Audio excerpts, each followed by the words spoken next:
A certain man, widely regarded as the useless eldest son of Count Perdium, bore a reputation that overshadowed him.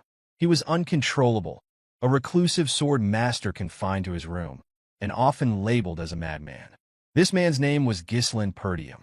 Amidst the chaos, a knight clad in armor trembled in pain as he struggled to comprehend the reality of his defeat.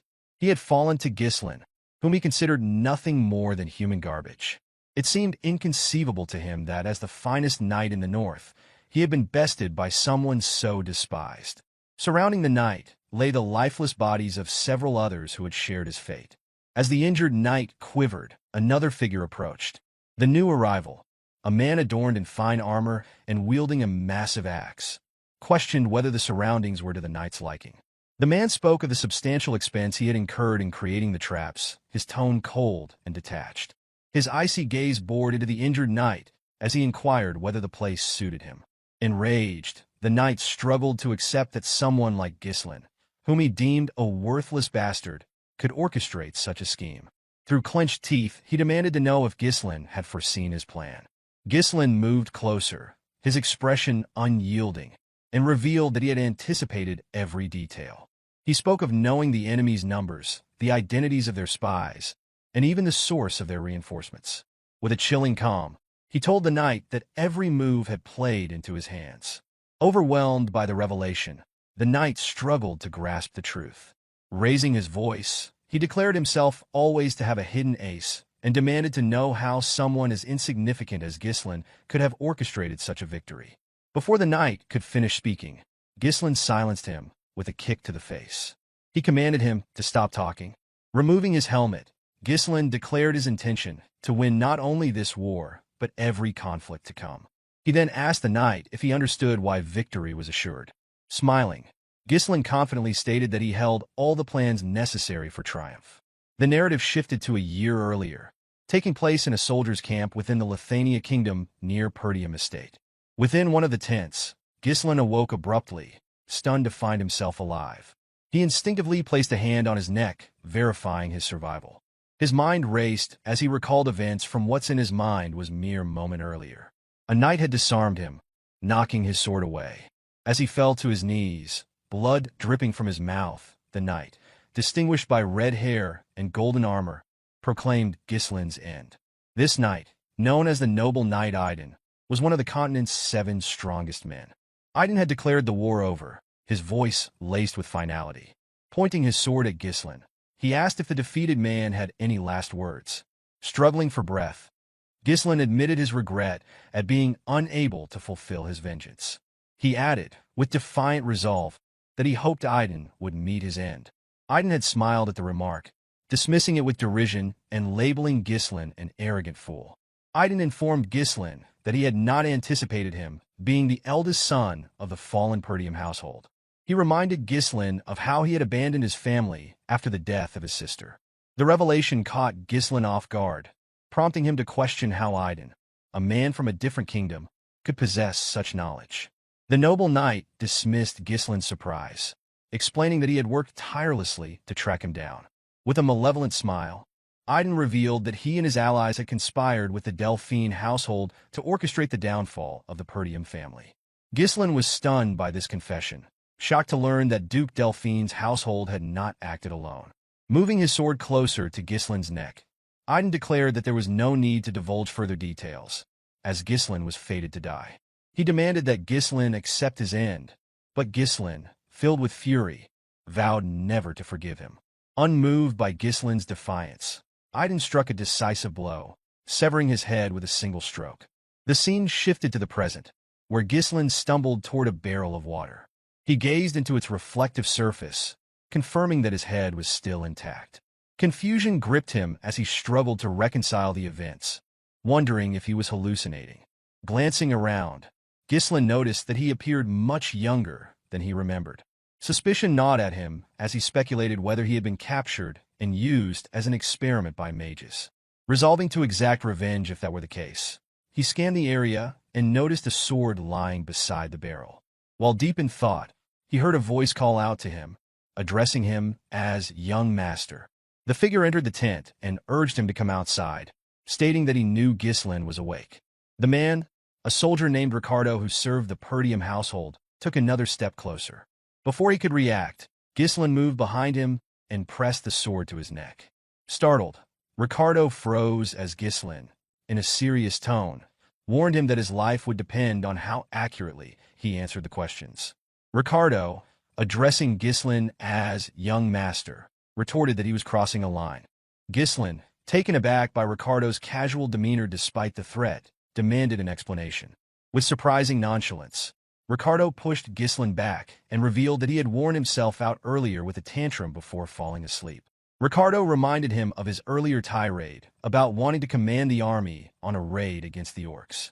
Gislin, still unable to process the situation, accused Ricardo of spouting nonsense.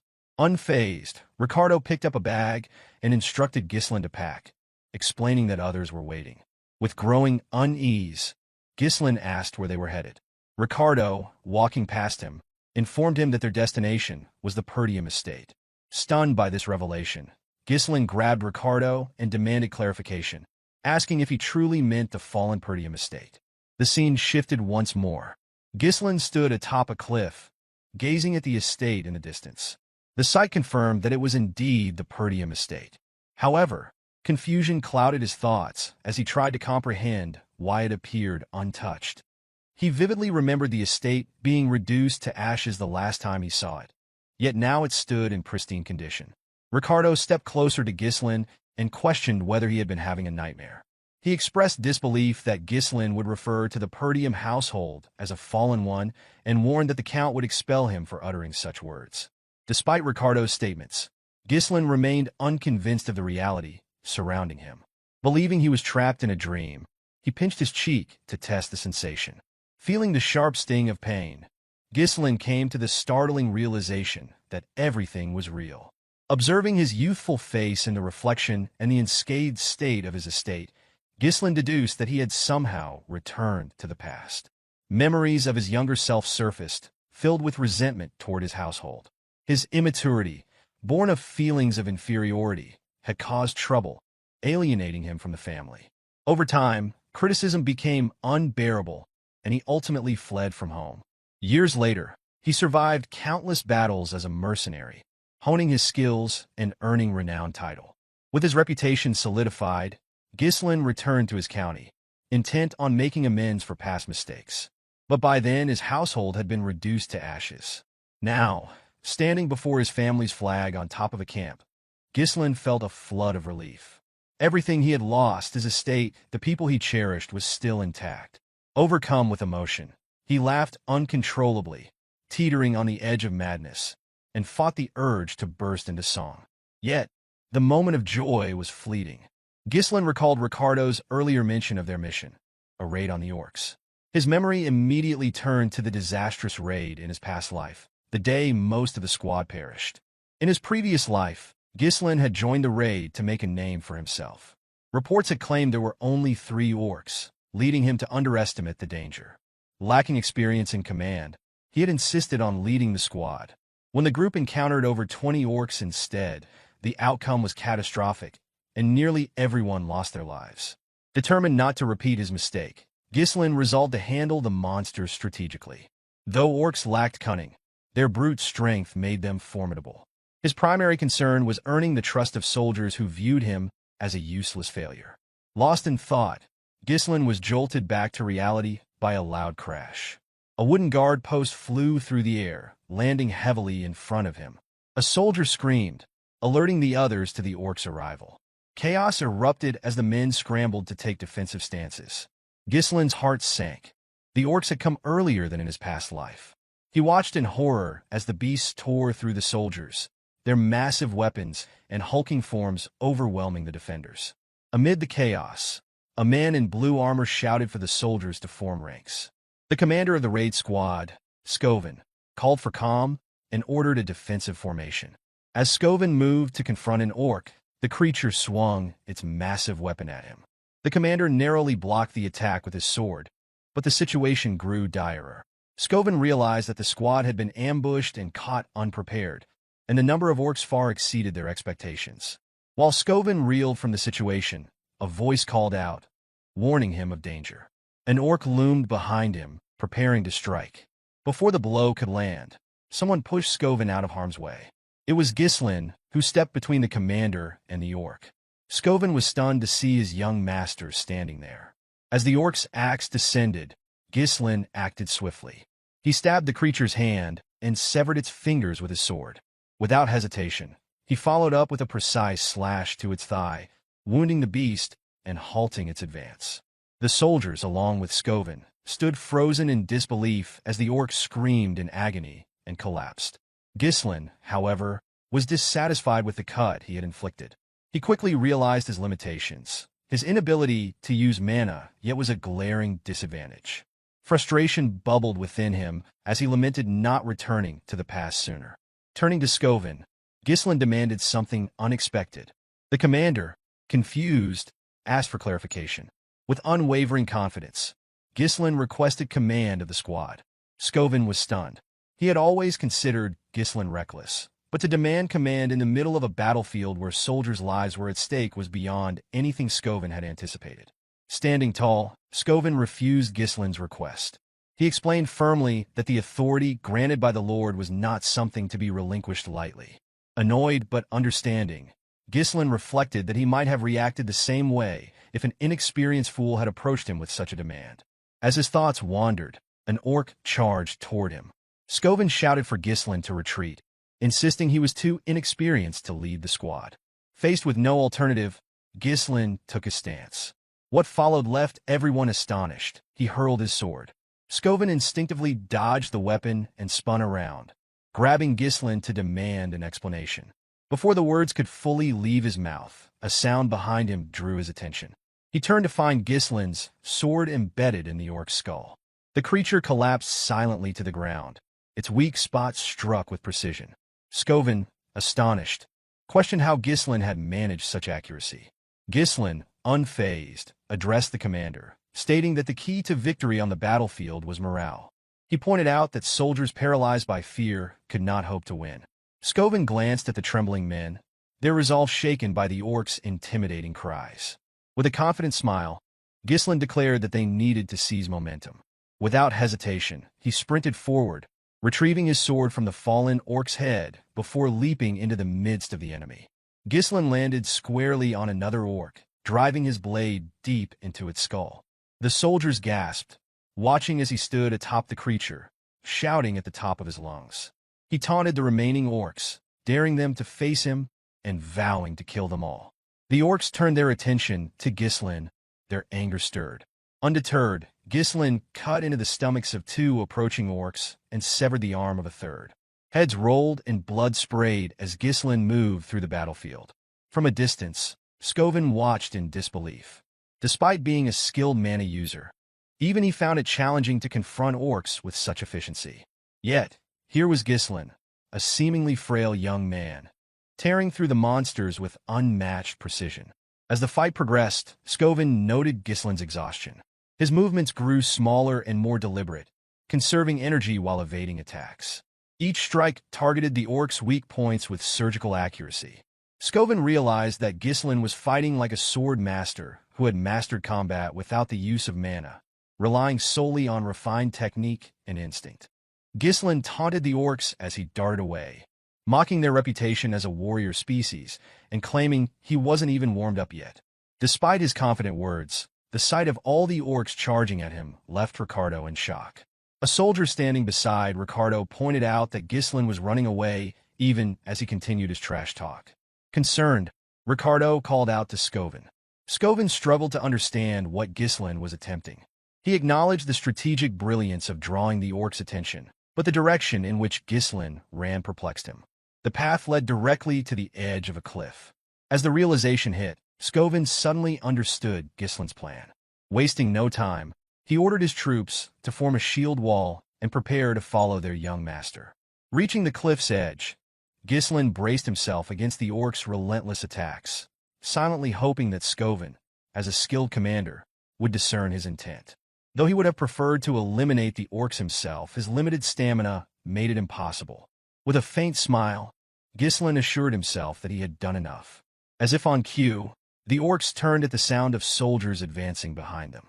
The sight of Skovin and his men spears at the ready and forming a solid shield wall, caused the orcs to hesitate. Gislan, seeing this, grinned and declared the timing perfect. Without hesitation, he leapt off the cliff. The moment Gislan disappeared from view, Skovan ordered the soldiers to push the orcs over the edge. The troops advanced, shouting as they drove their spears into the monsters. The orcs, overwhelmed, were pushed off the cliff one by one, their massive bodies tumbling to the ground below and painting the area in blood. The soldiers stood stunned, marveling at what they had achieved. They could hardly believe they had managed to defeat all the orcs. With the battle over, Skovan rushed to the cliff's edge and called out for Gislan. To his relief, he spotted his young master clinging to the cliffside, his sword embedded into the rock. Gislan, breathing heavily, smiled weakly at the commander. Skovan, relieved, stretched out his hand to help him up. Unfortunately, Gislin's depleted stamina caused his grip to weaken.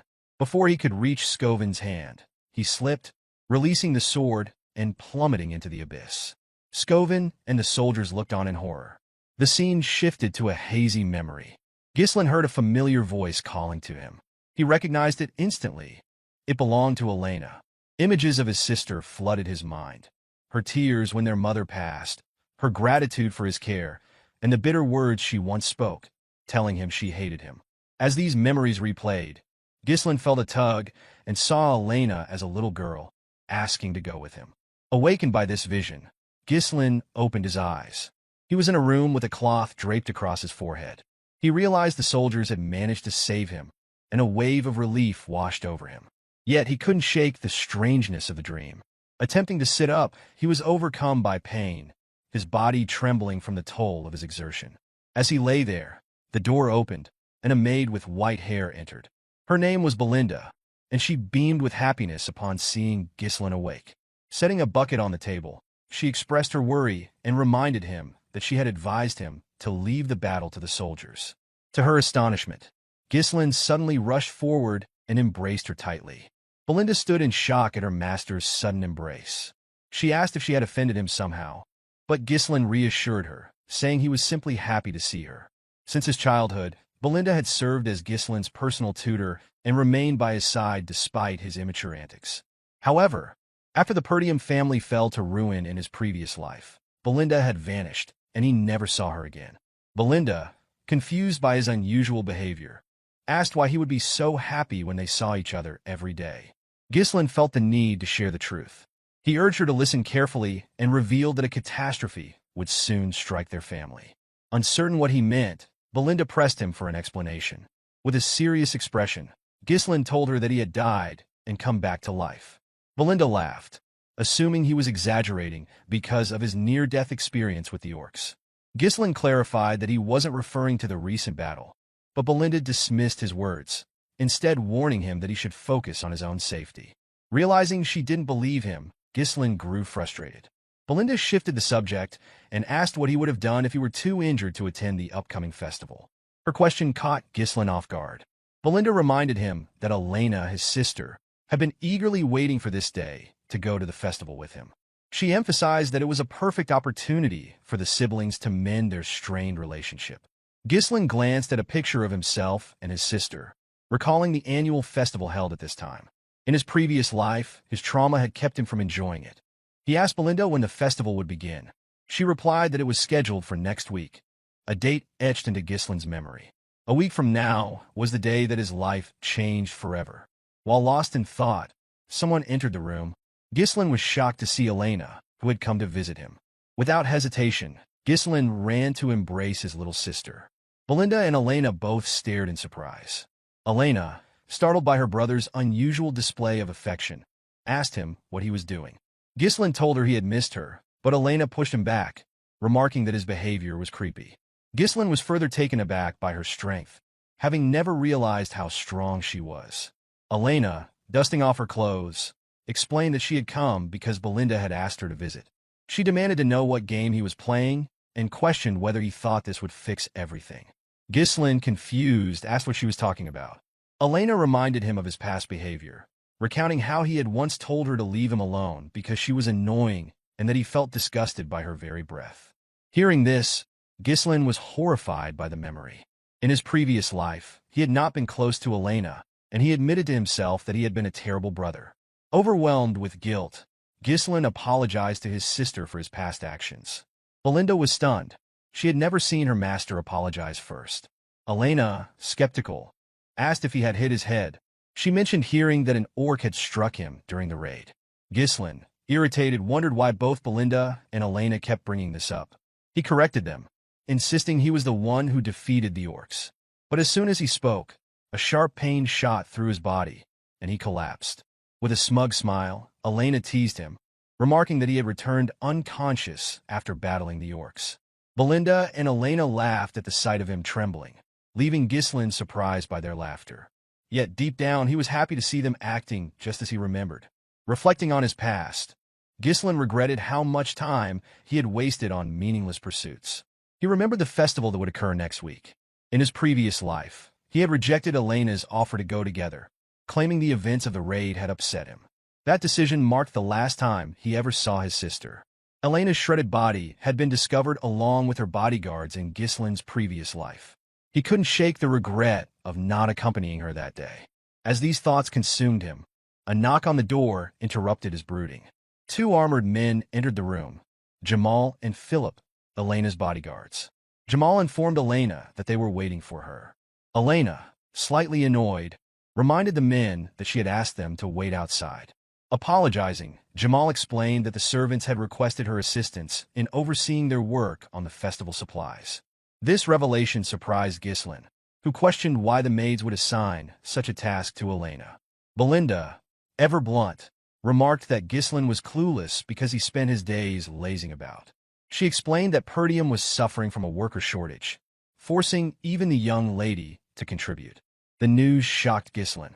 He couldn't believe such a shortage existed, though it made sense. His past self had never paid attention to the estate's affairs. Elena announced that she needed to leave, but as she turned to go, Ghislain unexpectedly volunteered to help. Both Elena and Belinda were taken aback.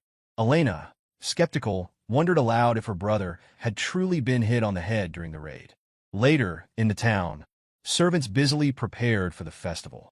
Elena could be heard scolding Ghislain, who had followed her despite her protests. She argued that his presence would frighten the workers. Ghislain countered, questioning whether this was how she treated someone offering assistance. With a sharp reply, Elena told him that the best way he could help was by staying out of their way. As his sister tried to push him away, Ghislain's mind wandered to the grim discovery of her body in his previous life. Her remains had been found near the slums, far from the festival grounds. He deduced that someone must have lured or forced her there. Determined to prevent this outcome, he resolved to familiarize himself with every corner of the castle to uncover potential threats. Amid the commotion, a soldier ran toward them, addressing Ghislain as his lord. The voice instantly triggered recognition, and Ghislain identified the man as old Fergus. Breathing heavily, Fergus wiped his sweat, relieved to see his master alive and well. Grabbing Ghislain, Fergus humbly referred to himself as a lowly servant and explained that he had come immediately upon hearing news of the orcs. Ghislain, irritated by the constant reminders of the raid, dismissed the topic brusquely. Elena approached Fergus, commending his timely arrival.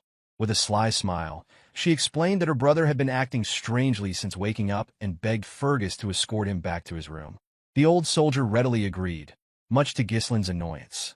His infamous hooligan reputation was becoming an obstacle, even in situations like this. Resigned, Ghislain decided to delay his investigation of the castle until the following week. Turning to Fergus, he requested to be taken to an abandoned training field within the estate. Fergus was taken aback and asked why Ghislain wanted to go there. With a resolute expression, Ghislain declared his intent to train. The old man was astonished, but complied with the request. Arriving at the training ground, Ghislain was surprised by its pristine condition. The area was well maintained, the weapons in excellent shape, and the grounds ready for use. It was far better than anything he had encountered as a mercenary. Fergus explained that the facility had been kept in readiness in case Ghislain ever wished to use it. The old soldier admitted that he had always believed Ghislain's recklessness was a phase he would outgrow. Ghislain, moved by the man's faith in him, tapped Fergus's armor and declared that he intended to live a long life. With a somber expression, He added that dying was a terrible experience, one he never wished to repeat. The old man was startled by Gislin's words and asked why his young master spoke as though he had already experienced life and death. Gislin, wearing a confident smile, commended Fergus for his sharpness. He explained that he had indeed died and been resurrected. Fergus dismissed the comment, insisting he had no time for jokes. Gislin then instructed Fergus to leave, stating his intent to begin training. Bowing his head, Fergus complied and left the room. Left alone, Gislin reflected on how he had treated everyone around him in his previous life, often regarding them as enemies. He realized his short-sightedness had alienated those who could have stood by his side. Memories of the past returned to him. Elena's death had been orchestrated by a neighboring territory, which used her demise to provoke Perdium into a war. The conflict eventually led to the household's downfall. Elena's tragic death had been the catalyst for it all. Determined to rewrite his family's fate, Gislin resolved to set things right in this life. To achieve his goals, he needed to strengthen his physique and refine his abilities. Although time was limited, Gislin was confident in his capacity to master mana control. Sitting in a lotus position, he began to meditate. Mana, a supernatural force enabling humans to surpass their limits, was said to be challenging to detect and harness. For Gislin, however, it was second nature. Even amidst the chaos of battle, he had easily connected with the mana particles floating in the air, bundling them together as if spinning thread on a spool. With his battle-hardened experience, creating a mana core was a straightforward task. But Gislin knew that a single core wasn't sufficient. His success as one of the 7 strongest men had come from mastering an advanced technique. Using knowledge from a half-burned magic book he had found in his previous life, he developed a method to create additional cores. By forming a connected network of 2 or even 3 cores, he could generate explosive power. As he pushed mana through his body, Gislin screamed in pain. Blood poured from his nose and mouth, and he was disheartened to realize he could only create 3 cores. In his past life, he had managed 5. The technique, while powerful, demanded an immense amount of mana, and Gislin knew its limitations well. It was this very method that had left him vulnerable during his fight with Iden. The noble knight had brought an entire knight order to the battle, overwhelming Gislin when he had run out of mana. He was convinced that he would have won if the fight had been fair. Though unstable, Gislin was undeterred. He had youth and time on his side now, and vowed to refine the technique further. Anger flared within him as he promised to take vengeance on Iden and the traitorous allies of House Delphine who had conspired to destroy Perdium. He swore that this time, he would be the one to deliver the final blow. The scene shifted to the day of the festival. Gislin donned his gear and made his way to the festival grounds. Elena, spotting her brother, was visibly shocked. She approached him, asking if something was wrong and reminding him that he had never shown interest in such events before. Gislin calmly replied that, as a member of the Perdium household, it was necessary for him to attend these gatherings occasionally. Elena looked at him suspiciously, remarking that he had been acting strangely lately. She went on to say that she had heard rumors about his week-long training regimen, a stark departure from his usual indolence. With a nervous expression, Gislin explained to his sister that there was nothing unusual about the heir of a knightly family engaging in training. Elena reminded her brother that he had never cared about such matters before. She also recalled that he had once declared their father to be annoying and expressed eagerness to assume the role of lord. Gislin was shocked to hear his own words repeated back to him. Smiling brightly, Elena remarked that she liked the changes she observed in him, adding that it felt as though he had returned to his former self. Gislin reflected on the past week, realizing that his recent actions had begun to reshape both his reception by others and his future prospects. While Gislin was deep in thought, he noticed Belinda giving instructions to Elena's bodyguards. She directed them to resolve any issues caused by Gislin independently, emphasizing the importance of avoiding problems, especially with so many visitors around. The 2 men assured her that she could rely on them. Despite the overall consistency in events, Gislin found it challenging to measure the impact of his actions on smaller occurrences. Utilizing the information available to him effectively became a priority for Gislin, who knew he needed to respond appropriately to each situation. Gislin accompanied his sister throughout the festival, carefully observing their surroundings for any suspicious behavior. After some time, Elena sat down and commented that she had enjoyed the festival a little, though she found it repetitive and wondered if there was anything new this year. Ghislain found it peculiar that nothing untoward had occurred, speculating that his presence might have deterred any incidents. While pondering this, a soldier approached Elena and suggested visiting other areas where new events were reportedly taking place.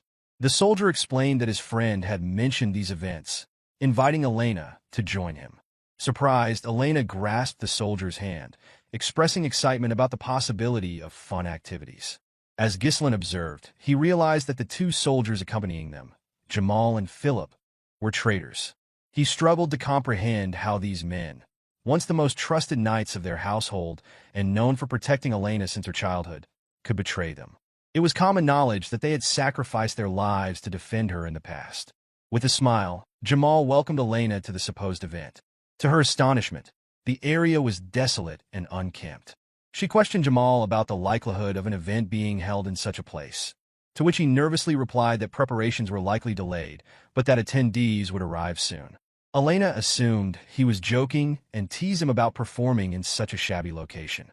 While the conversation continued, Ghislain surveyed the surroundings. Despite its appearance as an abandoned street, he noticed that escape routes had been carefully blocked, indicating premeditated preparations. Elena, tugging at his arm, suggested leaving. Jamal, however, urged her to stay and watch the performance, but Elena refused, stating that she had no interest in remaining in such a place. Ghislain asked his sister if she worked out, playfully commenting on her strength. Before she could respond, Philip appeared with a menacing expression, asking Elena to wait. Alarmed, Elena accused the two men of acting strangely and questioned whether something was wrong. Jamal apologized for frightening her and, with an unsettling demeanor, mentioned a request that had been received. As Jamal spoke, three men entered the area. Two were dressed in black, while the leader wore a blue coat and matching hat. This man, named Frank, commended the traders on their efficiency. Jamal approached Frank, announcing that they had delivered their mistress as promised and stating that their deal was now concluded. Frank noticed Ghislain's presence and expressed dissatisfaction, noting that he had not asked for him to be brought along. With a nervous grip on her brother, Elena held on tightly as Jamal, smiling, declared that Ghislain had foolishly followed them, unaware that he was walking into his graveyard. Ghislain questioned Jamal, asking if he truly believed he could escape after betraying them. With a smug expression, Jamal dismissed the concern, suggesting that Ghislain should worry about himself. He explained that he and his ally could simply flee to a distant land. Jamal elaborated that they had grown tired of the impoverished county, plagued by barbarian raids, and noted that many others were leaving as well. As he spoke, Ghislain closed the distance and struck, slicing through Jamal's armor in a single blow. The sight stunned everyone present as Jamal's body fell apart. Ghislain coldly remarked that those who left before never tried to sell out their own people. Turning to Philip, Ghislain demanded to know if he was wrong. Philip quickly seized Elena, cursing Jamal and calling him an idiot. He expressed disbelief that a knight could fall to an amateur. Before Philip could draw his sword, Ghislain hurled his blade, striking Philip's forehead and killing him instantly. Elena rushed to her brother's side. One of the men in black, still processing the scene, asked Frank if the young man before them was truly Ghislain. Another commented that Ghislain had no prior combat experience or formal training. Frank confirmed their observations, though he admitted he found it difficult to believe. The sight of Ghislain eliminating two knights so swiftly, using mana-infused strikes, was unexpected. Trembling, Elena asked Ghislain to explain what was happening. Instead of responding, he struck her neck, rendering her unconscious. Gently placing her on the ground, he told her to rest for a while. Frank, watching this, thanked Ghislain for simplifying their task. He noted that Ghislain was far more formidable than expected and revealed that they had intended to deal with Jamal and Philip themselves. Lighting a pipe, Frank inquired whether Ghislain had been concealing his true abilities all along. Ghislain retrieved his sword from Philip's head and, with a measured tone, asked why Frank was so interested in his skills. As he examined the group, Ghislain dismissed the men in black as insignificant threats. Frank, however, was different. The sheer mana he exuded was on a completely different level. Recognizing the danger, Ghislain resolved to finish the battle quickly. Releasing his mana, he prepared a set of strings. Before engaging, he demanded to know who had issued the order. Frank mockingly replied that it was pointless for a dead man to know such details. Realizing they would not give up the information willingly, Ghislain readied himself, stating that the truth would soon come out regardless. One of Frank's subordinates asked if they should decapitate Ghislain.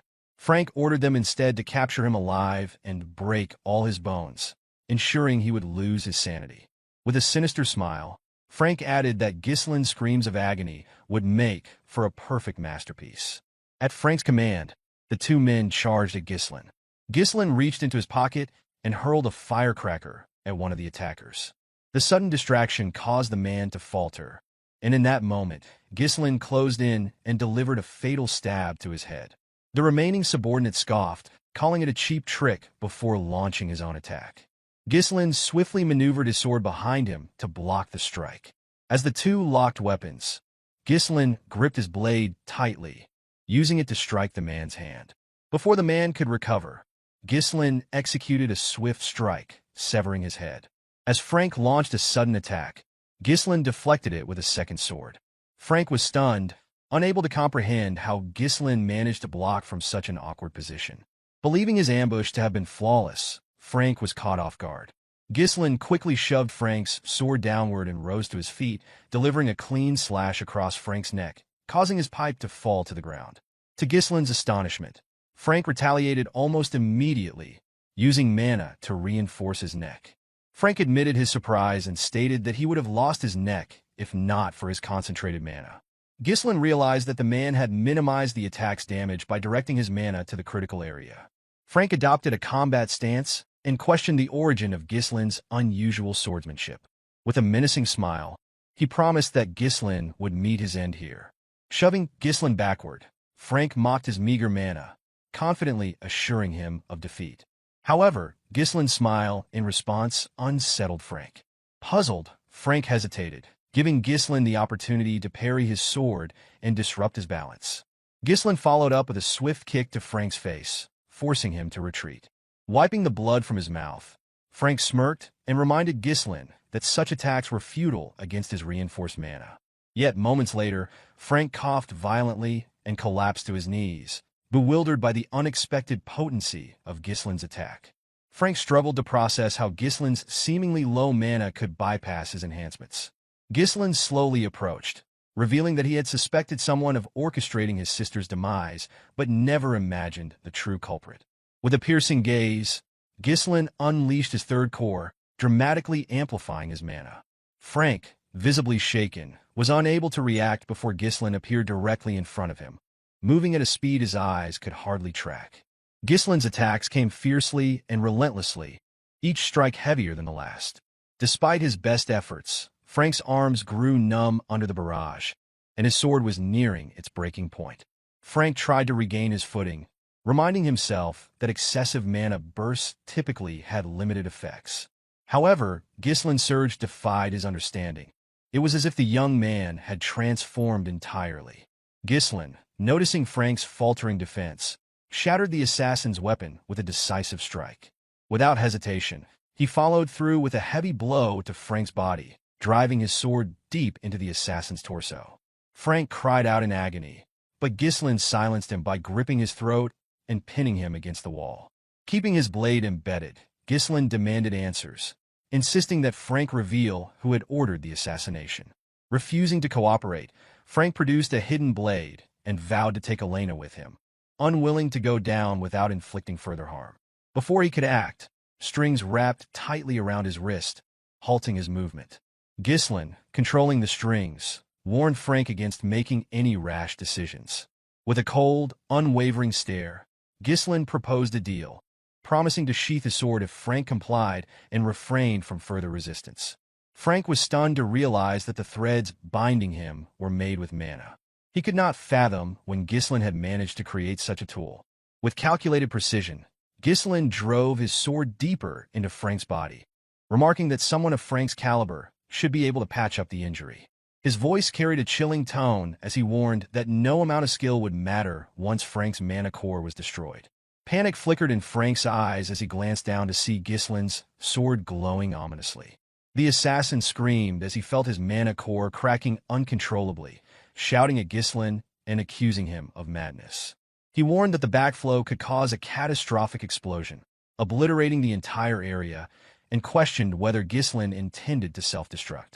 With an unflinching gaze, Ghislain coldly replied that only the unskilled made such mistakes and assured Frank he had complete control. Frank was unnerved by Ghislain's expression and realized he wasn't bluffing. Accepting his impending death, Frank screamed and revealed that Count Desmond had orchestrated the assassination. The Count, he explained, sought a pretext to ignite a war against the Perdium and Degard families. Ghislain was taken aback by this revelation. In his previous life, such schemes were typically carried out by families allied with Duke Delphine. It infuriated him to see the Duke pulling strings from behind the scenes while remaining uninvolved. Ghislain demanded to know if this was why Frank had targeted his sister. Frank confirmed it with a grim smile. Without hesitation, Ghislain drove his sword through the assassin's body. Coughing up blood, Frank reminded him of his earlier promise to put the sword away. Ghislain smirked and asked why Frank, who had taken so many lives, was now afraid of death. Frank began to laugh, catching Ghislain off guard. Moving closer, Frank declared that his death would change nothing. The Degard family's mission was already accomplished, and Perdium was destined to fall into ruin. He sneered, questioning whether anyone would listen to someone like Ghislain. As Frank taunted him, Ghislain grabbed the assassin's head and slammed it against the wall. With a sinister smile, Ghislain declared that his rebirth after death meant everything would be different this time. His sword began to glow brighter, and Frank's screams echoed through the air. A burst of energy erupted from Frank's mouth and exploded in the sky like fireworks. Moments later, the assassin's lifeless body crumpled to the ground. Ghislain, breathing heavily, surveyed the scene. The bodies scattered around, and his unconscious sister's sleep peacefully confirmed the carnage. Satisfied that no one else was nearby, he discarded his sword, took a deep breath, and collapsed to his knees, coughing up blood. Wiping his mouth, Ghislain muttered that detonating 3 mana cores had once been effortless for him as the mercenary king. Steeling himself, he rose and vowed not to fall here. Heading to a nearby building, he kicked the door open and found 2 bodies inside. In his previous life, a 3rd body had been discovered here alongside Elena's. This time, based on Frank's earlier words, Ghislain identified one of the deceased as a son of the Degard family. The boy had been murdered alongside his escort knight, their deaths staged to frame Elena as the killer. Ghislain moved the bodies, aware that revealing them would almost certainly spark a war. Deciding to eliminate all evidence, he took out a firecracker and set the building ablaze. With the flames consuming the damning proof, Ghislain carried his sister and began walking away. Determined, he promised himself that his enemies would never succeed in their plans. Unbeknownst to Ghislain, a figure hidden in the trees observed his every move. After watching for a moment, the person disappeared into the shadows. The scene shifted to a round table, where the observer reported the assassination's failure to a group of superiors. The members of the council were visibly shaken, unable to comprehend how Frank and the 2 knights had failed their mission.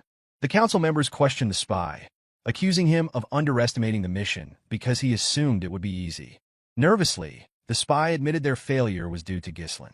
The revelation shocked the men at the table, as they found it hard to believe that the so-called useless bastard of the North could accomplish anything significant. One member dismissed the claim, branding Ghislain as a worthless excuse for failure and demanding the spy stop using him as a scapegoat. The spy, however, insisted that Ghislain was nothing like the reports and rumors suggested. Recalling how Ghislain had dealt with their men, he explained that Ghislain seemed like an entirely different person. The spy reassured his superiors that their plans to eliminate the Degard family were still intact, and that starting a territorial war would not be difficult. Pleading for another opportunity, he promised to rectify his failure. The council members, unimpressed, silenced him, berating him for his inability to gather adequate intelligence on a single individual. They condemned him for delaying their plans and were outraged that he dared request another chance after his failure. The group ultimately decided to eliminate the spy. However, before the order was carried out, a man seated on a throne intervened, his voice cutting through the noise. He dismissed the commotion as tiresome and asked the spy to explain the kind of chance he was requesting. The spy confidently assured the man that he could eliminate Ghislain. When asked how he planned to do so, the spy proposed orchestrating a duel. He explained that he had someone in mind for the task. The council demanded to know the identity of this individual, and the spy revealed that his choice was Cain Logius. Cain, famous for his strength-based swordsmanship despite his young age, was regarded as a paragon of raw power. The spy argued that no one in the north could rival Cain's strength and assured the council that arranging a duel would be easy since Cain was Gislin's cousin.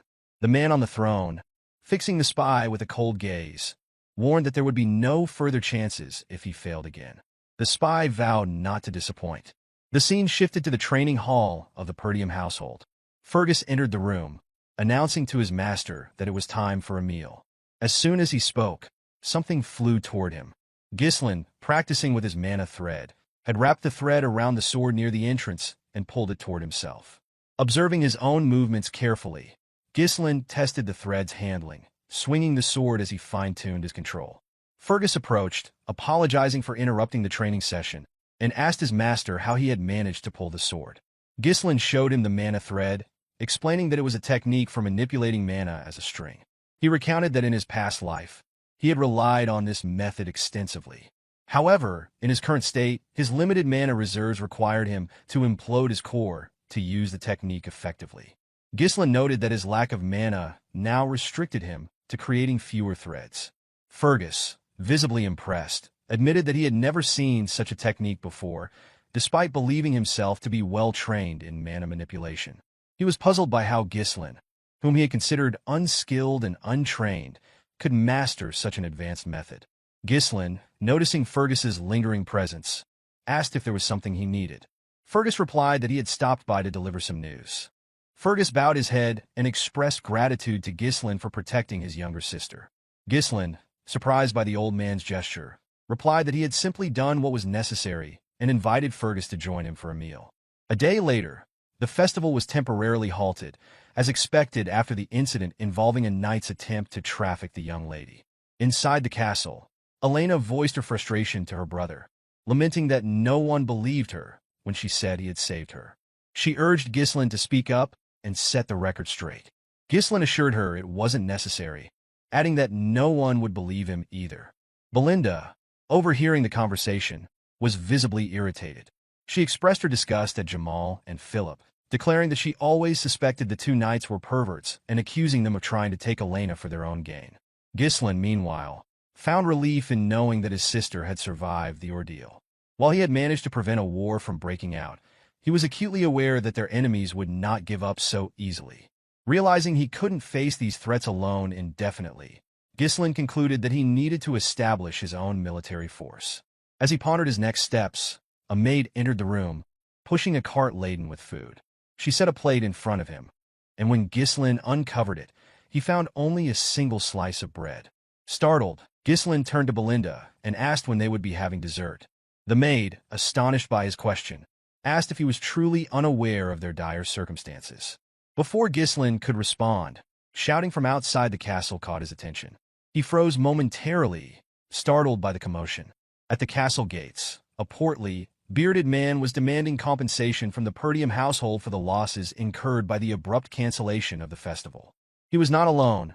Other men had joined him, brandishing pitchforks and voicing similar demands. They called for Gislin and Elena to come out, accusing them of wasting the county's money. The guards pleaded with the crowd to remain calm. Gislin peered out the window to assess the situation, but struggled to understand the root of the unrest. Belinda, standing nearby, explained the context. She informed him that the county's economy heavily depended on merchants who thrived on the profits generated by the annual festival.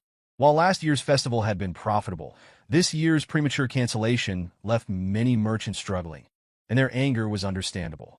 Gislin was taken aback by the revelation, having not realized the county's financial state was so precarious. Recognizing the potential danger if the merchants' frustrations escalated, he resolved to intervene. He turned to Fergus and inquired about the soldiers' current actions, instructing him to deploy them to calm the crowd. Fergus, however, revealed that there were no soldiers available. Gislin was stunned by this news, prompting Fergus to explain that most of their forces had been dispatched to the Forest of Monsters for reconstruction efforts following an orc raid. Frustration etched on his face, Gislin absorbed the reality of their situation. Perdium was caught in an unending struggle, sandwiched between barbarian incursions from the north and the looming threat of monsters from the forest on the county's other side. The challenges of governing the region became increasingly apparent, and Ghislain realized the need for a swift and strategic response to address the growing unrest. Ghislain struggled to grasp the reality of their dire situation. No money and no soldiers. He pulled Belinda aside and reminded her that she was responsible for managing his finances. He asked her to use whatever funds he had left to calm the merchants. Belinda, visibly surprised, informed him that he had no money remaining. Stunned, Ghislain demanded an explanation. Belinda reminded him that the Count had cut off his allowance due to his past extravagance, spending money recklessly. Realizing he was broke, Ghislain pleaded with Belinda to lend him some funds, but she admitted she had no cash either. The scene shifted to Ghislain staring out the window at the town below, his thoughts racing. He couldn't believe his family was in such a precarious state. Without money, even his knowledge of the future seemed useless. Ghislain began to consider whether anything on the estate could change their fortunes. As he pondered, Ricardo burst into the room, breathing heavily. Startled, Ghislain asked him why he was in such a hurry. Ricardo, visibly distressed, informed him that there was a problem. Cain wanted to see him. The mention of Cain shocked Ghislain. The scene shifted again to Scovin, who was struggling to remain standing. His face was bruised, and his opponent struck him once more, landing a blow so forceful it pierced his chest plate and left him sprawled on the ground. At the entrance to the tavern, Ghislain arrived just in time to witness the commander's collapse. Scovin, noticing his young master, called out weakly. Ghislain, irritated by the sight, turned his attention to Cain, who greeted him with a wide smile. Standing before Ghislain was a massive young man, Cain Loges, heir to the Loges County. Ghislain recognized his cousin immediately, recalling that Cain had always been both his friend and rival. As Cain descended the stairs, Ghislain asked Ricardo for an explanation. Ricardo revealed that he and Scovin had come to the tavern to investigate reports of a disturbance. Upon arrival, they encountered Cain and his escort knight. Recognizing them, Cain questioned the rumors he had heard about Ghislain. Scovin had attempted to explain the details, but Cain had silenced him by grabbing his jaw. With a sinister smile, Cain accused Scovin of lying to the heir of Loges County before proceeding to beat him. Cain then asked Ricardo to recount the story properly. According to him, the rumors suggested that Ghislain, despite never training, had taken down an orc with his bare hands and single-handedly dealt with traitorous knights. Cain, mocking the tale, claimed he was merely giving the commander a wake-up call to knock some sense into him. Cain turned his attention to Ghislain, accusing him of being the root of the situation. He sneered, claiming that none of this would have happened if Ghislain hadn't lied. Ghislain immediately remembered Cain's behavior, recalling how his arrogant cousin had always treated him like a subordinate. Every time Cain visited Perdium, he caused trouble, yet no one dared confront him because of his high status. Cain's bold demeanor and confidence were celebrated as qualities befitting an heir, while Ghislain's insecurities and perceived weakness drew criticism. Unexpectedly, Ghislain smiled at the memory. Cain, startled, hadn't anticipated such a reaction. Normally, Ghislain would have charged at him after such blatant provocation. A few hours earlier in Loges County, the spy approached Cain with a request to kill Ghislain. Cain was initially shocked, but listened as the spy assured him that the esteemed one would support his family if he succeeded. Cain admitted that dealing with Ghislain wouldn't be difficult, but killing the heir of a county was another matter entirely. He asked how such an act could be executed without causing scandal. The spy explained that they could lure Ghislain into a duel and stage his death as an unfortunate accident. The spy assured Cain that the duel could be made to look like a trivial dispute between heirs. Disguised as an escort knight, he promised to orchestrate the situation perfectly. With a smile, he reminded Cain that this was a rare opportunity, even for someone like him. Cain, grinning, expressed disbelief that he now had a chance to kill his own cousin. With growing enthusiasm, he urged the spy to leave with him immediately. Right at this moment, Cain pondered why the mysterious organization might want to eliminate Ghislain. He suspected that something about his cousin had changed. Smiling at the thought, Cain asked Ghislain why he was simply standing there. Sitting casually on the stairs, he demanded Ghislain bring whatever he had prepared for him. Ghislain, puzzled, asked Cain what he meant. Cain explained that he had heard about the festival's interruption and insisted they liven things up and enjoy themselves. He reminded Ghislaine that they always worked well together on such things, and with a menacing expression, asked if he was wrong.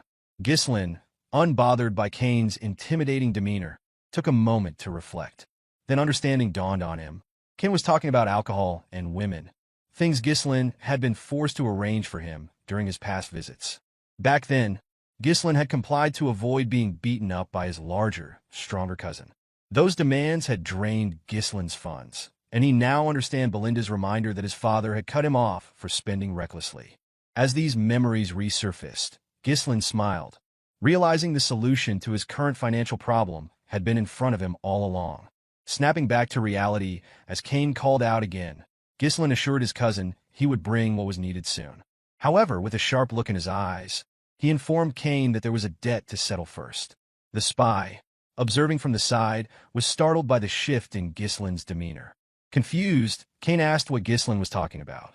Ghislaine explained with a calm smile that all the extravagant arrangements Cain had enjoyed were paid for out of his own pocket. Now he demanded repayment, 1,000 gold to be precise. Cain, taken aback, protested that the expenses couldn't have exceeded 100 gold. He claimed that the money was merely a friendship fee, given out of appreciation for Cain's companionship. Ghislaine scoffed and called Cain an idiot, stating that he had always been treated as a doormat. With a smirk, Ghislaine warned Cain to repay him immediately or face a beating. The tavern fell silent as onlookers gawked at Ghislaine's boldness. Cain sighed, stood, and accused Ghislaine of acting out because he had been lenient with him. He dismissed the idea that Ghislaine had grown stronger and accused him of spreading false rumors about defeating knights. Cain labeled Ghislaine a parasite who leached off the land and claimed that everyone in the north regarded him as a worthless scoundrel. With those words, Cain clenched his fist and demanded Ghislaine pull himself together. Without further warning, Cain launched an attack. Ghislaine easily sidestepped, dodging the blow. Both Cain and the bystanders, including Ricardo and the spy, were visibly stunned. Cain, growing more agitated, swung again, this time aiming for Ghislaine's head. Ghislaine ducked, moved low, and delivered a swift punch to Cain's ribs. Cain recoiled in pain, shocked to feel the force of the blow. Ghislaine swung a punch toward Cain's head, but Cain managed to block it with his hand. Though he smiled at successfully blocking the attack, Cain immediately fell to his knees, screaming in pain. The spy rushed to his side, asking if Cain was all right. Ghislaine, unimpressed, told Cain to stop whining, pointing out that he had blocked the attack. The spy quickly turned on Ghislaine, demanding that he stay away from Cain. The tavern fell silent, the crowd stunned by the sight of Cain, the seemingly unbeatable air, brought low by Ghislaine. Ghislaine observed the situation, quickly deducing Cain's intentions. Whispering to the spy, Cain asked if his acting had been convincing. With a sly smile, the spy assured him it was perfect, explaining that the stage was now set to paint Ghislaine as the aggressor.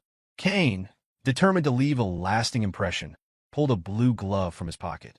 He raised it high and declared that Ghislaine had disgraced the nobility with lies, accusing him of attacking without provocation.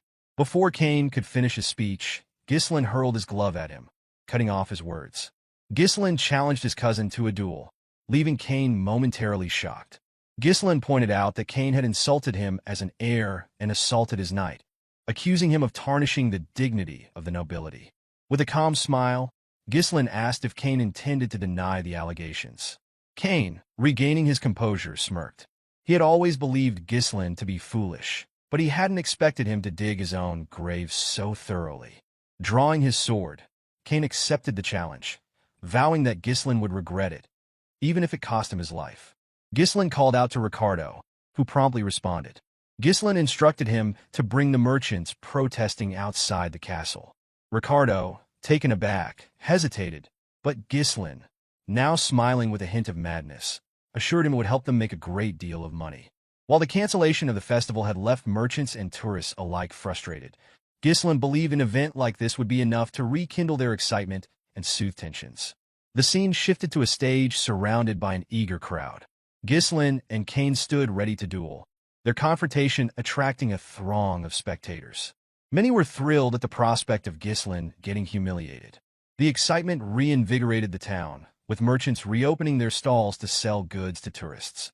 Among the crowd, a chubby merchant shouted for bets to be placed, certain Kane's victory was inevitable. The merchants, confident of Kane's dominance, bet heavily in his favor.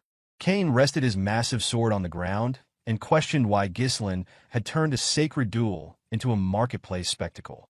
With a sinister grin, he warned that his sword wouldn't stop, even if Ghislain surrendered. Ghislain, unfazed, replied that enough people had gathered, signaling the start of the duel. Just as the fight was about to commence, the spy interjected, claiming that a proper bet couldn't proceed. The chubby merchant revealed to the crowd that no one had bet on Ghislain, a fact that surprised no one. Many believed that betting on him would be foolish, given the apparent outcome. Kane mocked Ghislain, laughing that even his own people didn't trust him. The chubby merchant suggested altering the bet to predict how long Ghislain would last against Kane. At that moment, Scoven, supported by Ricardo, stepped forward and placed a bag of gold on the table. He declared his bet on Ghislain, shocking the crowd. Following him, Elena approached and dropped an even larger bag of gold. She announced her intention to bet on her brother, surprising even Ghislain. When asked if the amount was sufficient, the merchant confirmed it was. Belinda, standing nearby, reminded Elena that she had advised against such a move. Kane, irritated by the delay, demanded the duel begin. The referee signaled the start of the fight. Ghislain reminded Kane that, as his elder cousin, it would look strange for him to make the first move. This statement confused Kane, who responded that it was far too late for Ghislain to act like an older brother. As the referee gave the command, Kane leapt forward, using his momentum to swing his heavy sword at Ghislain. He managed to block the attack, but was surprised by the sheer weight of the blade. Kane, smiling arrogantly, taunted Ghislain, saying he had stooped too low to act like an elder sibling. Using the hilt of his sword, Kane shoved Ghislain back and immediately followed up by swinging the hilt toward Ghislain's head. Ghislain dodged Kane's attack by ducking low, but Kane immediately followed up with a powerful kick. Although Ghislain evaded the strike, the force of Kane's legs shattered the ground beneath them. The crowd gasped, awestruck by Kane's raw strength. It was clear that Kane wasn't giving Ghislain even a moment to counterattack. With a cocky grin, Kane reveled in his own power. Ghislain noted his cousin's pride, but the sight did not intimidate him. Belinda, however, began to panic after witnessing Kane's display. She clutched Elena's arm and urged her to stop the fight. Nearby, the spy smiled knowingly, confident that it was already too late. He understood Kane's strategy well. His overwhelming strength and relentless attacks would force any opponent to focus solely on evasion. Exhaustion would eventually leave them vulnerable, and Kane would seize that moment to end the fight.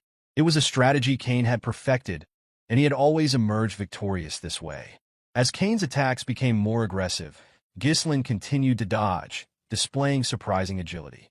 Kane, noticing this, remarked that his cousin was as slippery as ever. He acknowledged that Ghislain's skills had improved since their last encounter. Switching tactics, Kane grabbed his sword by the blade and swung the hilt at Ghislain.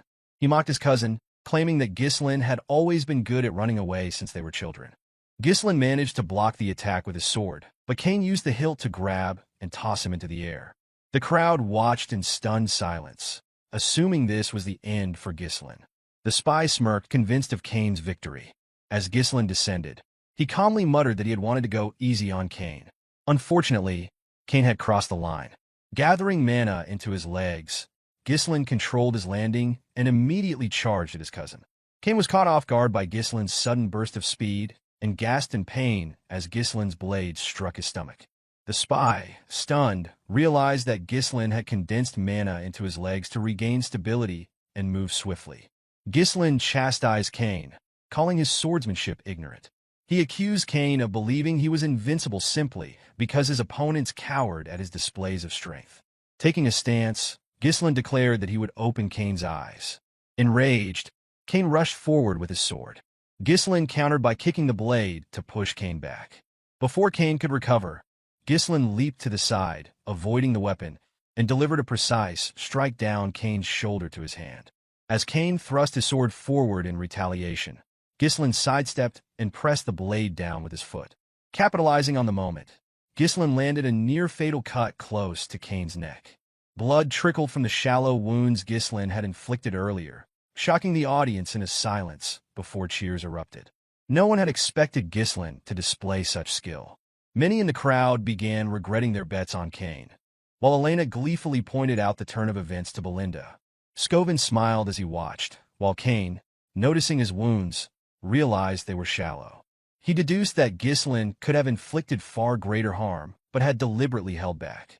Confusion clouded Kane's mind as he failed to comprehend how his cousin had attained such a level of swordsmanship. Ghislain glared at his cousin and tossed his sword aside. To the astonishment of everyone present, he declared that the gap in their skill was too great to entertain the crowd. Turning to Kane, Ghislain stated that he would fight him barehanded. Kane, now visibly irritated, demanded an explanation. With a calm demeanor, Ghislain explained that he intended to use this duel as an opportunity to educate his cousin. Rolling up his sleeves, he declared that the lesson would be delivered with his bare knuckles. Kane was taken aback when his cousin announced that he intended to educate him. Ghislain clarified to Kane that his skills in swordsmanship were superior and suggested providing a handicap. He proposed that they engage in a barehanded fight, an area where Kane excelled. With a serious expression, Ghislain declared his intention to double the original bet by adding 1,000 gold, asserting that he was confident in his victory. The crowd reacted with shock at the unexpected escalation, unable to fathom Ghislain's boldness in increasing the stakes. Among them, the spy was the most astonished. He struggled to believe that Ghislain had the audacity to challenge Kane to a barehanded fight. Nonetheless, the man felt elated, convinced that Ghislain's recklessness had handed him an advantage. As preparations for the fight commenced, the chubby merchant invited spectators to place their additional bets, announcing the switch to a barehanded contest between Ghislain and Kane. Opinions were divided. Some considered Ghislain foolish for challenging Kane to a test of sheer strength, while others believed he had a strategy and chose to bet on him. Kane was incredulous at his cousin's decision to face him barehanded. After a moment of hesitation, he instructed Ghislain to proceed as he wished, discarding his coat and readying his weapon. Lifting his sword, Kane proclaimed his intention to use it, charging at Ghislain immediately after. Belinda, observing this, expressed her frustration and urged her master to retrieve his weapon and defeat Kane. As these words left her lips, Kane swung his sword at Ghislain with lethal intent. However, Ghislain evaded the attack, smiling as he determined that his cousin required a lesson. Dodging Kane's strike, Ghislain dropped to the ground, avoiding the blade. Kane attempted to redirect his sword, but Ghislain maneuvered to his side and delivered a punch to Kane's thigh. Before Kane could react, a heavy blow landed on his jaw, causing him to lose his balance and collapse. Kane was left bewildered, unable to comprehend how Ghislain, whom he had always regarded as inferior, could execute such precise movements. The crowd erupted in astonishment as they began to perceive the possibility of Ghislain emerging victorious. With a calm but stern demeanor, Ghislain demanded that Kane rise, declaring that he had barely begun. Infuriated by his cousin's words, Kane lunged again, wielding his sword with ferocity. He swung the blade wildly as he closed the distance between them, but Ghislain skillfully evaded each strike. Seizing an opening, Ghislain grabbed Kane's arm, twisted it, and locked him down. Before Kane could retaliate, Ghislain delivered a knee strike to his rib, causing him to spit blood. Disoriented and unable to reconcile the situation, Kane struggled to process how someone he had always regarded as subservient could dominate him so thoroughly. Memories of Ghislain bowing in submission replayed in his mind, heightening his disbelief. Despite his injuries, Kane clung to the belief that defeating Ghislain should have been a simple matter, one that would secure his family's future. However, Ghislain offered no respite. He pressed his advantage relentlessly, raining blows on Kane without pause, leaving no room for recovery. By the time Ghislain ceased his relentless assault, Kane's face and entire body were swollen. The boy trembled before Ghislain, who grabbed him by the hair and expressed pity for his father. Ghislain explained that Count Loges had once supported Perdium tirelessly, even to the brink of ruin, simply out of loyalty and friendship with Ghislain's father. However, Kane, unlike his father, had chosen a different path. As these words sank in, Kane recalled a moment from a few years prior. In that memory, Kane had argued with his father, frustrated by the Count's decision to continue aiding Perdium. Kane could not comprehend why his father wanted to send more support when their own county was struggling. He had likened the effort to pouring water into a cracked bucket and reminded his father that it had been less than a week since he had returned, only to prepare to leave for Perdium once again. Pleading, Cain asked him to stay, pointing out that everyone needed him. Count Loges, however, turned and firmly explained that his actions were driven by his friendship with Count Perdium. As Cain recalled this conversation, his focus returned to the present just in time to see Gislin's fist approaching his face. Cain closed his eyes, bracing for the blow. Instead, Gislin stopped and told his cousin that enough had been done. When Cain opened his eyes, he saw Gislin extending a hand toward him, inviting him to rise. Cain, overwhelmed, lowered his head and admitted his defeat. The crowd erupted in disbelief, chanting Gislin's name, marveling at his unexpected victory. Those who had bet on Cain regretted their decision, while others celebrated their winnings from wagering on Gislin. Among the spectators, Elena beamed with pride at her brother's success. Meanwhile, Belinda and the two soldiers accompanying her stood in stunned silence, shocked by the outcome. The spy climbed onto the stage, visibly enraged. Approaching Cain, he shouted, demanding to know why he had surrendered so easily after encountering only a slight disadvantage. The spy reminded Cain of the trust placed in him, but Cain merely responded that he was finished and insisted it was time to leave. Infuriated by Cain's perceived weakness, the spy stewed in frustration. While the spy brooded, Gislin called out to him with a confident smile. Addressing the crowd, Gislin announced that the spy had volunteered to cover the cost of meat and drinks for everyone present. Cheers erupted as the crowd celebrated their young master's generosity, declaring him the best. The spy, however, was stunned and protested, insisting that he had made no such offer. Gislin placed a firm hand on the man's shoulder and calmly explained that this was the price of losing the duel. He reassured the spy that the expenses would not be deducted from the betting pot, but rather an additional contribution expected from him. As Gislin tightened his grip on the spy's shoulder, he reminded the man of the terms of the bet, which now included an additional 1,000 gold on top of the initial 1,000. With a chilling look, Gislin warned the spy of the consequences of attempting to flee. Recognizing the severity of the situation, the spy dropped to his knees in defeat, agreeing to Gislin's demands. He understood that disobedience would only lead to his demise. The following day, the scene shifts to Gislin's room. He placed a large box on the table, opening it to reveal an impressive quantity of gold coins, profits from his recent bet. Gislin was astonished at the amount, realizing it was enough to hire a small mercenary corps. Closing the box, he acknowledged the difficulty of accumulating such wealth again and the urgency of his circumstances. He understood that his enemies would not wait for him to prepare and knew he needed to act quickly to launch the plan he had in mind. While contemplating, Gislin noticed Elena and Belinda standing nearby. With a nervous expression, he asked if something was wrong. Elena, smiling brightly, inquired how her brother intended to spend his newfound wealth. Gislin jokingly asked if she wanted some of it, but Elena clarified that she was merely curious. Belinda interjected, confidently stating that she already knew Gislin's intentions. She reminded him that Lady Amelia's birthday was approaching and teased that he had orchestrated the entire display to purchase an extravagant gift for Amelia. Belinda remarked that her master's actions were easy to interpret. Elena, surprised, questioned whether her brother was truly working so hard to impress his fiancée.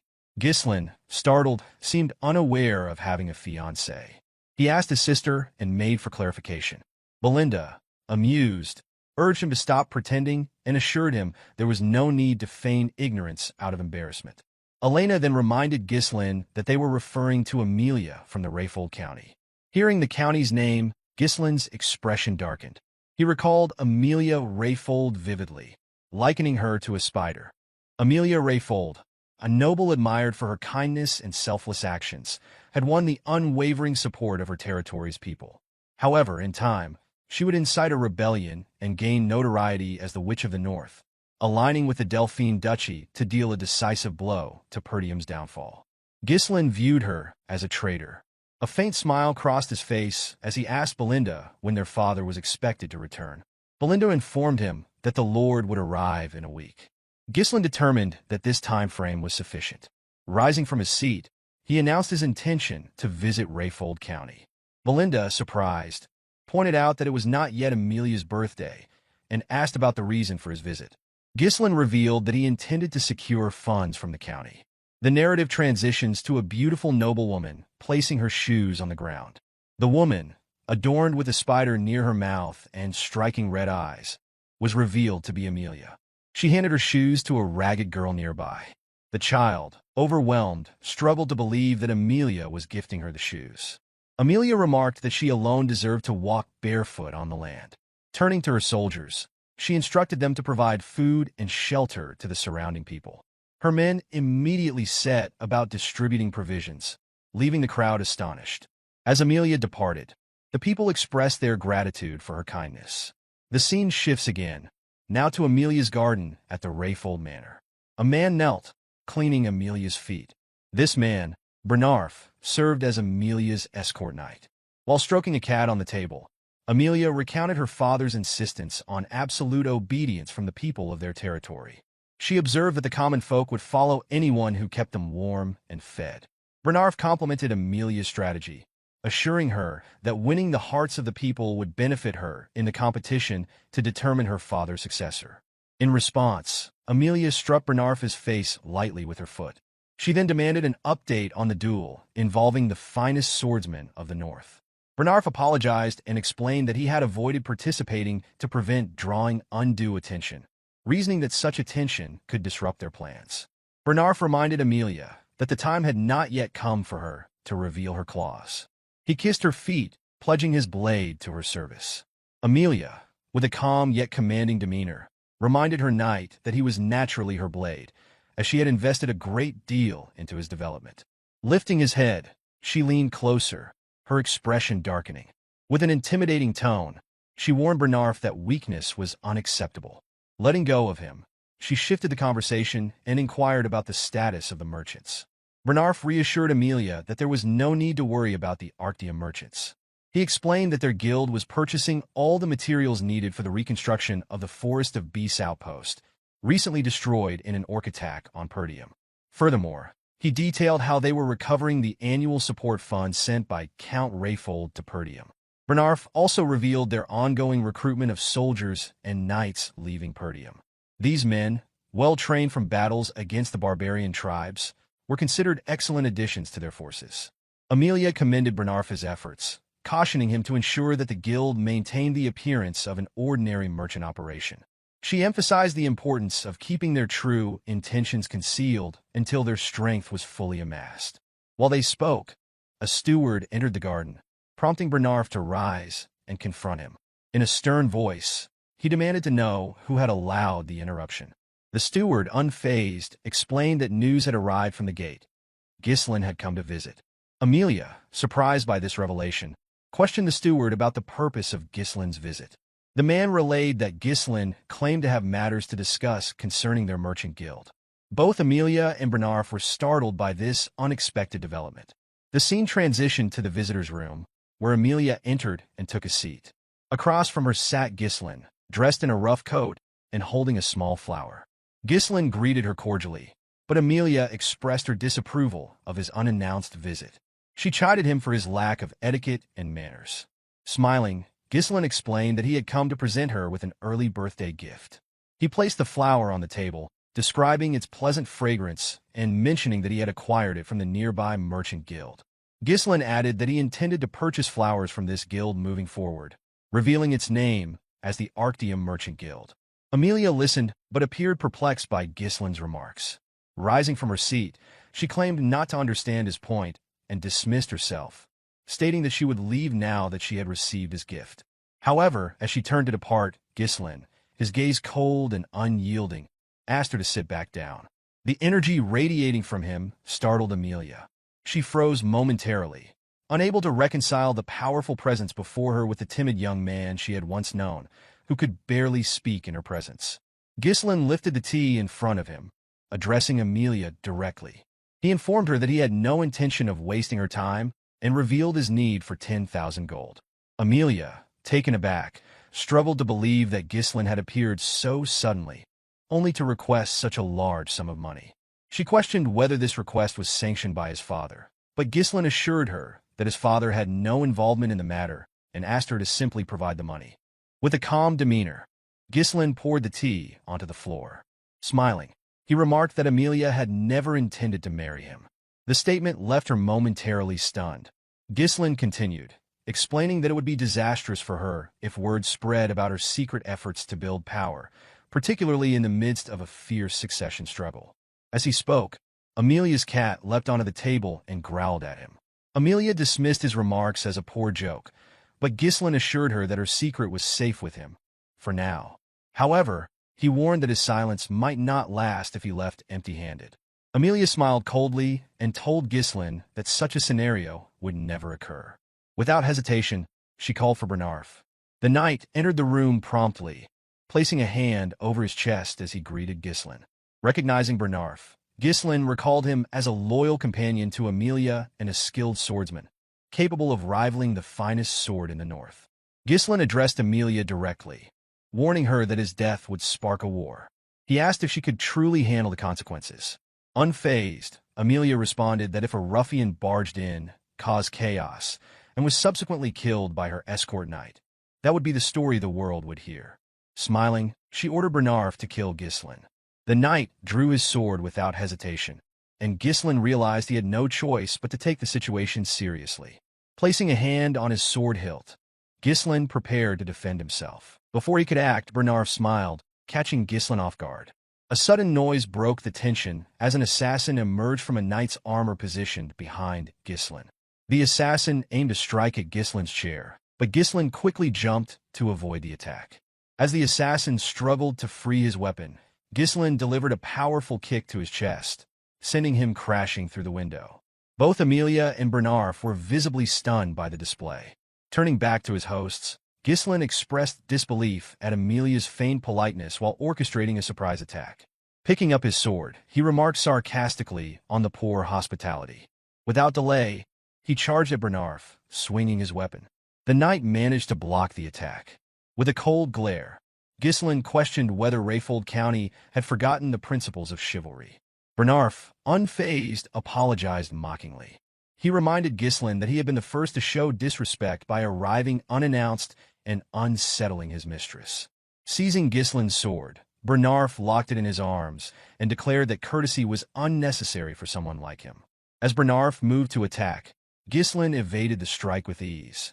Jumping into the air, Ghislain delivered a strong kick that forced Bernarf to retreat, creating space between them. Bernarf had heard rumors that Ghislain was all talk and lacked skill, but the man before him did not resemble a novice. Observing the exchange, Amelia demanded to know why her knight was fighting so conservatively. Angrily, she ordered Bernarf to bring her Ghislain's head, reminding him that fulfilling such commands defined him as her sword. Upon hearing the command, Bernarf assumed his stance and released his mana, daring Ghislain to step forward. Ghislain smirked, finding it absurd that a mere escort knight would presume to order him around. Bernarf, unfazed, remarked that he was doing Ghislain a favor. He advanced swiftly, appearing in front of Ghislain in an instant. Swinging his sword with incredible speed, he caught Ghislain off guard. Although Ghislain managed to dodge the strike, Bernarf's blade still grazed his face, leaving a shallow cut. Ghislain was stunned by the knight's speed and precision. Bernarf pressed his advantage, launching a series of fierce attacks. Ghislain struggled to parry each strike, the ferocity of the blows forcing him on the defensive. Observing the duel, Amelia was equally surprised and unsettled. She had not expected a so-called weakling like Ghislain to hold his own against Bernarf. Despite the display, Amelia remained confident in her knight's superior skill. Ghislain managed to block another strike, locking Bernarf's sword in place and moving his blade dangerously close to the knight's neck. Before he could land a decisive blow, Bernarf skillfully pulled his sword back and trapped Ghislain's weapon with his arm. Countering swiftly, Bernarf attacked with the same technique he had used earlier. Ghislain smirked, recognizing the maneuver and attempting to disarm Bernarf as he had before. However, this time, the outcome was different. Ghislain quickly realized that Bernarf's body had been reinforced with mana, allowing him to maintain his grip. Bernarf calmly informed Ghislain that his trick would not work twice. Seizing the opportunity, Bernarf slammed Ghislain to the ground and rushed forward to capitalize on the advantage. Ghislain, recovering quickly, deflected the oncoming strike and leaped backward, creating some distance between them.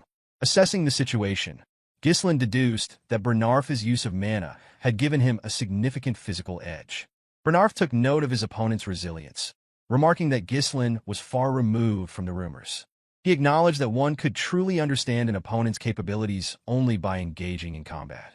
Analyzing Gislin's technique, Bernarf observed that his swordsmanship lacked the structure of formal training, appearing instead to have been honed through real combat experience. With a confident expression, Bernarf inquired if Gislin had fought the barbarians so frequently that he had adopted their chaotic style. Tossing Gislin's sword aside, Bernarf declared that such methods were only effective on the battlefield and that Gislin's deviation would end now. Breathing heavily, Gislin silently admitted the difficulty of the battle. Bernarf's precise thrusts, aimed narrowly at vital points, disrupted Gislin's sense of timing and distance. At close range, Bernarf's larger frame and refined techniques created an overwhelming advantage. Gislin realized that Bernarf was an opponent beyond his current level. Raising his hand, Gislin revealed a mana thread attached to his wrist. He informed Bernarf that his own time was running out as well. Pulling the thread sharply, Gislin caught the knight off guard. Bernarf, unfamiliar with the technique, hesitated for a fraction of a second. Using this opening, Gislin struck Bernarf at the back of his head with the hilt of his sword. As Bernarf staggered, his stance faltered, and Gislin advanced. Delivering a powerful knee strike to Bernarf's face, Gislin left the knight disoriented. Bernarf, confused and unable to process what had just transpired, could not fathom how Gislin had managed to position his weapon so effectively. Amelia called out to Bernarf, but Gislin immediately raised his sword and launched an attack. To Gislin's surprise, Bernarf managed to block the strike and countered by pushing him back with his own blade. Despite the force, Gislin held his ground. Observing the intensity of the battle, Bernarf turned to Amelia and urged her to leave the room, stating that he could no longer guarantee her safety. With a determined expression, the knight declared that he would now give his best effort. Gislin, unfazed, smirked coldly and remarked that this was precisely what he wanted, admitting that it had been a long time since he had faced such an entertaining opponent. The narrative shifts to Amelia, who was fleeing the room with her cat. Anger simmered within her as she reflected on the humiliation Gislin had caused her. She questioned how he had learned about the merchant guild, suspecting someone had leaked the information.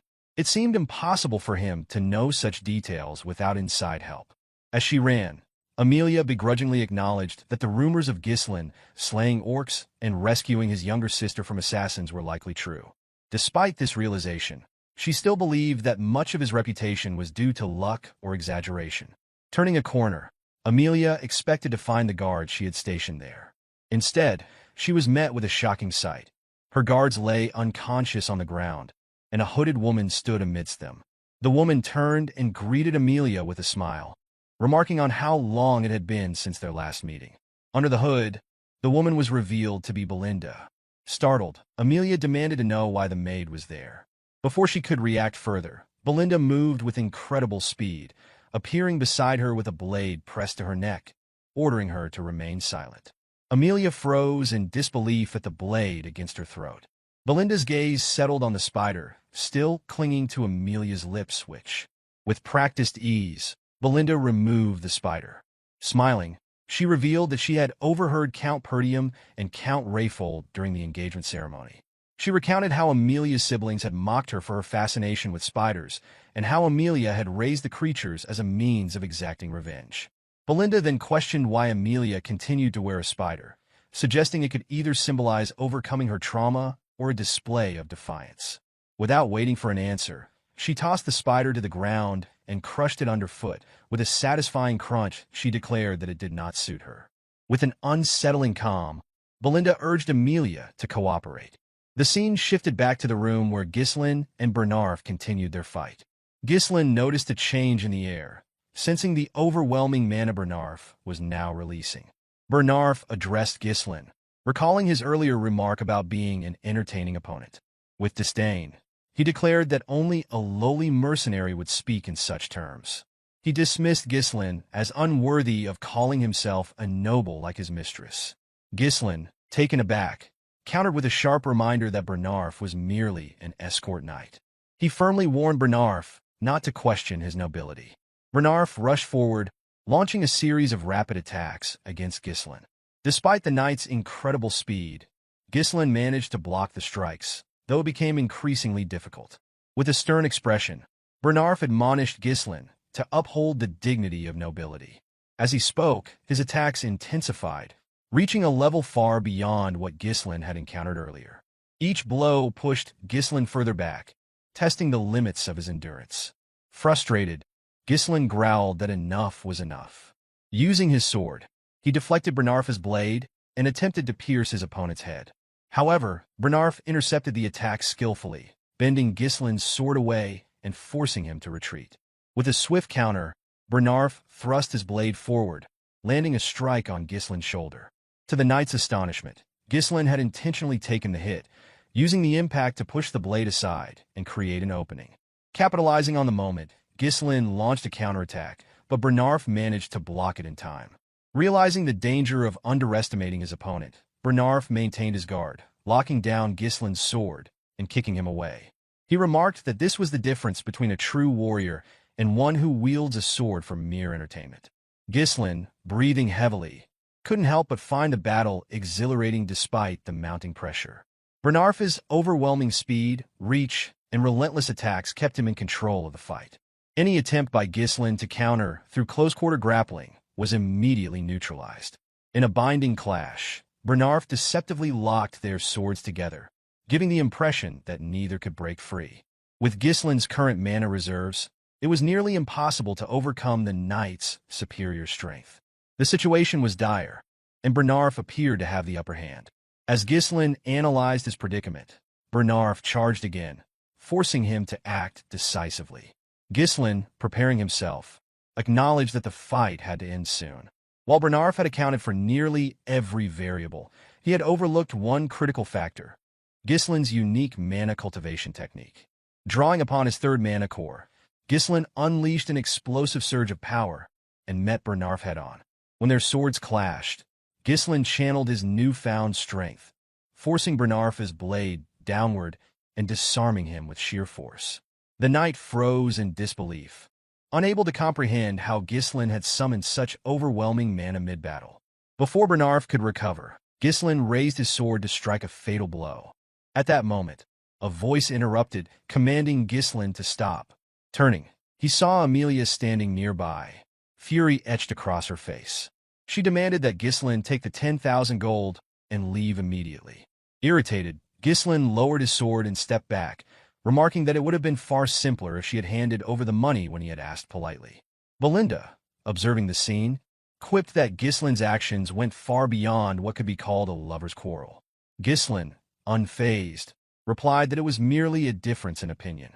Approaching Amelia, he rested his sword on his shoulder and informed her that there was unfortunate news. With a calm but firm tone, Gislen announced that the fee had now doubled to 20,000 gold. In the next scene, Amelia smashed a vase onto the floor, her frustration echoing through the room. Bernarf stood beside her, bowing slightly as he apologized for his failure. He explained that Gislen was far stronger than the rumors suggested, admitting that he had underestimated him. Bernarf revealed that Gislen had managed to release mana exceeding that of an advanced-level knight. Amelia, her expression darkening, stated grimly that Gislen had changed. When Bernarf cautiously suggested reporting this development to the Delphine Duchy, Amelia's reaction was swift.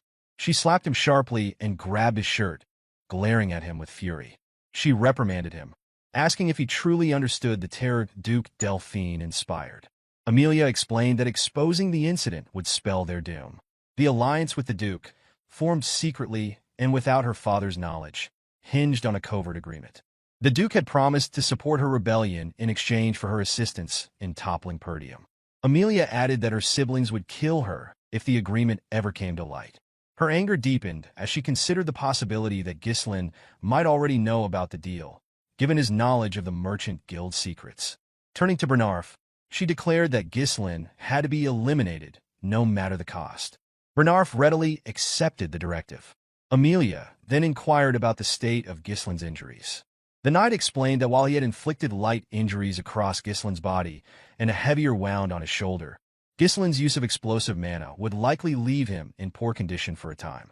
Bernarf cautioned that they could not use knights from their own territory, as doing so would leave a trail. Amelia nodded, acknowledging the constraint and reminding him of the reason she had trained a specific group of operatives. Immediately understanding her intent, Bernarf asked if she intended to deploy the Wildcats. Amelia confirmed this, explaining that the Wildcats were composed of war orphans, outcasts, and those without status. Only the most naturally talented individuals proficient in mana were selected for this elite group.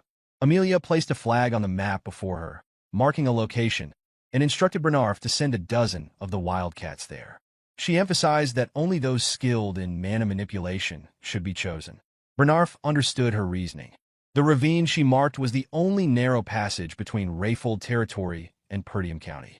Its remote location and restrictive terrain made it an ideal site for discreet operations. Bernarf assured his mistress that he would prepare the Wildcats as instructed. Amelia, her expression resolute, vowed to repay Ghislain for the humiliation he had inflicted upon her. The scene shifted to Ghislain, who was seated in a carriage. Wrapping a cloth around his injured arm, he appeared deep in thought. Ghislain's senses prickled, and he wondered if Amelia was already planning her next move. Fergus, seated nearby, asked if he was all right. Ghislain assured him that he was fine, explaining that the cuts were not very deep. Reflecting on the recent battle, Ghislain acknowledged that he had pushed himself to his limits, but was satisfied with the outcome. The 20,000 gold he had obtained from Amelia was enough to cover the foundational funds needed to rebuild Perdium. For his territory, it was equivalent to years of accumulated savings. Despite his earlier anger, Ghislain had decided against killing Amelia, knowing that her death would have inevitably triggered a war, one his county could not afford at the moment. Ghislain understood that he could not risk the safety of his territory for the sake of his whims. Perdium was already struggling to handle the barbarian threat, making it wiser for him to retreat for now. The knowledge he possessed about the Arctium Merchant Guild would be enough of a burden on Amelia. As he put on his jacket, Ghislain resolved to make good use of Amelia's predicament. Belinda, observing her master's confident demeanor, asked if events were unfolding according to his plan. She reminded him of his earlier instructions to subdue the guards upon hearing fighting noises and to take Amelia hostage if she exited the room. Ghislain clarified that he had entrusted Fergus with those tasks. As he spoke, a wave of pain coursed through his body, causing him to spit blood. Alarmed, Belinda and Fergus quickly moved to his side. Ghislain realized that the pain was the recoil from using and opening his third mana core. Although the current discomfort was less severe than before, it remained a significant burden. He acknowledged that this would be troublesome to endure every time he accessed his power and concluded that he needed to find a way to increase his mana capacity. While he was lost in thought, Belinda grabbed his hand and took out a large needle coated with mana. She noted that the flow of his mana was chaotic and unbalanced. Without hesitation, she began applying the needle to various points on his hand. Ghislain was startled by the sensation, feeling something being released from his body. Exhaling sharply, he noticed that his tangled mana pathways had opened slightly. The technique, he realized, required an advanced understanding of mana manipulation. Ghislain reflected on Belinda's unusual skills. Though he knew she was not an ordinary maid, having been brought into the family by his mother, he remained uncertain of her true identity. He found it curious that someone so talented would choose to serve as a head maid in the countryside. However, Ghislain dismissed the mystery, reasoning that having skilled individuals in his territory was always beneficial, especially since the challenges he had faced were just the beginning. Belinda assured Ghislain of her unwavering loyalty, promising to help him with anything he required. She then asked why he had taken such a large sum of money from Amelia. Ghislain explained that he needed to spend money, and Amelia was the wealthiest person he knew. Both Fergus and Belinda were shocked by this revelation. Belinda expressed disbelief that he had ended his engagement for such a reason, warning that Count Rayfold would retaliate if he found out. Ghislain, unconcerned, assured her that Amelia would never report the incident to her father.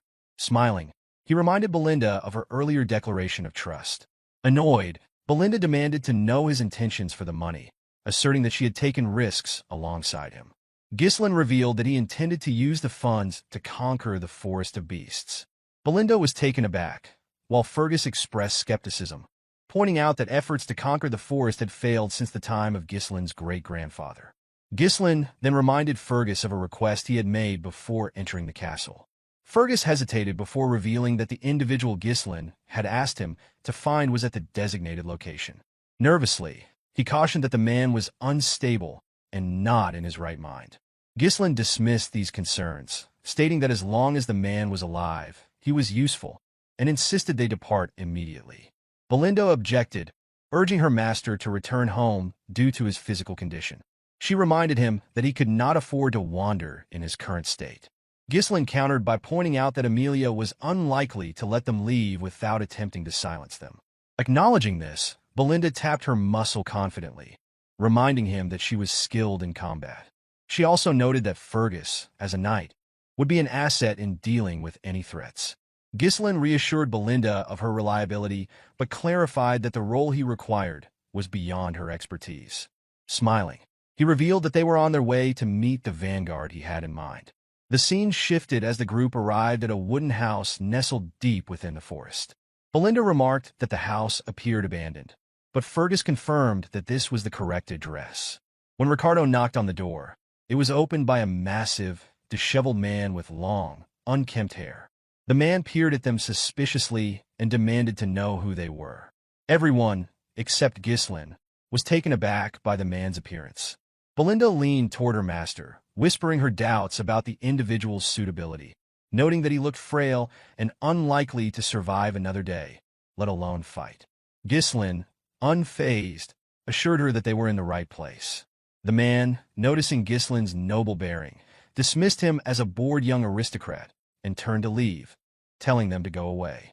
However, Ghislaine called out to him, addressing him as the ex-captain of the Ratatosk mercenaries and referring to him by name, Gillian. The call stopped the man in his tracks. Gillian turned sharply, his expression a mix of surprise and caution. With a calm smile, Ghislaine told him that he had long wanted to meet him. The rest of the group was stunned to learn that the seemingly destitute man before them had once led the legendary Ratatosk mercenaries, a group renowned for requiring mastery of nearly all weapons from its members. Though the group no longer existed, their valor and reputation remained so great that even knights in foreign lands knew their name. Without warning, Gillian hurled an axe at Ghislaine, the blade narrowly missing and slicing through his jacket. Alarmed, the group drew their weapons and moved to protect their master. With a menacing look, Gillian demanded that Ghislaine state his business. Belinda urged her master to step back, warning that Gillian was unstable. Ignoring her, Ghislaine mentioned the eternal punishment, causing Gillian to freeze in shock. Ghislaine revealed that he knew the cure for the incurable disease afflicting Gillian's daughter, describing the symptoms: high fever, bloody coughing, and red spots resembling flower petals on the skin. Ghislaine explained that the disease's agonizing nature earned it the name eternal punishment. He then asked if this information had piqued Gillian's interest. Reluctantly, Gillian stepped aside and allowed the group to enter. Inside, the sound of a girl's screams filled the house. Gillian rushed to his daughter, Rachel, who writhed in pain on the bed. As Ghislaine observed her, he concluded that it was not too late to act. In his past life, Ghislaine had searched for Gillian to recruit him, but by the time he found him, the man had lost his daughter, sold all his assets, and ultimately taken his own life.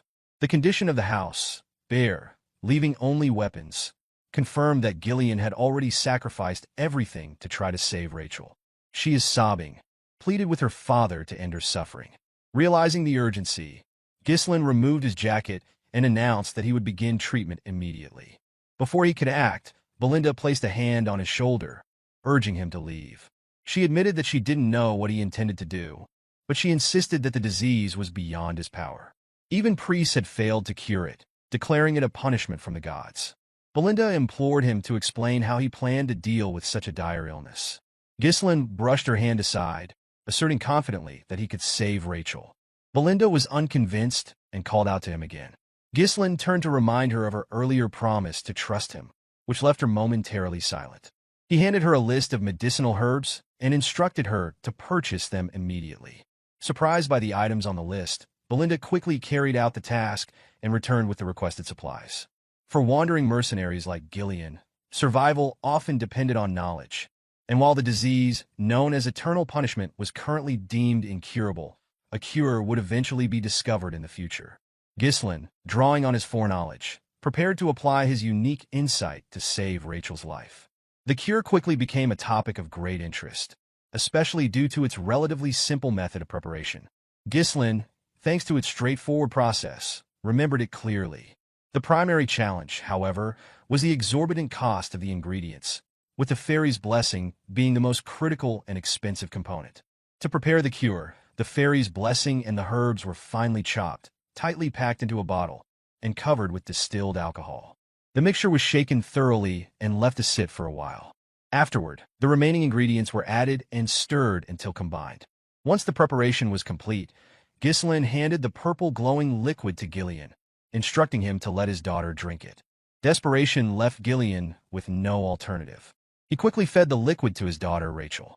Almost immediately, the red spots on her face began to fade, leaving everyone in the room astonished. The group could barely comprehend what they were witnessing. Gillian, more shocked than anyone, stared in disbelief at the visible transformation. Ghislaine, calm and composed, remarked that the outcome was as expected. With a trembling voice, Gillian asked Ghislaine how he had accomplished this, pointing out that even holy power had failed to cure her. Ghislaine explained that divine power was not omnipotent. While it could enhance the body's vitality and regenerative capabilities to aid in combating illnesses, it was fundamentally different from a cure. Gillian's hands trembled as he grabbed Ghislaine and desperately asked if his daughter could truly be healed. Ghislaine reassured him that Rachel would be fully cured within a few months. Overwhelmed, Gillian stepped back and bowed his head in gratitude, acknowledging that Ghislaine must have come to this remote place with a purpose. He confessed that all he had left was his body and offered to become Ghislaine's servant or even his dog if that was what he desired. Ghislaine dismissed the man's offer, stating firmly that he wanted neither a slave nor a servant. Instead, he declared that he sought the captain of the Ratatosk mercenaries. As Gillian raised his head, he noticed something extraordinary. Ghislaine's eyes shone with the ambition of a dreamer. Inspired, Gillian stood up and grabbed an axe, using it to cut off his long ponytail. The group watched in awe and fear as the man's demeanor transformed. Without the ponytail, Gillian looked like an entirely different person, more alive, determined, and ready to act. Moving toward his weapons, Gillian asked if there were others accompanying Ghislaine or if anyone might come looking for him. Ghislaine confirmed that his group was the only one present. Gillian then inquired whether Ghislaine had enemies, to which Ghislaine admitted he did and added that he would likely gain more in the future. Gillian picked up a spear and wrapped a rope around it. With swift precision, he hurled the spear through the wooden wall of the house, sending it deep into the forest outside. The force destroyed part of the wall, and the group watched as the spear found its target. Gillian pulled the spear back toward him using the rope, demonstrating his formidable skill. The scene left everyone in the room silent, their awe at Gillian's transformation evident. As the spear re-entered the house, it became clear that Gillian had spear-fished an assassin.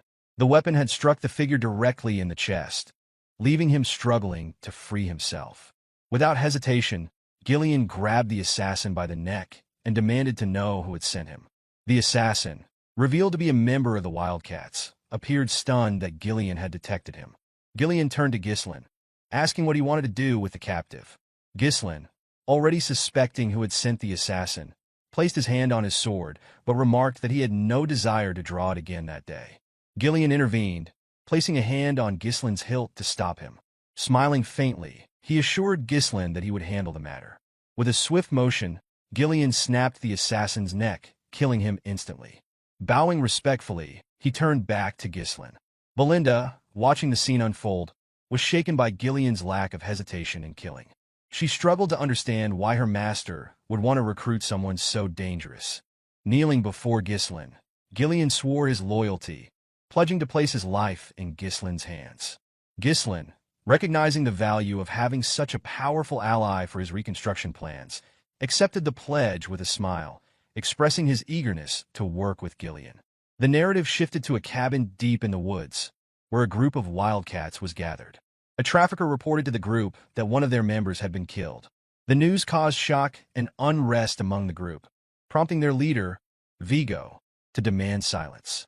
Apologizing for the commotion, the traffickers explained that Bernarf had assured them that Ghislaine would neither locate their reconnaissance unit nor be capable of killing them. Vigo questioned whether the reconnaissance team had made mistakes or been given bad intelligence. One of his subordinates, trembling, revealed that Gillian had joined Gislin's group. Startled, Vigo grabbed the subordinate by the neck and demanded confirmation. The man nervously insisted he was certain, recounting that he had seen it with his own eyes. Hearing this, Vigo smiled, expressing satisfaction that his former captain was finally taking action. The scene transitioned back to Gillian, who was traveling through the woods with Gislin and the others in a carriage. Belinda, feeling cramped, complained about the sheer volume of weapons Gillian had brought along. She asked Gislin whether it was truly necessary to transport so many, remarking that a sword or two should have sufficed. She expressed disbelief that they had been forced to purchase another carriage to accommodate Gillian's arsenal. Gislin calmly reminded her that they already needed an extra carriage to ensure Rachel traveled comfortably. He assured her it was not a problem and asked her to endure it for now, emphasizing that their primary concern was escaping the ravine. Belinda then inquired whether the captured assassin had been sent by Amelia. Gislin confirmed her suspicion. Hearing this, Belinda explained that the mask worn by the assassin was a symbol associated with the Wildcats traffickers, a powerful and notorious guild in Rayfold. Gislin, surprised, asked her to elaborate. According to Belinda, the Wildcats traffickers specialized in smuggling, assassination, drugs, human trafficking, and other illicit activities. Comprised of skilled former mercenaries, the guild wielded significant combat power and was regarded as a shadowy and dangerous organization. Gislin, curious, asked how Belinda had come to know this information despite spending most of her time in the castle.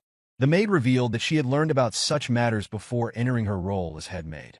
She urged her master to exercise caution, emphasizing the Wildcats' persistence and ruthlessness. Gislin, smiling confidently, assured her that he would be fine, reminding her that they had Gillian on their side. Immediately after the statement, something emerged from the ground after the carriage passed by. The figures began chasing the carriage, and Gillian sensed their presence. As the figures closed in, they leapt out of the ground, revealing themselves to be wildcats.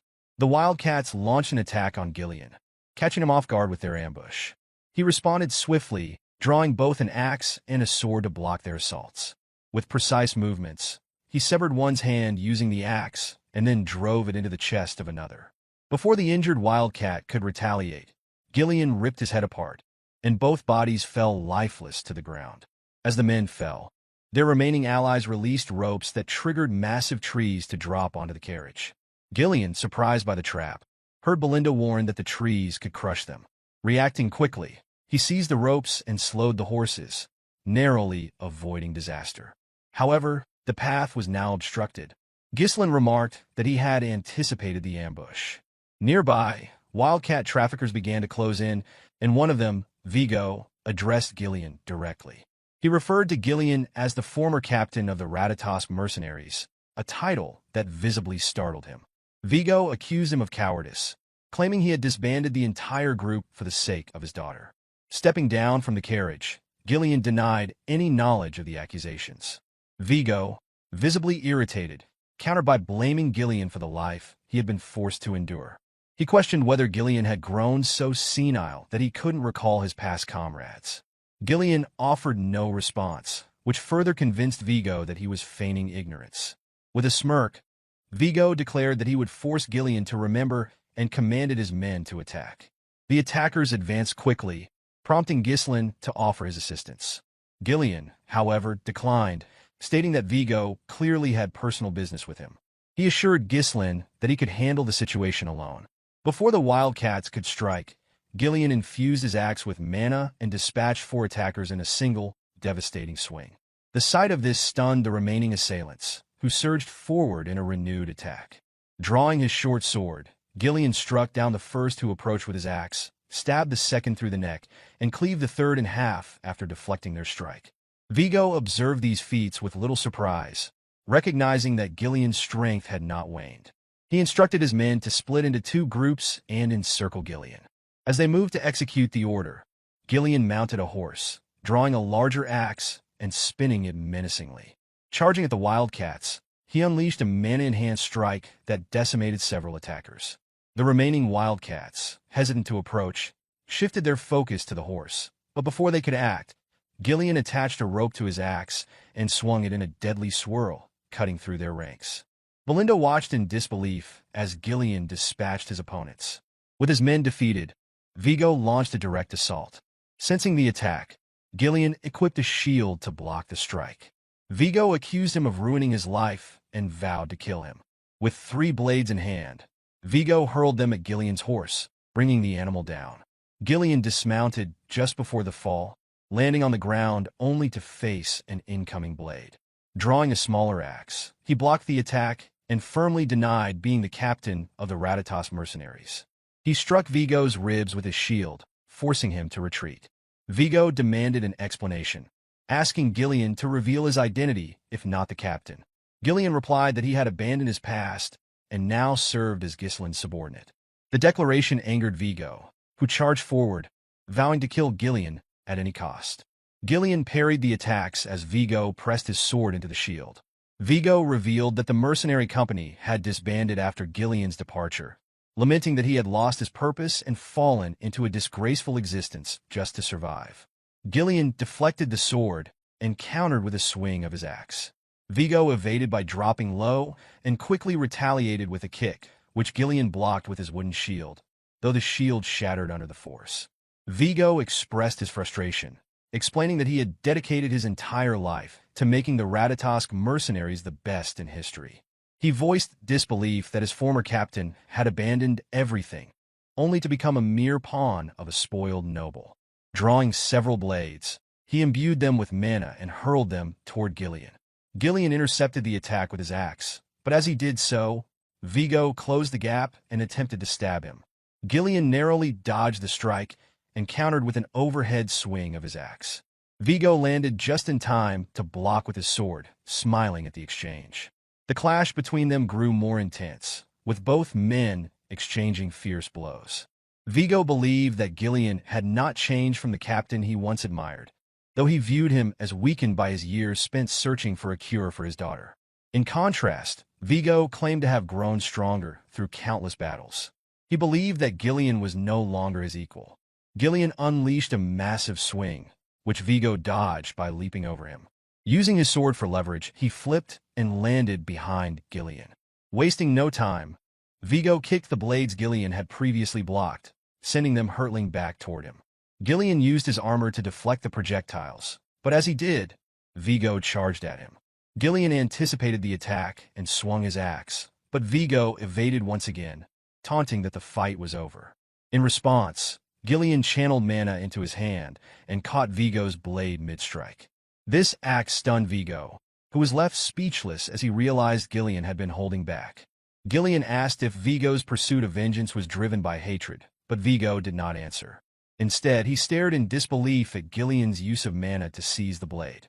Gillian then slammed the head of his axe into Vigo's face, sending him flying into a nearby tree. Standing over his fallen opponent, Gillian remarked that he did not understand Vigo's actions. He pointed out that Vigo had many opportunities to exact revenge if that was his true intent. Questioning his motives, Gillian asked why Vigo had not sought him out sooner. Vigo laughed bitterly, admitting that he had already visited Gillian's former residence, but had found only a feeble old man unworthy of death. With anger in his voice, Vigo demanded to know what had become of the Gillian he once revered. Gillian tossed Vigo's dagger to the ground and instructed him to pick it up. He declared that he was now merely a body bound to another's will. Unsheathing his sword, Gillian promised to grant his former comrade the highest level of respect, even in their confrontation. Gillian declared that he would take action as the captain of the Ratatas mercenaries, a statement that brought visible satisfaction to Vigo. Picking up his dagger, Vigo charged at him. Gillian blocked the attack, and Vigo expressed his joy at finally experiencing the fight he had long desired. The intensity of the battle increased as Vigo attacked more fiercely, but Gillian held his ground. With a powerful swing, Gillian aimed to end the fight, but Vigo dodged by dropping low and countered swiftly. Gillian parried the attack with his axe, forcing Vigo's dagger downward before driving his sword into Vigo's ribs. Despite the injury, Vigo gritted his teeth and retaliated. Gillian evaded and raised his axe high, pausing momentarily to acknowledge Vigo as the 5th unit commander of the Ratatas mercenaries, referring to him by his full name, Vigo Villanos.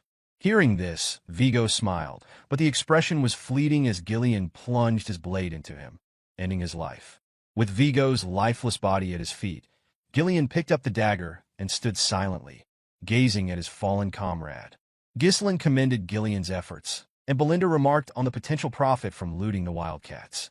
Gillian apologized to Ghislain for causing unnecessary delays, but Ghislain reassured him, expressing admiration for his exceptional skills.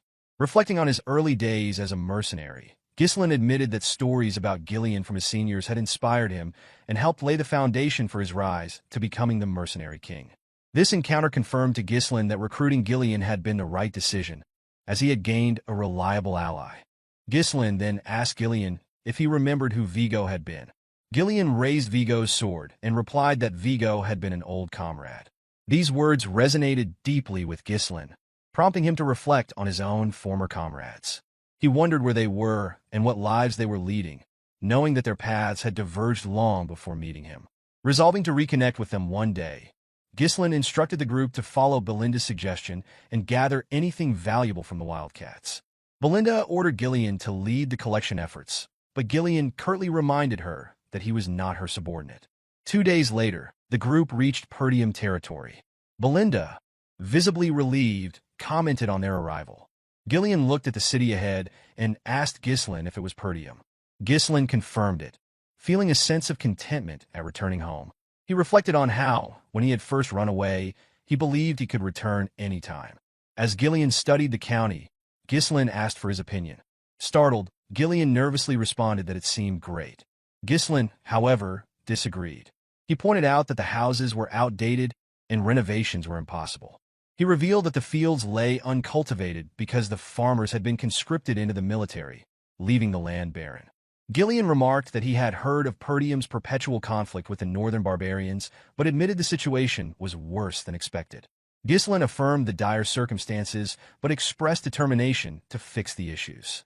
Turning to Gillian, he declared that he needed his strength to make it happen. Both Belinda and Gillian were surprised by this sudden appeal. Ghislain understood that the upcoming battle would be a long and arduous one, a fight to eradicate everything tied to Duke Delphine and to safeguard what had been taken for granted. Resolute, he vowed to restore the land, no matter the cost. As the group entered the county, Belinda noticed something unusual and urged her master to look ahead. When Ghislain lifted his gaze, he saw a figure he hadn't expected. The silhouette was unmistakable, a man in armor with a coat draped over his shoulder. It was his father. At Perdium Castle, several men were gathered, engaged in discussion with the Count.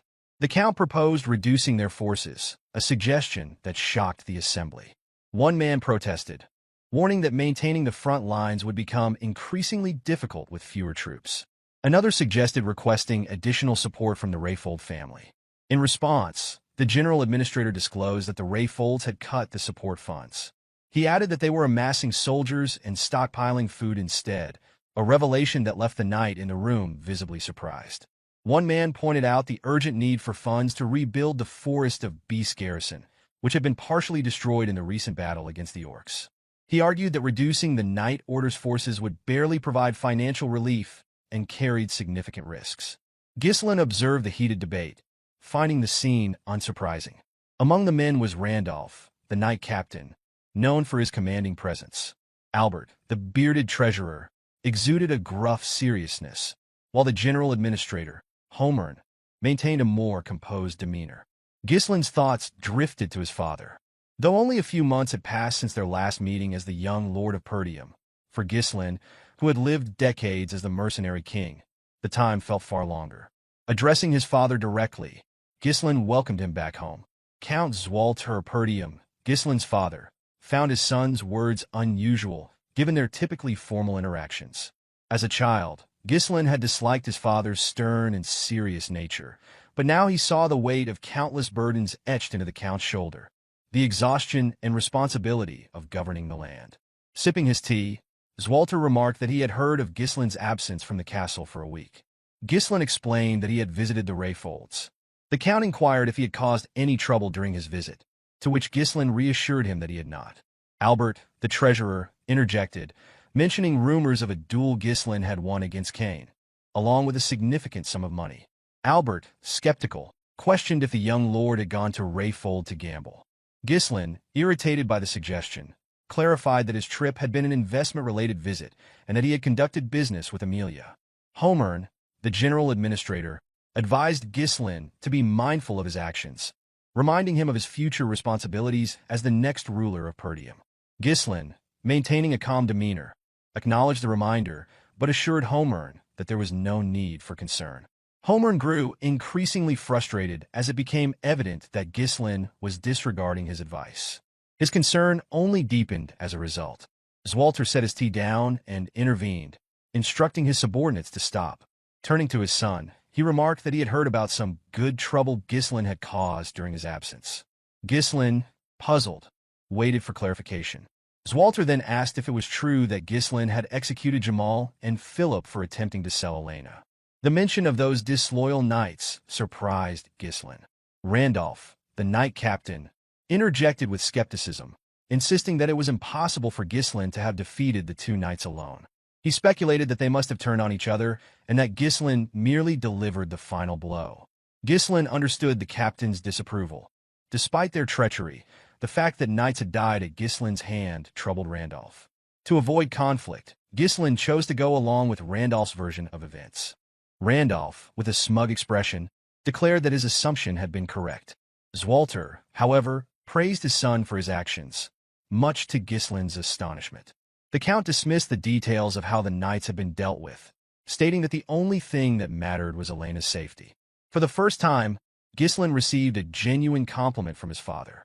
Encouraged, he informed Zwalter that he had a request. Zwalter, surprised by the declaration, listened as Homern cut in, warning Ghislain to stop if he intended to ask for money. Randolph agreed, citing all the trouble Ghislain had caused in the past. With visible irritation, the captain listed incidents such as selling military provisions for gambling funds, setting the front gate on fire to grill an army horse, and melting down armor to forge a useless, legendary sword. Ghislain couldn't refute the accusations. Though he didn't recall these events clearly, he knew he was likely responsible. Ghislain clarified that he wasn't asking for money, but simply needed his father's permission. Zwalter asked what the request entailed, and Ghislain revealed that he wished to pioneer the Forest of Beasts. The announcement shocked everyone present. Ghislain, unfazed by their reactions, smiled confidently. Later, in his bedroom, Ghislain recounted the encounter with amusement, sharing that his father had denied his request. According to him, Zwalter had reacted with alarm and began yelling at him. Belinda, unsurprised, commented that the response had been predictable. She explained that the forest was teeming with dangerous monsters and that there was nothing to gain from such a venture. Ghislain then asked Gillian if he had heard the plan from Belinda. Gillian confirmed that he had, recounting Ghislain's intention to fund the endeavor using the money received from Amelia. He further explained that the Forest of Beasts was infamous as a forest of death, where no one had ever returned alive. Its deadly reputation extended even to other regions, and people universally avoided it. With a calm smile, Ghislain assured his guard that he was well aware of the forest's dangers. Ghislain explained that there was nothing to gain by delaying their departure any further. Rising from his seat, he walked toward the door and informed Gillian that it was time to get started. Belinda reminded him that he had not received permission from the Count and asked if he intended to proceed regardless. Turning to her, Ghislain clarified that he had only asked for permission out of courtesy, emphasizing that he didn't actually require his father's approval. He stated firmly that this was something he had to do. Belinda, confused by her master's determination, questioned what he hoped to find in the forest that made him so resolute. Ghislain deflected, promising to explain later. He knew revealing the truth now could be disastrous if word spread. The forest held the key to massive wealth, a vein of runestone buried near its entrance. When infused with mana, or from this vein would produce runestones, a rare mineral highly coveted by mages. These stones were essential for crafting magical tools, including barriers, magic circles, scrolls, alchemy devices, and for conducting magical research. Their value was immense. In his previous life, Duke Delphine had discovered this vein, but in the present, only Ghislain held this critical information. Belinda, unable to discern her master's motives, ultimately chose to trust him, conceding that he must have a plan. Gillian assured Ghislaine that he would follow his orders. Ghislaine instructed Belinda to visit the nearest guild and hire 200 mercenaries for the mission. Belinda, taken aback by the number, remarked on his willingness to spend the hard-earned money he had risked his life to obtain. Gillian voiced concerns, pointing out that mercenaries were often unruly and difficult to control, especially in large numbers. He warned that they might even betray their employer if the opportunity arose. Acknowledging the risks, Ghislaine agreed, but explained that he and Gillian would personally select the most reliable individuals. Gillian asked for clarification, and Ghislaine revealed that they were headed to the most skilled small-scale mercenary group in the north. Gillian, visibly uneasy, inquired if his master was referring to the Mad Dogs, also known as the Cerberus mercenaries. He explained that while the Mad Dogs were indeed skilled, they were infamous for turning on their employers if situations deteriorated. Ghislaine confidently responded that they were going to put a leash on the Mad Dogs. The scene shifted as Gillian led his master's horse up a hill toward the outskirts of the Zimbar territory, where the Cerberus mercenaries were based. One of the mercenaries spotted the pair approaching from a distance and alerted his colleague. Upon hearing this, the second man laughed, referring to Ghislaine as a poor soul and remarking that the visitors had no idea what they were walking into.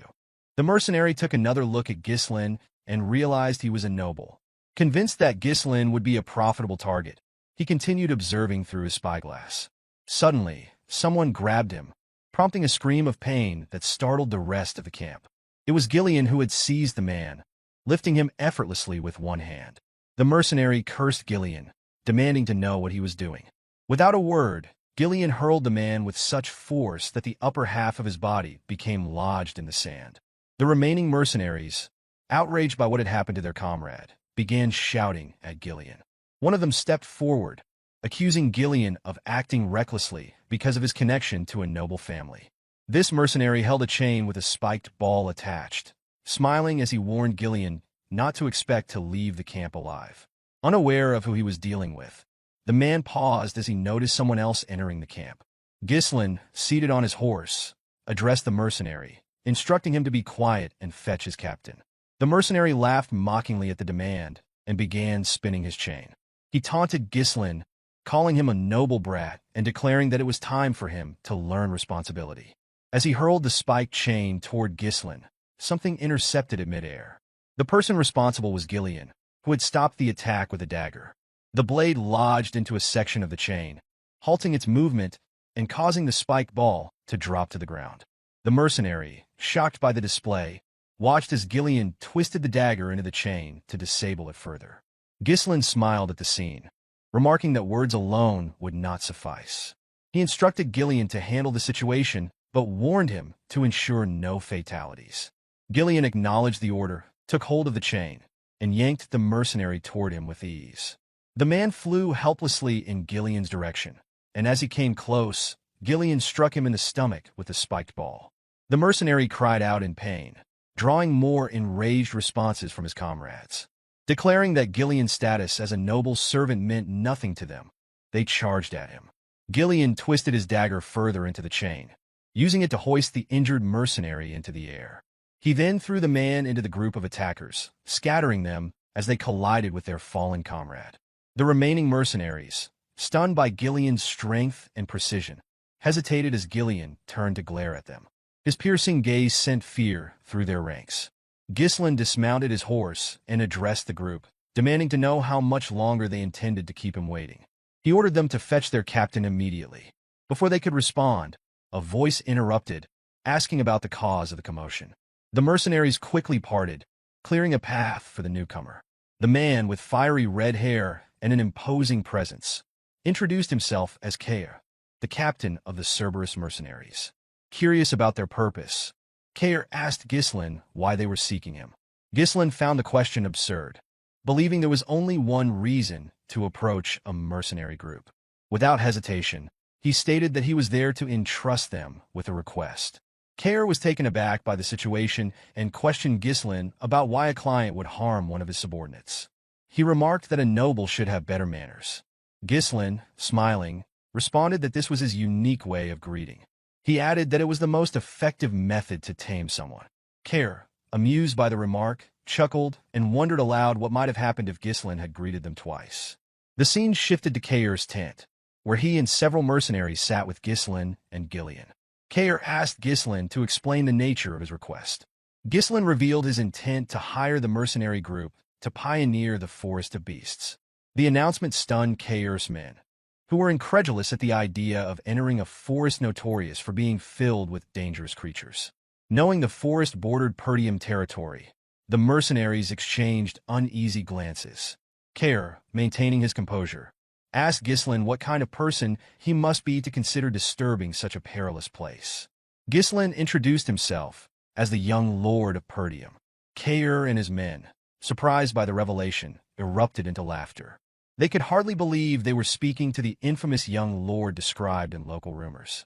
Their laughter grew louder as they became convinced that Ghislain had lost his mind.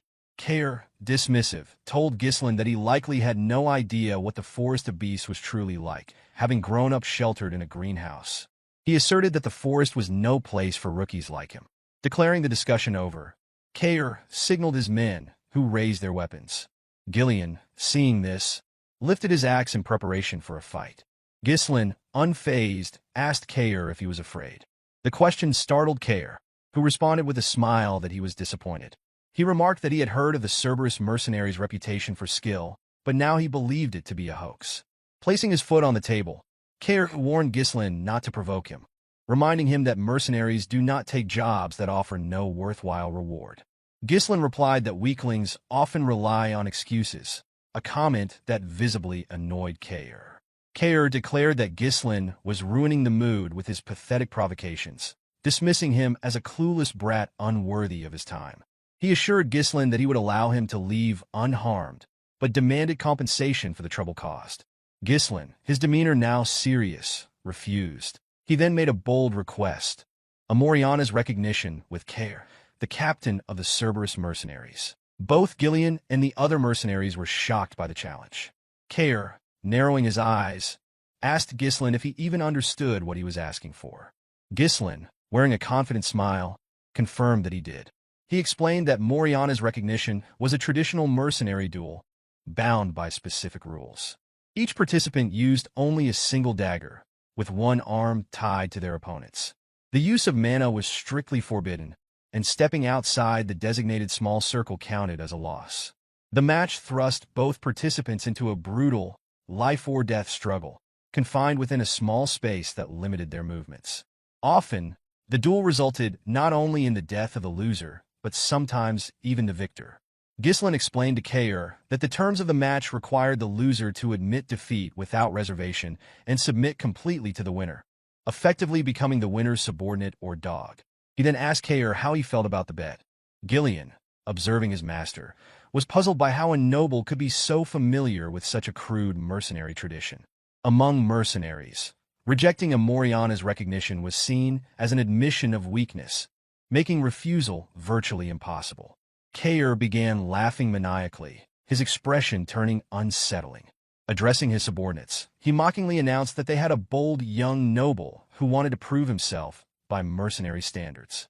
Encouraged by their captain, the mercenaries laughed along, amused by the absurdity of the situation. The scene shifted outside, where Ghislain and Kair stood ready for the duel. Their arms were tied together, and each was handed a dagger. Kair removed his jacket, revealing his imposing physique. The mercenaries cheered for their captain, shouting for him to kill the insolent noble. Kair, believing Ghislain had learned about the tradition from somewhere and was attempting to bluff his way through, told him there was no turning back now. Pulling Ghislain closer with a binding, Kair confidently stated that he had participated in this type of duel 5 times before. Returning to his starting position, Ghislain pulled Kair toward him and, with a cold, condescending gaze, revealed that he had completed this type of duel over 100 times. The captain was visibly shocked by the claim. At the signal to begin, both men charged at each other with their daggers, narrowly dodging each other's initial strikes. They swung again, their movements precise, though neither landed a blow. Ghislain pressed forward with greater strength, forcing Kair to block his attacks. Seizing an opening, Kair yanked Ghislain toward him and attempted to stab him from behind. Ghislain, unable to see the blade clearly, blocked each strike with skill. As Kair missed an attack, Ghislain bent his head to avoid it and countered swiftly. Kair managed to evade and retaliated by pulling Ghislain close and delivering a heavy kick to his leg. The force of the blow was jarring, but Ghislain endured it. Kair, surprised by Ghislain's resilience, acknowledged that he was performing better than expected. He expressed disbelief at Ghislain's claim of having participated in over 100 Moriana's recognitions, remarking that most mercenaries never experience even one in their lifetime. Charging at Ghislain again, Kair mocked him, advising that he should at least make his bluffs more convincing. This time, he didn't give Ghislain any opportunity to counter. The Cerberus mercenaries, delighted by the display, encouraged their captain to finish Ghislain off. However, their cheers subsided under Gillian's intense glare, silencing them instantly. Gillian, observing the fight, recognized the severity of the situation. The circle was so small that it barely accommodated one person lying down. With no mana or external force allowed, the duel demanded complete reliance on physical skill and strength alone. Another significant challenge in the duel was the size difference and restricted movement due to the tied hands, which left Ghislain at a disadvantage. He could barely evade or block Kair's relentless attacks, while Kair had ample opportunity to dominate and control the fight. Gillian, observing closely, rested his hand on his axe, prepared to intervene if the situation turned dire. Kair seized Ghislain's arm and pinned him down before swinging his dagger toward him. Ghislain evaded the strike by jumping to the other side, landing unsteadily. Upon landing, he felt a sharp pain surge through his leg, the same leg that had absorbed Kair's earlier attack. Without the protection of mana, the accumulated damage was beginning to take its toll. Kair noticed Ghislain's pained expression and smirked. Mockingly, he remarked that Ghislain looked pale and asked if he had already reached his limit.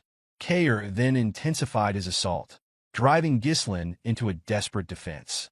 Despite his disdain for nobles, Kair acknowledged that Ghislain showed more determination than most. However, he remained convinced that Ghislain lacked skill and believed he had deciphered his strategy, deflecting dagger strikes while absorbing less harmful blows with his body. Yet Kair also understood the harsh reality of Moriana's recognition. Without mana, every attack inflicted accumulating damage.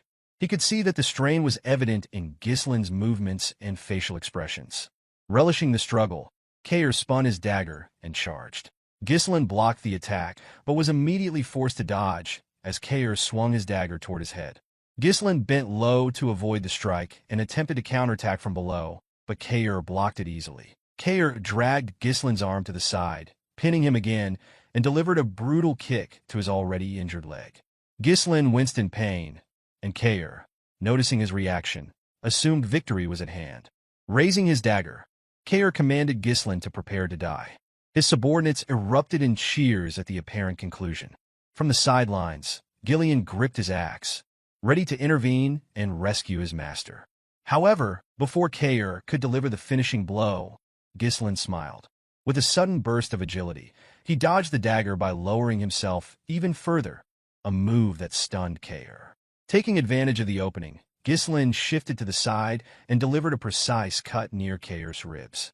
The strike left Kair momentarily stunned, and gasps erupted from the gathered mercenaries. Even Gillian was shocked by the turn of events. Enraged, Kair charged at Ghislain, but Ghislain moved low again, evading the attack with remarkable skill. This time, he countered with a slash to Kair's chest as he passed. The mercenaries stood in disbelief. Their captain, who had been dominating the fight and tossing Ghislain around earlier, was now wounded twice. They shouted for Kair to demonstrate the strength of a true mercenary. Meanwhile, Gillian watched with astonishment at his master's movements, realizing that Ghislain had far greater skill than he had anticipated. Kair swung his dagger at Ghislain's head, but Ghislain ducked low to avoid the strike. Rising quickly, he used his shoulder to slam into Kair's face. With the dagger tightly clenched in his fist, Ghislain delivered several blows to the captain's face in rapid succession. Before Kair could recover, Ghislain rotated his dagger and stabbed it into Kair's hand. Despite the injury, Kair did not cry out. Instead, he charged at Ghislain with renewed ferocity. Ghislain, however, easily dodged each attack. Kair began to falter, confused by the sudden change. Just moments earlier, Ghislain had seemed barely capable of withstanding his strength. Gillian, watching intently, finally understood.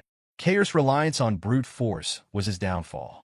His powerful swings had stiffened his muscles and restricted his movements, making his body rigid and slow.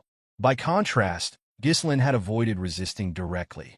Instead, he relaxed his own body, using the captain's momentum to redirect the fight into his favor.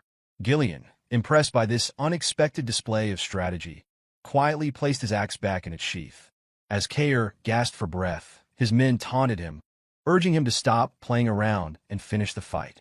Ghislain commended Kair for his resolve, noting that many others in his position would have resorted to breaking the rules by using mana when cornered. Kair, smirking despite his exhaustion, replied that Ghislain spoke like someone who truly had fought in 100 Moriana's recognitions. He revealed that he had earned his position as captain through this very method, adding that mercenaries who broke the rules never survived long in their profession. Ghislain smiled at Kair's words, stating that he admired his spirit. Kair admitted that he was at a disadvantage in a direct confrontation, but pointed out that victory in Moriana's recognition was not limited to overpowering an opponent. He reminded Ghislain that stepping outside the circle was an automatic loss. With that, Kair grabbed Ghislain's arm, hoisted him into the air, and attempted to throw him out of the circle. Confident in his plan, Kair was certain that this would secure his victory. However, before Ghislain's foot could touch the ground, he tightened his grip on Kair's hand and pushed his legs upward, bracing against Kair's knees to stop his descent. Using Kair's body for support, Ghislain reversed the momentum, pulling Kair toward him. Taking advantage of the surprise, Ghislain climbed up Kair's leg, maneuvered behind him, and locked his arm around the captain's neck. In one fluid motion, he slammed Kair's head to the ground, pushing it outside the circle. The gathered mercenaries stared in stunned silence, unable to believe what had just happened. Kair, realizing his loss, glared at Ghislain in frustration. Ghislain smiled gently, declaring his victory. Still in disbelief, Kair turned to Ghislain and demanded to know his true identity, unable to reconcile the skill he had witnessed with the idea of Ghislain being a noble. Fixing Kair with a cold, piercing gaze, Ghislain stated that he disliked the captain's attitude and reminded him that he was now speaking to his new master. Pulling Kair to his feet, Ghislain asked what he planned to do next. Kair assumed the fight was over, but Ghislain calmly corrected him, pointing out that he himself had not yet stepped outside the circle. Kair, taken aback, watched as Ghislain clenched his fist. Ghislain announced that it was time to discipline his subordinate, signaling that the ordeal was far from over. Ghislain delivered a solid punch to Kair's face, knocking him to the ground. Kair quickly raised a hand, asking Ghislain to wait. He reminded him that the fight was over the moment a combatant stepped out of the circle. In response, Ghislain struck him again and questioned if Kair intended to abide by rules on the battlefield. Kair, furious, called him a bastard and reminded him that nobles weren't supposed to act this way. Ghislain, his expression serious, ordered him not to speak back to his master. When Kair insulted him again, calling him a lunatic, Ghislain hit him once more. The punches continued, one after another, until Ghislain's hand was smeared with Kair's blood. The mercenaries, watching from the sidelines, grew uneasy.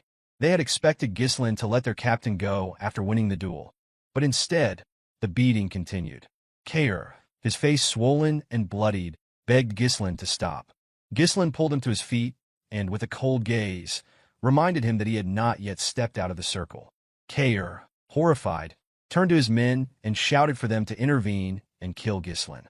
The mercenaries grabbed their swords, but before they could approach, Gillian unsheathed his axe. His commanding tone froze them in place as he warned that anyone interfering with his master's discipline would be killed. The mercenaries, seeing the deadly intent in Gillian's eyes, dared not move.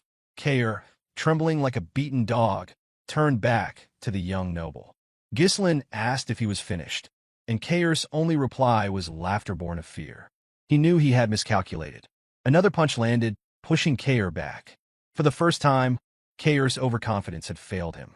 He had always seen nobles as pompous losers, arrogant, selfish, and easily manipulated with the right scare tactics. It was this attitude that had earned him the nickname Mad Dog, a title he relished. Yet now, the so-called Mad Dog was being thoroughly beaten by a noble he had underestimated.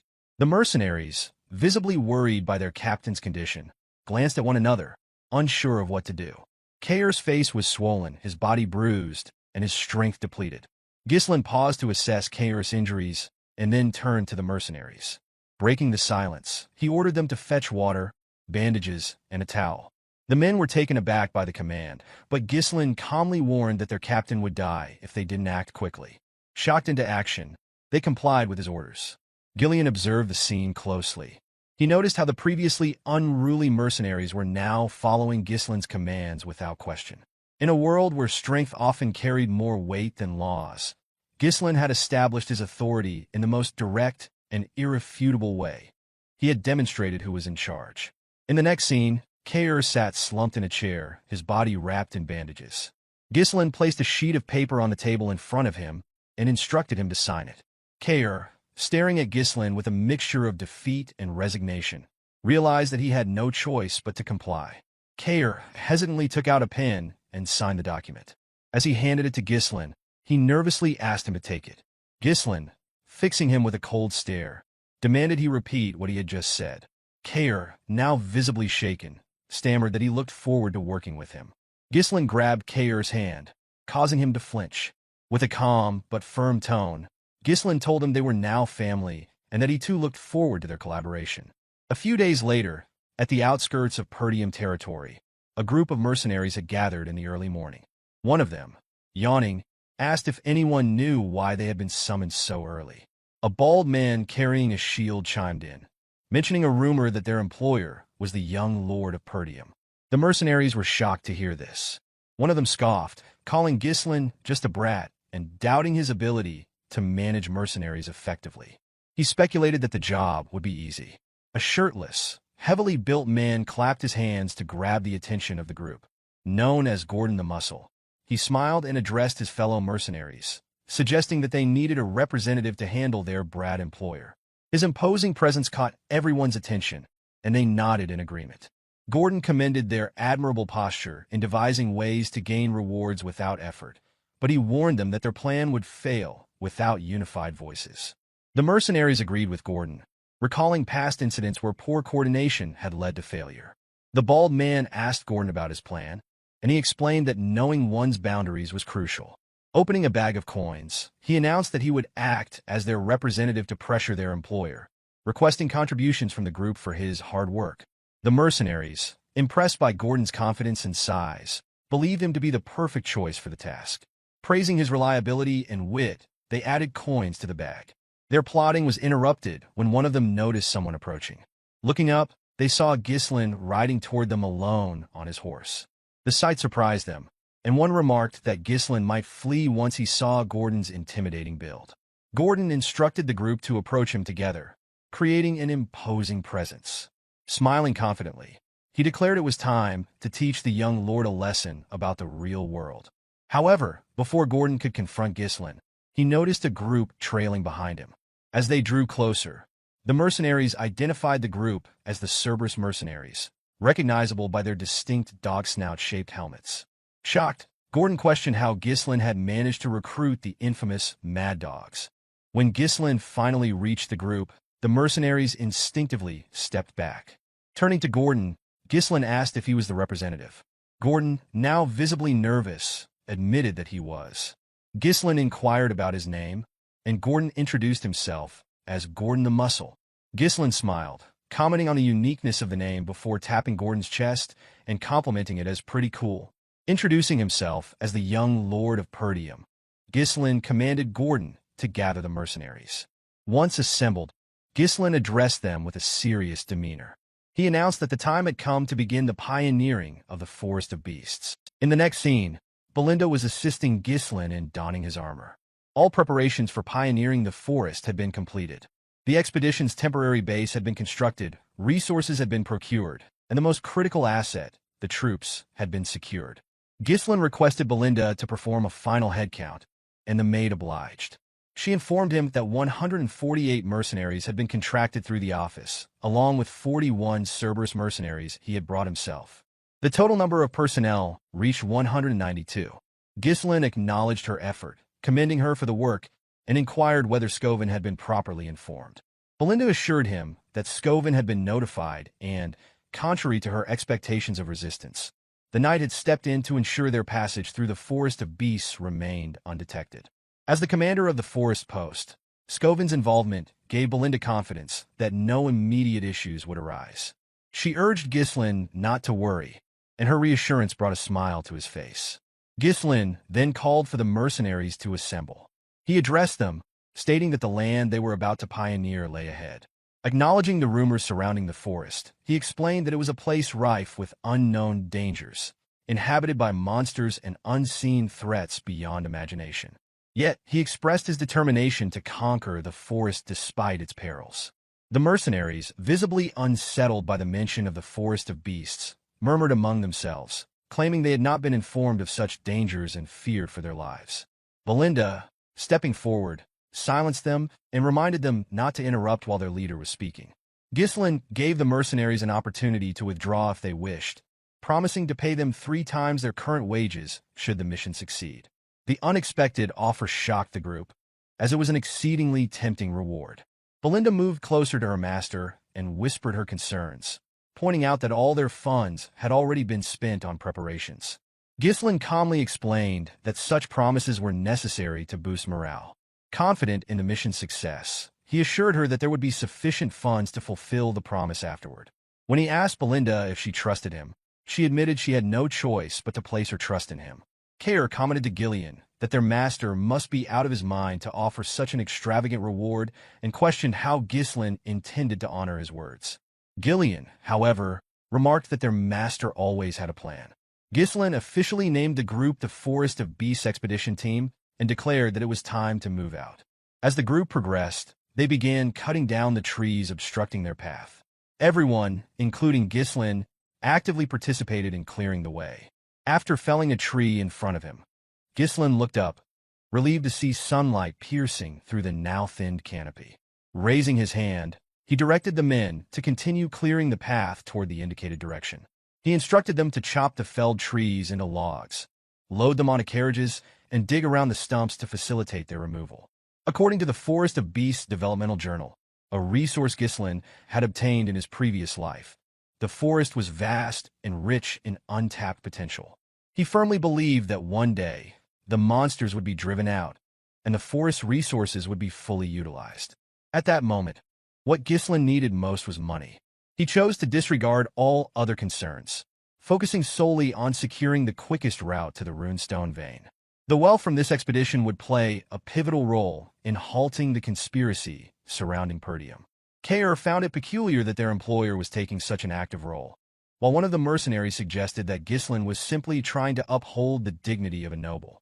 Another mercenary, wearing a helmet, scoffed, claiming that Ghislain was merely pretending and would soon give up. Belinda, overhearing the remarks, firmly told the men to stop gossiping and return to their work.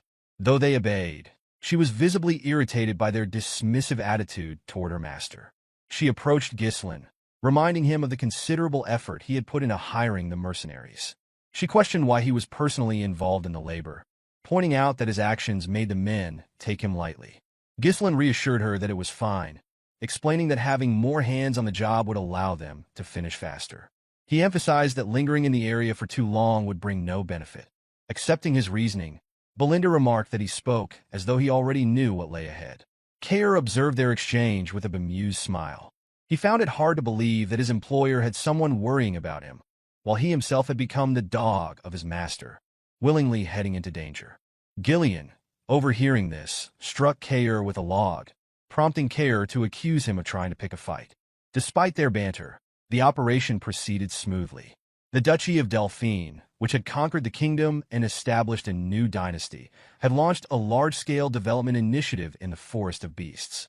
Ghislain had been unable to uncover the Duke's specific motivations for focusing on the forest. However, he had managed to obtain a developmental journal that detailed major resource locations and the ecosystem of monsters. Armed with this knowledge, Ghislain had come better prepared. One of the mercenaries, noticing the abundance of oil lamps among their supplies, wondered aloud why they had been brought instead of cheaper torches.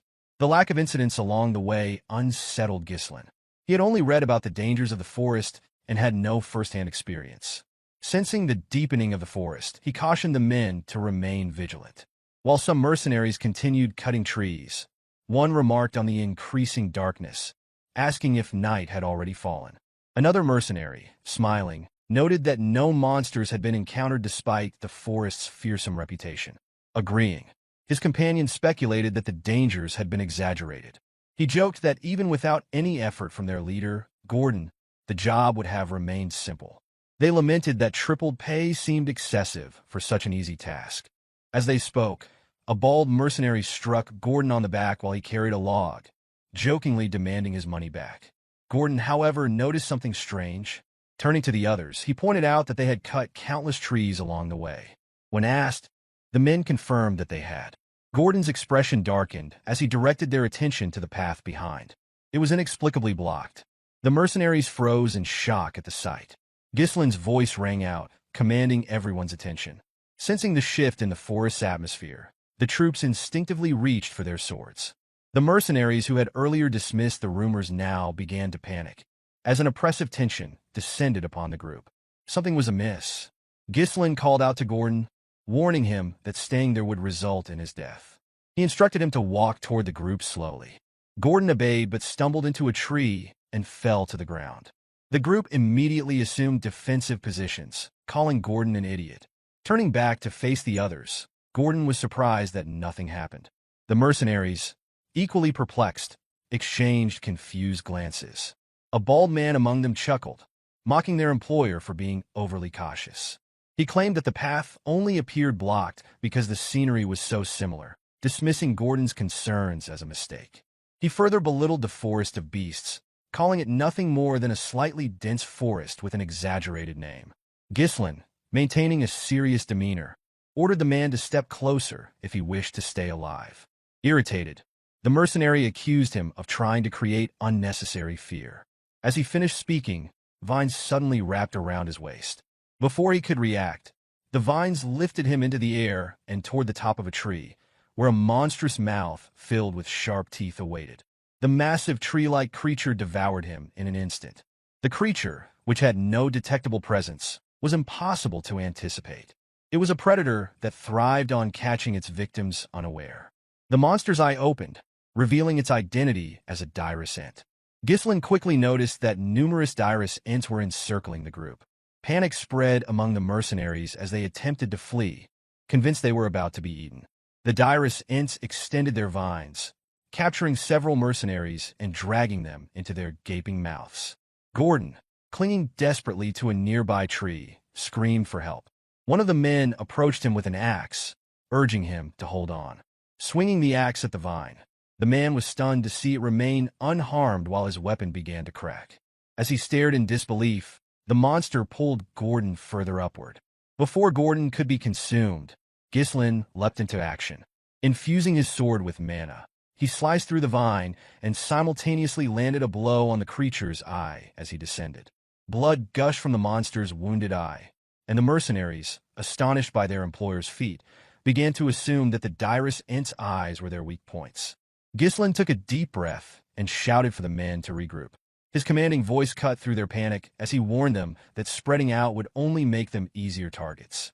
He ordered them to form a tight shield formation and focus solely on defense until further instructions were given. The mercenaries, galvanized by his leadership, complied quickly, one of them vowing not to die in such a place. Gislin rushed to the carriage and asked Kair about the oil lamps. Kair affirmed their presence, and Gislin instructed him to light them and hurl them at the monsters to burn them down. Realization dawned on Kair. This was why so many lamps had been brought. Just as he began the task, a teammate warned that the monsters were watching them. Gislin ordered the lamps to be thrown immediately. Kair and his team began tossing the lamps, but the dirus ents swatted them away with their vines before they could connect. Shocked by their inability to harm the monsters, Kair's subordinate noted that their strategy wasn't working. A dirus ent fired its vines at the group, but Gillian intercepted them, cleaving the vines with his axe. Belinda, armed with knives, aimed for the creature's eyes, successfully hitting her targets. Gislin instructed Gillian and Belinda to prepare for a coordinated assault while protecting the Cerberus mercenaries. Raising his sword, he declared that he would draw the monster's attention. Almost immediately, a dirus ent launched its vines at him. Belinda called out, urging him to be careful. Gislin swung his sword, cutting through the vines, only to be targeted by additional attacks. Displaying remarkable agility, he dodged their strikes. One of the direst ents raised a massive leg, preparing to crush him. The mercenaries were stunned to see that the monsters, despite resembling trees, had legs. Many believed that their employer was about to be crushed. Gislin, undeterred, infused his sword with mana and struck at the leg of a direst ent, severing it. Using the momentum of his leap, he drove his sword directly into the creature's eye. The remaining direst ents immediately shifted their attention to him, their movements drawing gasps of shock from the onlookers. Belinda, maintaining her composure, ordered the Cerberus mercenaries to throw the oil lamps. Certain that this tactic would succeed, the mercenaries acted swiftly. The lamps shattered against the direst ents, setting them ablaze and eliciting ear-piercing shrieks of pain. The Cerberus mercenaries cheered at the sight of their effectiveness, but Gislin quickly urged them to continue throwing the lamps until every direst ent was consumed by fire. Flames began to engulf the monstrous creatures, spreading rapidly across their bodies. The mercenaries, still processing the scene, expressed both relief and disbelief that they were holding their own against such formidable foes. One remarked nervously that the entire forest might catch fire at this rate. Gordon, trying to mask his unease, dismissed the direst ents as being naturally weak to fire due to their tree-like nature. However, Gislin's sharp command brought their focus back. He warned them not to let their guard down, emphasizing that the fight was far from over. The mercenaries were startled by his tone, realizing there was more to the battle. Gislin gravely informed the group that the direst ents were about to reveal their true forms. As if on cue, the creatures released a dense cloud of steam, enveloping the battlefield. The mercenaries exchanged confused glances, speculating whether the fire had already been extinguished. Belinda and Gillian rushed to Gislin, seeking an explanation. He calmly clarified that while the monster's outer shells were vulnerable to fire, their inner structures were drastically different. The fire burning their shells had reached their moist, fleshy cores, causing the steam to form. When the steam dissipated, the mercenaries were horrified to witness the direst ents' true forms. The creatures emitted guttural screams, their grotesque appearances more fearsome than before. Disbelief rippled through the group as they struggled to accept that the monsters were still alive. Raising his sword high, Gislin called for the troops' attention. He ordered them to ready their weapons, declaring that the fight would now transition to close-quarters combat. With a determined battle cry, he led the charge, launching himself toward the direst ents and setting the example for the others to follow. Gislin moved forward alone with commanding confidence, though the group of the mercenaries hesitated to follow. The enormity of the task ahead weighed on them, and their fear was palpable. A member of the group expressed disbelief at the idea of a close-range attack against such a colossal monster, remarking that it was beyond belief. Another murmured that even one wrong move would mean their end, while a third admitted outright that standing against such creatures seemed impossible. Kair, however, dashed forward without hesitation. He called out to Cerberus, urging them to advance, and his mercenary group followed in close formation, as though he had been waiting for this moment to unleash his pent-up energy from enduring his master's previous discipline. Belinda, worried for her young master, hurriedly followed after him. Gillian turned to the paralyzed mercenaries, his voice cutting through their fear as he asked what they were waiting for. He reminded them that the order came directly from their young master, Gislin, urging them to trust and obey. His words carried reassurance, promising safety if they followed Gislin's lead. The sight of Gislin standing alone against a herd of direst ent reignited their spirits. A mercenary raised his weapon, rallying the others by shouting that whatever was destined to happen would happen. Another added that if the worst occurred, the young master would surely find a way to save them. Gordon's war cry echoed, and the group charged in unison, forming smaller teams to take on each direst ent. Gislin issued clear instructions, explaining that the creature's burned shells were vulnerable and that they could now be cut without using mana. He urged them not to be afraid, dismissing the direst ent as nothing more than overgrown scarecrows. At the forefront, Kair, Gillian, and Belinda took their positions, weapons ready, and prepared to face the onslaught. A chaotic but systematic battle unfolded. The mercenaries struck at any part of the creatures they could reach. Ghislain leaped high into the air, using his superhuman strength to strike at the monster's weak points, while Belinda stayed close to guard his back. Gillian confronted the herd head-on as Kair darted around, targeting one creature after another. Determined, Ghislain steeled his mind, knowing that even a moment of doubt could lead to their demise. His mission was to erase any uncertainty from those who followed him. With unwavering resolve, he dashed toward the gaping mouth of one of the direst ent and delivered a powerful upward swing, splitting its maw apart. His final blow marked the end of the last direst ent in their path. The mercenaries remained on edge, scanning for more monsters. When it became clear that they had succeeded in defeating them all, their heavy breathing accompanied the realization of their victory. Standing at the front, Ghislain addressed the group. He acknowledged the dangers of the forest of beasts, noting that they had only just entered its boundaries and had already encountered such formidable creatures. The atmosphere grew tense as his words settled over them, but he assured them that he would always be at the front line. He urged them to trust him and follow his lead, a command met with a unified response of affirmation from the previously fearful group. As they ventured deeper into the forest, they came across a massive boulder containing a runestone. Ghislain decided to ignore it for the moment, choosing instead to focus on clearing a path forward. Along the way, they encountered herds of orcs and swarms of flying monsters, which Kair eagerly engaged. Despite the chaos, Kair couldn't help but feel a twinge of envy at the way Belinda fussed over and cared for her young master. Their journey led them to a towering, 3-meter-tall rat-like monster with razor-sharp teeth, which screeched at them as though they were its next meal. Gordon positioned himself as the vanguard. The mercenaries voiced their frustration, cursing the appearance of yet another monster and wondering aloud how many more would attack. Before they could react, Kair and Gillian stepped forward, weapons drawn. Kair lunged at the creature, severing one of its legs with a single swing, but the rat continued its charge toward the group. Gillian intercepted its advance, standing firm as an immovable force.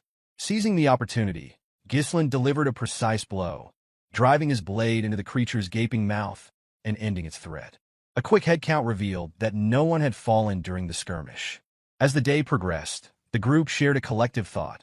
Survival hinged on staying true to their master's command. Together, they could overcome any challenge. Gillian observed that the mercenaries were beginning to resemble a cohesive unit. Kair remarked that real-life experience was the best teacher, and Ghislain affirmed their sentiments before commanding them to clear the path ahead.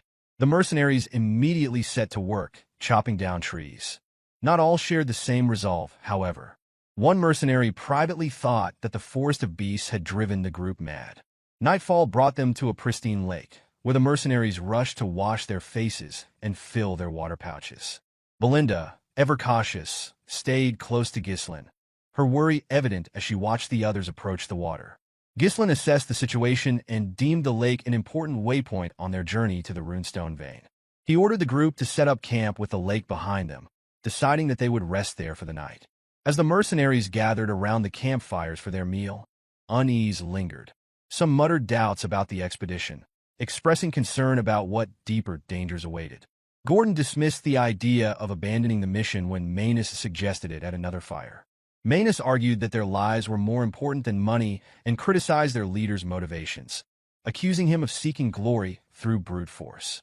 Others, like Gordon and a calm mercenary with a patch over his eye, defended Ghislain, pointing out his repeated efforts to save them and emphasizing that they had already been paid. Manus remained adamant, warning that nobles often treated mercenaries as expendable. His words sowed seeds of doubt among the group, though Manus inwardly plotted to use the others as cannon fodder to secure his own escape. The man with the patch over his eye spoke, his calm voice breaking the tension. He pointed toward Ghislain, surprising Manus. Ghislain was carefully applying medicine to an injured mercenary. He reminded the wounded mercenary to avoid exposing the wound to water, cautioning that it would take longer to heal otherwise. The mercenary thanked him quietly, gratitude evident in his tone. Belinda approached Ghislain, her concerns spilling over into frustration as she scolded him for using such expensive medicine. She argued that it should have been reserved for his own injuries. Ghislain, however, dismissed her concerns, explaining that this was the right time to use it. Medicine stored away served no purpose, he reasoned as he called out to the next injured mercenary for treatment. The man with the patch addressed the group again, asking if they truly believed Gislin would use such valuable medicine on them if he saw them as mere cannon fodder. His words struck a chord. Another mercenary spoke up, agreeing that their current master was nothing like their previous one. Gislin, they affirmed, was not the type to throw them away. Manus turned away in frustration, anger simmering beneath the surface. He muttered to himself about his failed attempt to sow dissent, realizing that it was now impossible to instigate the others. As he walked off, Gislin approached the group and ordered them to finish their meals and get some rest. Then, he called Kair and Gillian aside for a private discussion. Kair, always direct, asked Gislin whether he truly intended to do nothing about Manus's behavior. Gislin responded calmly, stating that the monsters in the forest would keep Manus too occupied to cause further trouble. He added that there were more pressing matters to address at the moment. Belinda, her curiosity piqued, wondered aloud why Gislin had suddenly asked for a count of the remaining lamps. Kair reported the number, 24. Gislin's expression grew serious as he inwardly noted the steady decrease in their supply. Since entering the forest of beasts, monsters had attacked relentlessly, both day and night. However, Gislin explained, the attacks had mysteriously ceased over the past 2 nights. This observation seemed to signal a shift in their circumstances. Realization dawned on the group. Gillian voiced what they were all beginning to understand, suggesting that they had entered a nocturnal territory where the influence of the monsters might be keeping others at bay. Gislin confirmed the theory, his tone steady but grim. He warned them that the path ahead would be more perilous than anything they had faced so far. Gislin placed several lanterns around the camp as bait. The mercenaries, unaware of his plan, slept peacefully through the night. Even Gordon, bare-chested, leaned against a tree trunk and slumbered undisturbed until a sudden noise roused him. His eyes widened in shock when he noticed a lantern floating seemingly on its own, as though an unseen force had seized it. The object vanished into the darkness as soon as Gordon let out a startled cry. Moments later, Gordon caught sight of something monstrous. 4 pairs of glowing red eyes pierced through the shadows. His scream of alarm grew louder as he flailed his weapon wildly, attempting to strike the creatures he had glimpsed.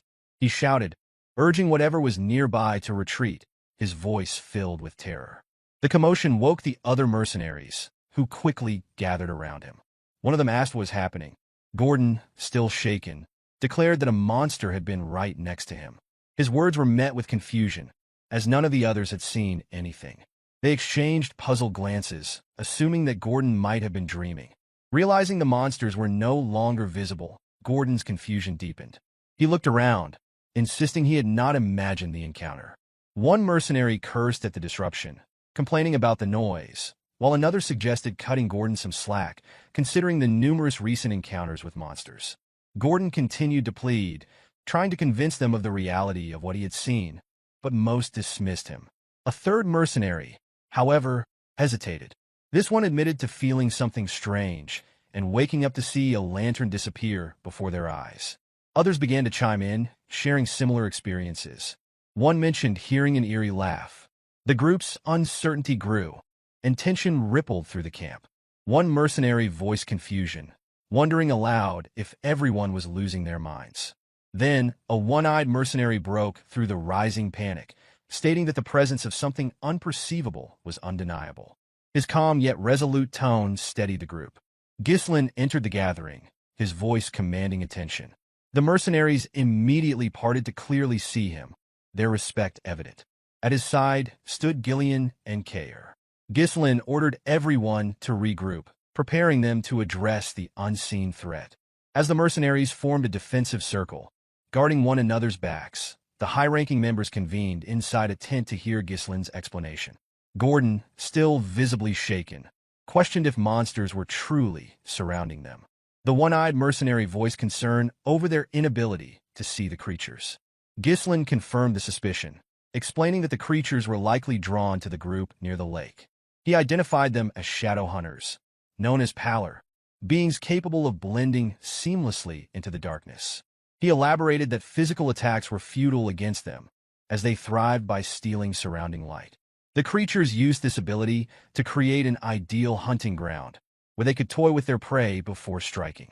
The mention of hundreds of such creatures left Gordon and the one-eyed mercenary shocked. Belinda voiced her realization, noting how the lantern's light had begun to dim. Kair's anger flared as he speculated that the creatures were toying with the group, his frustration driving him to suggest launching an immediate attack. Ghislain, however, dismissed the idea, insisting that waiting for the creatures to make their move would provide the best opportunity for a counterattack. Belinda questioned whether it was wise to wait, given the rapidly diminishing light. Ghislain explained that a reckless attack would only provoke the monsters further, forcing them to alter their tactics and escalate their harassment. Such a response, he warned, would leave the group unable to eliminate the creatures in one decisive action. Gillian, skeptical, questioned whether it was even possible to deal with hundreds of invisible and seemingly invulnerable monsters. Ghislain reassured him, referring to the magic scrolls he had previously instructed Belinda to prepare. These scrolls were handed out to each mercenary, accompanied by a detailed plan. As Ghislain knelt to sketch the plan in the dirt, and the gathered people paid close attention, he revealed that the Pallars were encircling the camp from 3 directions, using stolen light to tighten their hold. With their smaller numbers, the mercenaries could not hope to defend the entire area, particularly against such foes. A direct confrontation would leave them vulnerable to flanking attacks. Gillian noted that the lake at their backs prevented a complete encirclement, a fact Ghislain confirmed. Despite the unfavorable situation, Ghislain remained confident, declaring that the group held the initiative in the battle. His confident tone instilled a glimmer of hope among the gathered mercenaries. Belinda, however, voiced her confusion, uncertain what he meant by holding the initiative. Ghislain laid out the plan. The group would divide into 3 units: a shield unit to withstand attacks, a crossbow unit to hold off the enemy, and an elite assault unit, which he himself would lead. The shield and crossbow units would form a tight formation in the center, their primary role to block incoming attacks. Meanwhile, the assault unit would focus all their firepower to quickly break through the enemy's left flank. Once they regrouped with the central forces and encircled the Pallars, victory would be within reach. Gillian quietly acknowledged the plan, expressing his understanding. Gordon, however, questioned whether it would truly work, his uncertainty evident. Kair, ever confident, assured them that if the center held, the strategy was achievable. Belinda, raising her voice to interject, pointed out a critical concern.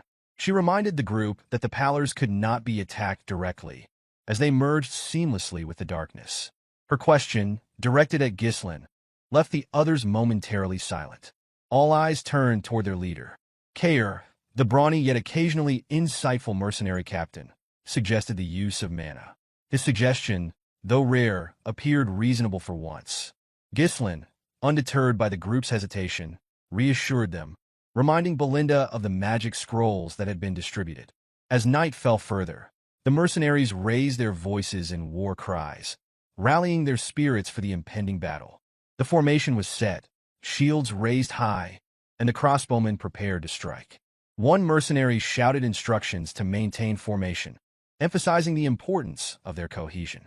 Another voice rang out, reporting the loss of the last lantern.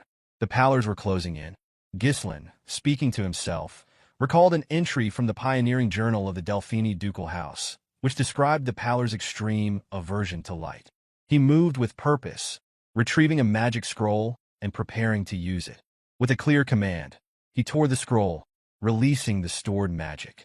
Another note from the journal is that illuminating the area will reveal the true forms of the Pallars.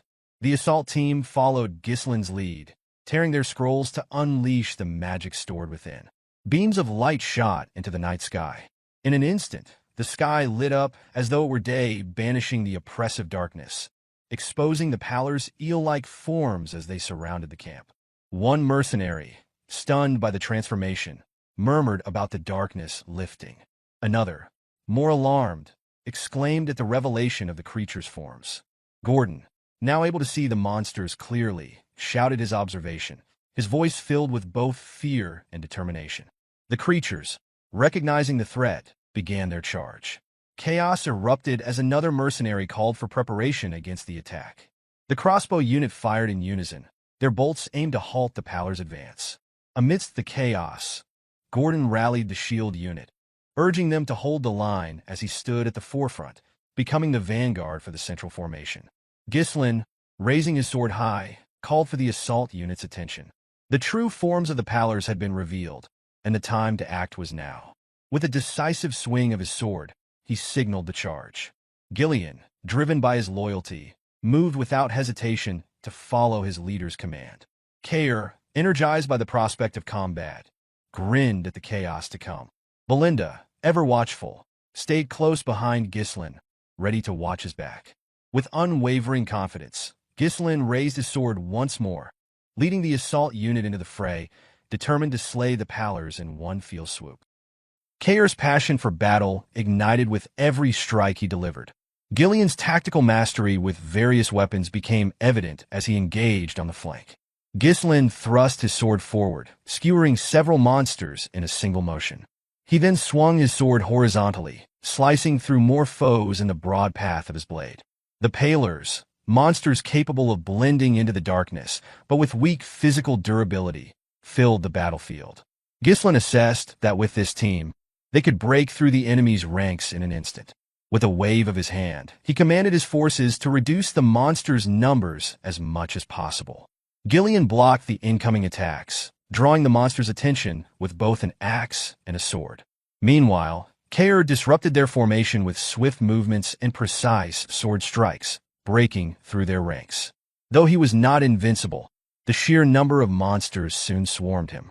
At that moment, Belinda stepped in, creating an opening by throwing 8 daggers at the monsters surrounding Kair. Once she has done her part, she called out to Gislen, signaling him to step in. Gislen leaped high into the air, his sword moving as though dancing with the wind. He came down hard, striking with the full power of his blade, cutting down monsters in his path. This was the strength of Perdium's elite force in action. As magical light illuminated the battlefield, the fight continued around the shield and crossbow units. Fortunately, the monsters had yet to break through the mercenaries' ranks. From behind their shields, mercenaries shot their arrows without hesitation. One mercenary cursed the overwhelming number of monsters. Another reported running out of bolts.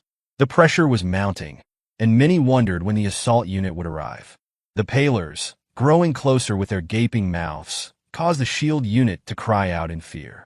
But just as things seemed dire, the assault squad swept in from the flank, their weapons never pausing as they slaughtered the hundreds of Pallors in front of them. Gislen paused briefly, silently commending the 2 units who had managed to hold their ground. Now, all 3 units were united. He could feel the momentum shift in their favor. One of the mercenaries shouted that the boss had arrived. Others, relieved, began shouting that they were saved.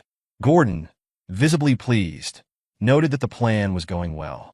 Gislen, still focused, ordered his forces to spread out and surround the remaining monsters from all sides. The experienced mercenaries charged in an organized fashion. But as they moved, one of the Pallors, a horned one, issued a loud scream, commanding the others to retreat. This left the mercenaries momentarily confused. Pallors were not known for their intelligence, and it was strange to see them attempted to flee. Gislen realized the Pallor leader must be giving the signal to retreat. He immediately ordered Belinda to find the leader, instructing her that the one with the horns was the one calling the retreat. Kair, seeing the retreat, asked if they should keep chasing them. Belinda questioned whether it would be better to simply let them go. Gislen explained with certainty that the Pallors had a strong obsession with their prey. Even if they retreated now, they would follow the group for days, relentless in their pursuit. The only way to avoid another battle was to take down the leader, disrupting their command structure and causing them to fall apart. Belinda paused for a moment, a smile forming as she thought of how much her young master had changed. She pulled out a hook attached to a line, infused it with mana, and expertly threw it toward a tree trunk. She used the line to propel herself into the air, soaring over the retreating Pallors and heading straight for the leader. Spotting the horned creature, she spun the hook and launched it with deadly precision. Once it caught, she shouted to Gislen, signaling him to give chase. Gislen, seeing her signal, stretched his arm back and murmured to himself that he had found the target. With a burst of power, he poured mana into his legs and launched himself forward. He tore through the Pallors' ranks, cutting down several as he made his way to the leader. His sword pierced the horned Pallor's chest, driving through its heart. He muttered that it was the end, then swung his sword once more to cleave the leader's body in two. With the leader dead, Ghislain turned to the remaining mercenaries and ordered them to wipe out the remaining monsters. He stood fearlessly before the mob of Palers, watching as the mercenaries charged forward without hesitation. One of the mercenaries, filled with anger, shouted that they would make the Palers regret ever trying to hunt them.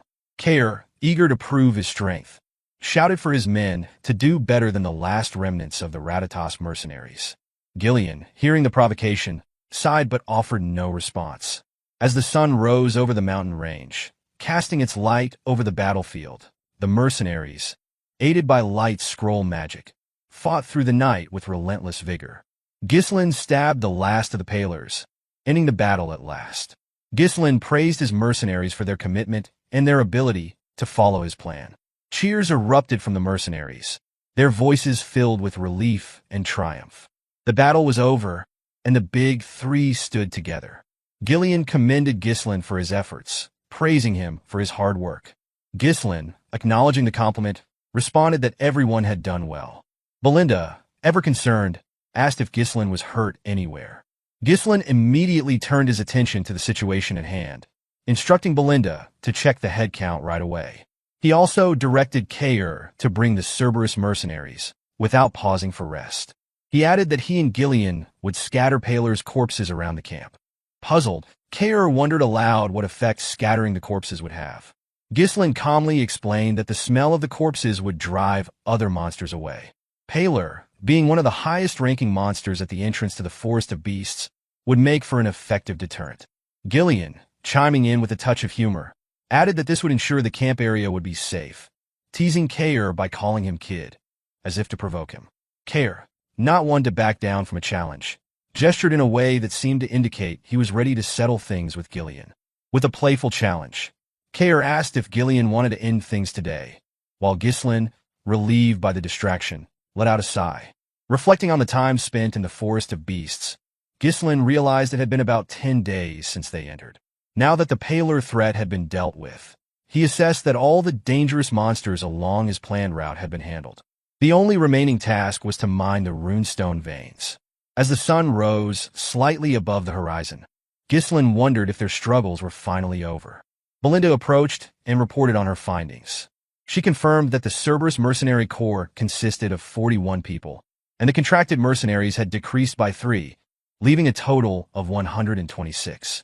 Ghislain spoke softly, remarking that Cerberus had not suffered any casualties. Kair, proud of his leadership, smugly proclaimed that it was no surprise, considering who was leading them. He made a point of reminding Gillian that he had outdone the old man in leading his corps. Ghislain, focused on the situation, asked about the 3 contracted mercenaries who had died. Belinda explained that their identities could not be confirmed, as their bodies had not been found. Gordon added that Manus was missing, and the others speculated that he might have died in battle. However, this theory was quickly dismissed, as one mercenary pointed out that there were no bodies to support that claim. Another mercenary suggested that Manus had likely sneaked away. The others noted that it was not surprising, given Manus' track record. It was obvious that Manus had somehow convinced 2 other mercenaries to abandon the group and leave. As Ghislain processed this information, 2 mercenaries, who had followed Manus, began talking about the intense battle they had just survived. One remarked that they would have died if Manus hadn't run, as he had urged them to do. The other chimed in, suggesting that now that they had put some distance between themselves and the danger, they could afford to slow down a bit. But Manus, more practical than the others, snapped at them, urging them to keep running while the monsters were distracted. He emphasized that they needed to get out while they could if they wanted to survive. When he glanced back, however, he noticed the 2 mercenaries had stopped in their tracks. Manus, still oblivious to the danger, asked them why they stopped. Before the 2 could respond, they froze in fear. One of them pointed behind Manus, and he turned around to face the source of their terror. A pair of crimson-red eyes stared back at them. Looming over them was a gigantic snake, large enough to swallow a person whole. The 3 mercenaries stood frozen in fear, realizing too late that they had provoked a creature far beyond their ability to escape. Strangely enough, the blood python did not consume the 3 deserting mercenaries. Instead, it carried them to its nest, tossing them into a growing mountain of corpses, right in the runestone vein that Ghislain had been searching for. The journal Gislin had retrieved from his memory was accurate, confirming that a runestone vein lay just a little deeper into the forest. The mercenaries, who had previously been grumbling incessantly, now displayed an unexpected discipline as they forged a path through the forest. They began by cutting down trees, trimming them further to make them manageable, and then moving them. Kair watched in amazement as they worked without needing instruction, noticing how efficiently they felled a tree nearby. It was the first time he had ever seen these lazy mercenaries so well-disciplined. Gillian muttered under his breath, sensing this moment had been inevitable. Kair responded, acknowledging the irony, and then turned his thoughts back to the mercenaries' newfound focus. He wondered aloud if they would all disband after this expedition, remarking that it would be a waste to use them only once. Gislin, focused on his task of cutting through a tree, casually mentioned that he planned to hire them all as his personal soldiers. The mercenaries had surpassed the limits of their usual role through their experience here, and Gislin believed they could form a solid foundation for expanding his forces. Gazelle approached with a report. He mentioned that the pallor corpses had been scattered near the clearing, just as he had ordered. Kair acknowledged the report and expressed satisfaction with their progress, noting the impressive effect. He observed that no monsters had been spotted between the campsite and their current location, a sign that the tactics had been successful.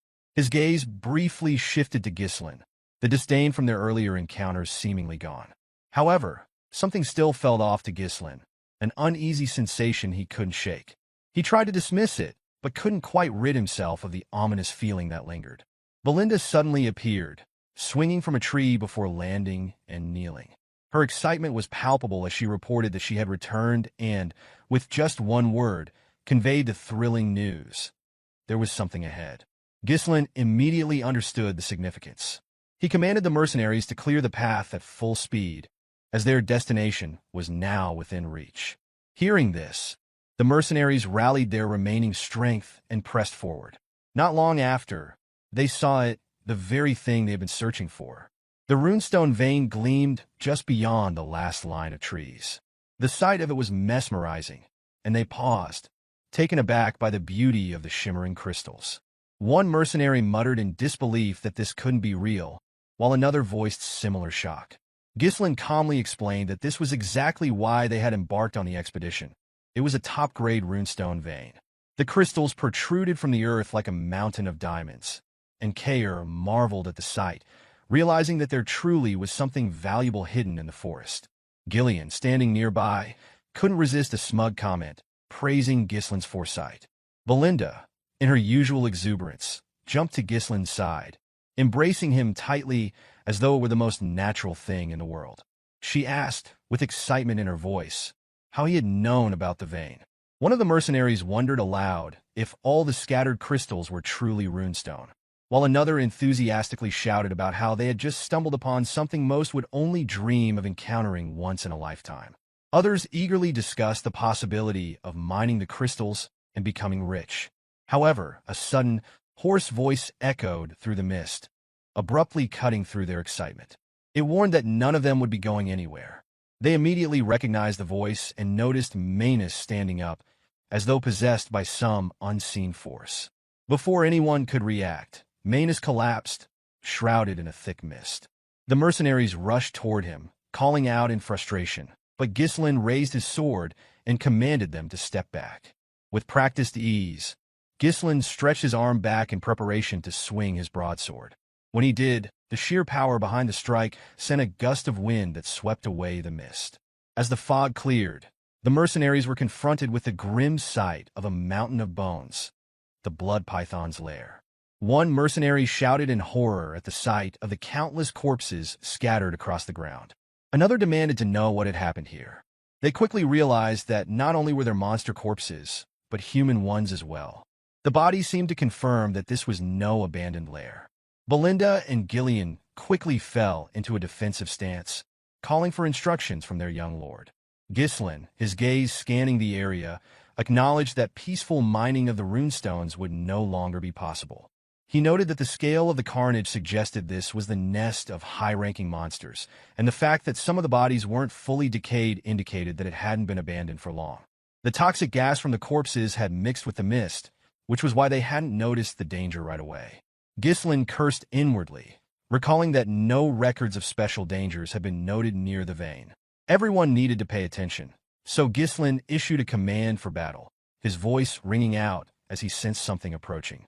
True to his instincts, the massive blood python appeared right before him, as if materialized from thin air, moving with an uncanny stealth. The moment it did, its gaping mouth opened wide, preparing to swallow Ghislain whole. Ghislain ordered everyone to scatter, and Belinda, Kaer, and Gillian immediately moved into position while Ghislain stepped forward as the vanguard. With no trace of fear, he leaped into the air, sword raised, ready to confront the python. As the python lunged, Ghislain dodged the initial strike and swung his sword downward in a circular motion. The momentum from his leap carried him toward the body of the serpent, moving safely away from its head. With his sword infused with mana, he leaped, thrusting it toward the serpent's skull. Even with the force of 2 attacks, only a shallow cut marred the python's head. Gillian, watching from the side, couldn't help but mutter that even after using mana, the strike had barely left a mark. Kaer, equally astonished, voiced his disbelief over the strength of the python's scales, unable to comprehend how it could withstand such an attack. When Ghislain attempted to jump away, the python immediately opened its mouth wide again. Using its glands near the fangs, it sprayed venom at Ghislain while he was still in the air. Ghislain, quick to respond, twisted his body and turned his cape to shield himself from the poisonous spray. But the attack didn't stop there. The python swiftly brought down its tail, aiming to strike Ghislain from above.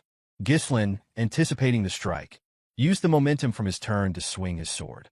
The tail and his blade collided, and the sheer physical power of the python sent him crashing to the ground with a tremendous impact. Belinda's voice rang out in worry, so loud it almost seemed imbued with mana, as she called out to her young lord, fearing for his safety. Meanwhile, the python's body moved frantically, and chaos erupted around them. One of the mercenaries, caught in the madness, shouted in panic, warning everyone to be careful not to get caught up in the python's rampage. Another mercenary, in frustration, questioned just what kind of snake could be this enormous, while a third mercenary screamed as the crushing force of the snake began to tear through their ranks. With the mercenaries in disarray, the experienced trio quickly took action. Gillian moved with quick movement, pulling 2 of the mercenaries out of harm's way. Belinda used a rope to tie up several others and threw them away from the crushing force of the snake. Kaer, the leader of his corps, commanded his group to scatter away. The rampaging snake was relentless and devastating, and the mercenaries were helpless in its wake, screaming in fear of being crushed under its monstrous strength. Ghislain, still kneeling on the ground, tried to circulate mana through his body, preparing for his next counterattack. As he watched the python's menacing gaze fixated on him, he knew this creature was the true master of the runestone vein. In his mind, Ghislain reflected on the situation. The blood python was one of the creatures deemed impossible to hunt in the Forest of Beasts expedition. It resided deep within the forest, so he had never expected to encounter it here. The chances of victory seemed slim, and while retreating was an option, he had no time to waste. Grabbing the runestone in his hand, he steeled his resolve. If he gave up now, everything he had done up until this point would be for nothing. His mind was set, and with renewed conviction, Ghislain declared to himself that he was someone burdened with many responsibilities. With that, he activated the 3 mana cores in his upper body, raising his sword in defiance of the massive creature before him, his eyes burning with the determination to defeat it. Ghislain opened his 3rd mana core, considering whether it would be enough to defeat the blood python. The serpent, after rampaging through the ranks of mercenaries, set its sights on him once again, sensing the power swelling within the seemingly insignificant human before it. With a gaping mouth, the creature charged. Ghislain's sword flared with the mana he had imbued into it. He sidestepped, deflecting the snake's strike with his blade, sending it to the side. In a swift motion, Ghislain ran his blade along the serpent's head. Unfortunately, its scales proved too tough. Like a dancer with a broadsword, Ghislain swung his blade upward, then brought it down with precise force, taking out one of the serpent's eyes. But the battle was far from over. The blood python retaliated, bringing its tail down to crush Ghislain. The young master stood his ground, blocking the devastating blow with his blade, as if he were a tank. Mana coursed through his veins, pushing the limits of his abilities. Meanwhile, the serpent opened its mouth, attempting to devour him. The massive serpent unleashed a barrage of attacks, its weight adding force to every strike. Gislin, relying on his physical strength and the energy from his third mana core, matched the serpent's force, managing to hold his ground. He screamed, determined not to back down despite the slim chances of survival. There were battles that could not be avoided. Just as his father had borne the weight of the territories, Gislin would carry the weight of the doom hanging over his estate and its future. Kaer, Belinda, Gillian, and the rest of the mercenaries watched in awe, surprised by the sight of their young master fighting with everything he had. It was the first time they had seen Gislin unleash all of his strength in battle. Gislin leapt toward the snake's head, raising his sword to strike its open mouth.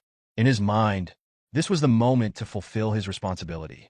After putting some distance between them to regain control of his breathing, Gislin observed the blood python. It showed no signs of faltering. The thought crossed his mind. Keeping the third mana core open for too long was dangerous. His mana would run out before he could finish the creature off. Unexpectedly, the mercenaries he had brought along charged forward. Belinda called out to him, prompting Gislin to turn toward her. Gillian stood in front, and to his surprise, Kaer stepped up to face the enormous serpent as well. Belinda checked to make sure Gislin was unharmed, urging him to move to safety. She pleaded with him, urging him to get to safety while they would hold the serpent off. Gislin's response shocked everyone present. He commanded the mercenaries to heed his order and leave immediately. Kaer and Gillian turned back, confused by the unexpected order. Belinda was baffled and wondered what he meant by that, her mind racing. Gordon questioned aloud whether the boss had really given that command. Gillian, too, spoke up, asking what Gislin meant. Gislin explained calmly, revealing that even he couldn't guarantee the safety of everyone against such a monstrous foe. He couldn't afford to lose anyone here, making it clear that he valued their lives far more than the battle ahead. Belinda was still stunned, asking what would happen to Gislin now, to which he responded simply, his resolve unwavering that he had to finish the battle here. She watched him in astonishment, as she couldn't believe that he would push himself even further, especially when making it this far was already a miracle. She wondered, silently, why he would go to such lengths. Gislin's aura flared once again as mana surged through his veins and into his sword. The blood python responded by unleashing a cloud of poison, attempting to drown the group with a deadly spray. Gislin shouted for the mercenaries to flee immediately, but rather than retreating, they moved forward, raising their shields to protect him from the poisonous onslaught. Gislin was taken aback by their unexpected response, unable to fathom that they had chosen to fight rather than run. One of the mercenaries shouted, expressing their willingness to fight alongside him. Another declared they had never met an employer like him before. Gordon chimed in, affirming their loyalty, saying they had survived many battles thanks to Gislin and would do so again. Kaer excitedly added that the treasure awaiting them was theirs for the taking if they could bring down the snake. Belinda, with conviction in her voice, vowed that she would not leave him behind. Gillian, the first to swear his loyalty, offered to create an opening by distracting the serpent. He told Gislin that just as they believed in him, he should now believe in them. Gislin steeled himself, understanding the risks involved. He knew he might lose one of his men, but turning back was not an option. He warned them that the blood python's size was beyond normal. Its poison was deadly, and its blood-red scales were tough enough to deflect even with mana-coated blades. If it landed a single blow, one of them would surely die. Belinda was still stunned, trying to grasp why Gislin was so determined to take down the serpent. But then, his gaze shifted to the blood python's crushed right eye and the open wound. The opportunity was clear. He could strike there. Raising his blade so everyone could see, Gislin called for action, commanding the mercenaries to heed his orders and return together. In unison, the mercenaries raised their voices in affirmation. They were undeterred by the blood python's enormous size who stood tall before them. The serpent's mouth opened wide, and the mercenaries raised their shields in preparation. Without hesitation, the big four sprang into action. Belinda, with her dagger in hand, positioned herself behind Kaer, who wielded his strangely shaped blade, both preparing to strike at the serpent's right eye. Gillian, raising his axe, aimed for the wound in the creature's mouth, while Gislin searched for an opening, moving carefully with his blade. The mercenaries did all they could to restrict the snake's movements, using every ounce of strength they had. Carrick thrust his blade into the serpent's right eye, drawing the creature's attention. In response, the serpent swiftly swung its head, opening its mouth in a lethal snap aimed at him. Fortunately, Belinda was there to react, pulling Kair out of harm's way using a line, saving him from the deadly jaws. Gillian leaped in, his axe crashing down with force. While the weapon couldn't pierce the blood python's scales, Gillian's strength, enhanced by his mana, forced the serpent's head to slam into the ground. Seeing the opening, Gislin moved from the side toward the serpent's remaining eye. The snake noticed him, but it was too slow to stop him. With precision, Gislin pierced the serpent's eye, causing it to scream in agony. Gislin's thoughts raced. Even though he knew what would happen in the future, he understood that not everything would go exactly as planned. But he could not afford to stand by and watch as others perished. He had to kill it. The mercenaries pounced on the snake, with Gillian still pinning it down. The creature, in its final moments of strength, suddenly jerked its head upward. It sensed the strongest mana above it and prepared to charge. Gislin leapt high into the air, blade raised, prepared to deliver the final blow. He had no choice but to end it now. After all, he was the only one who knew the future of the estate, and he could not fail. The serpent, with its mouth gaping wide, surged toward Gislin. As if Gislin failed to react, the serpent swallowed him whole. The others watched in shock, convinced that the young master had been swallowed whole. Belinda screamed for her young master, helpless. But to their astonishment, Gislin's blade pierced the serpent's head from inside. He ran his blade outward, splitting the serpent's upper head in two. Gislin emerged from the wreckage, drenched in poison, but victorious. The blood python was dead. Kair and Gillian smiled, relieved to see their young master safe. Belinda, overwhelmed with joy, was just as glad to see Gislin alive and well.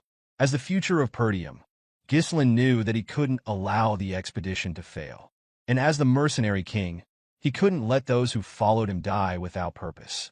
With the defeat of the blood python, the expedition toward the runestone vein came to a successful conclusion. Back at Perdium Castle, Albert was seething with fury. He raged about Gislin's blatant defiance of the Lord's orders, entering the Forest of Beast. This, Albert declared, was nothing short of treason. In the room were Zwalter, the Count of Perdium, and Homern, who tried to calm Albert's rising anger. Homern was well aware of the young lord's reckless nature, but with the lord away on a long expedition, wondering if Gislin think he was the ruler now. Albert's accusations were sharp and bitter. Homern sighed and explained that there was no point in getting worked up now. The young lord had been in the Forest of Beast for over 2 weeks. Had Skovin not falsified his report, they could have intervened earlier. Homern still couldn't understand why Skovin had chosen to help Gislin, risking his own knighthood for the young lord. Albert grew more frustrated, insisting that they could not ignore this any longer. His lordship must act before Gislin caused even greater chaos. Homern agreed, adding that as soon as Gislin returned, he must be imprisoned and severely punished. The count remained silent, his mind racing with questions. He could not understand why his son had stirred up such trouble. Suddenly, the door swung open, and Randolph, the captain of the Perdium Knights, rushed in urgently. The atmosphere shifted instantly, and all present could sense the gravity in his tone.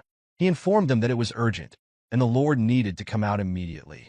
Zwalter raised an eyebrow, his curiosity piqued, and asked what the matter was.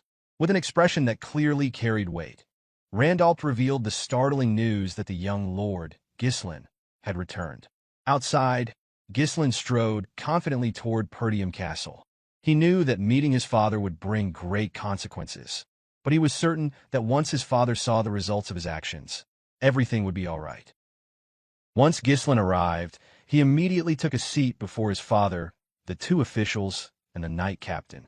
Albert, though seething with fury, remained silent, waiting for the Archduke to speak. Even Randolph and Homern could not guess what this young man had in mind. Meanwhile, though Zwalter was relieved that his son had returned alive from the Forest of Beast, he couldn't bring himself to express his relief, for Gislin had defied his orders.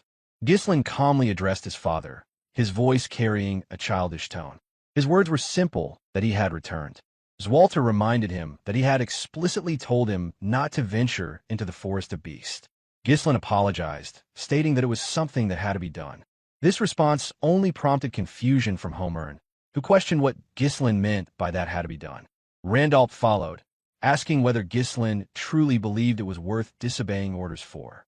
Entering the forest of beasts was a serious offense, Randolph added, emphasizing the danger not only to Gislin's life but to the estate itself, emphasizing the risk if monsters had poured out of the forest and attacked the estate. Gislin, undeterred by their scolding, calmly responded that he was still alive and no monsters had invaded the estate. His response only seemed to fuel Homern's anger, while Randolph shouted at him, demanding to know how he could dare speak back. Albert, who had been silent until now, finally spoke up, asking whether Gislin found the situation amusing.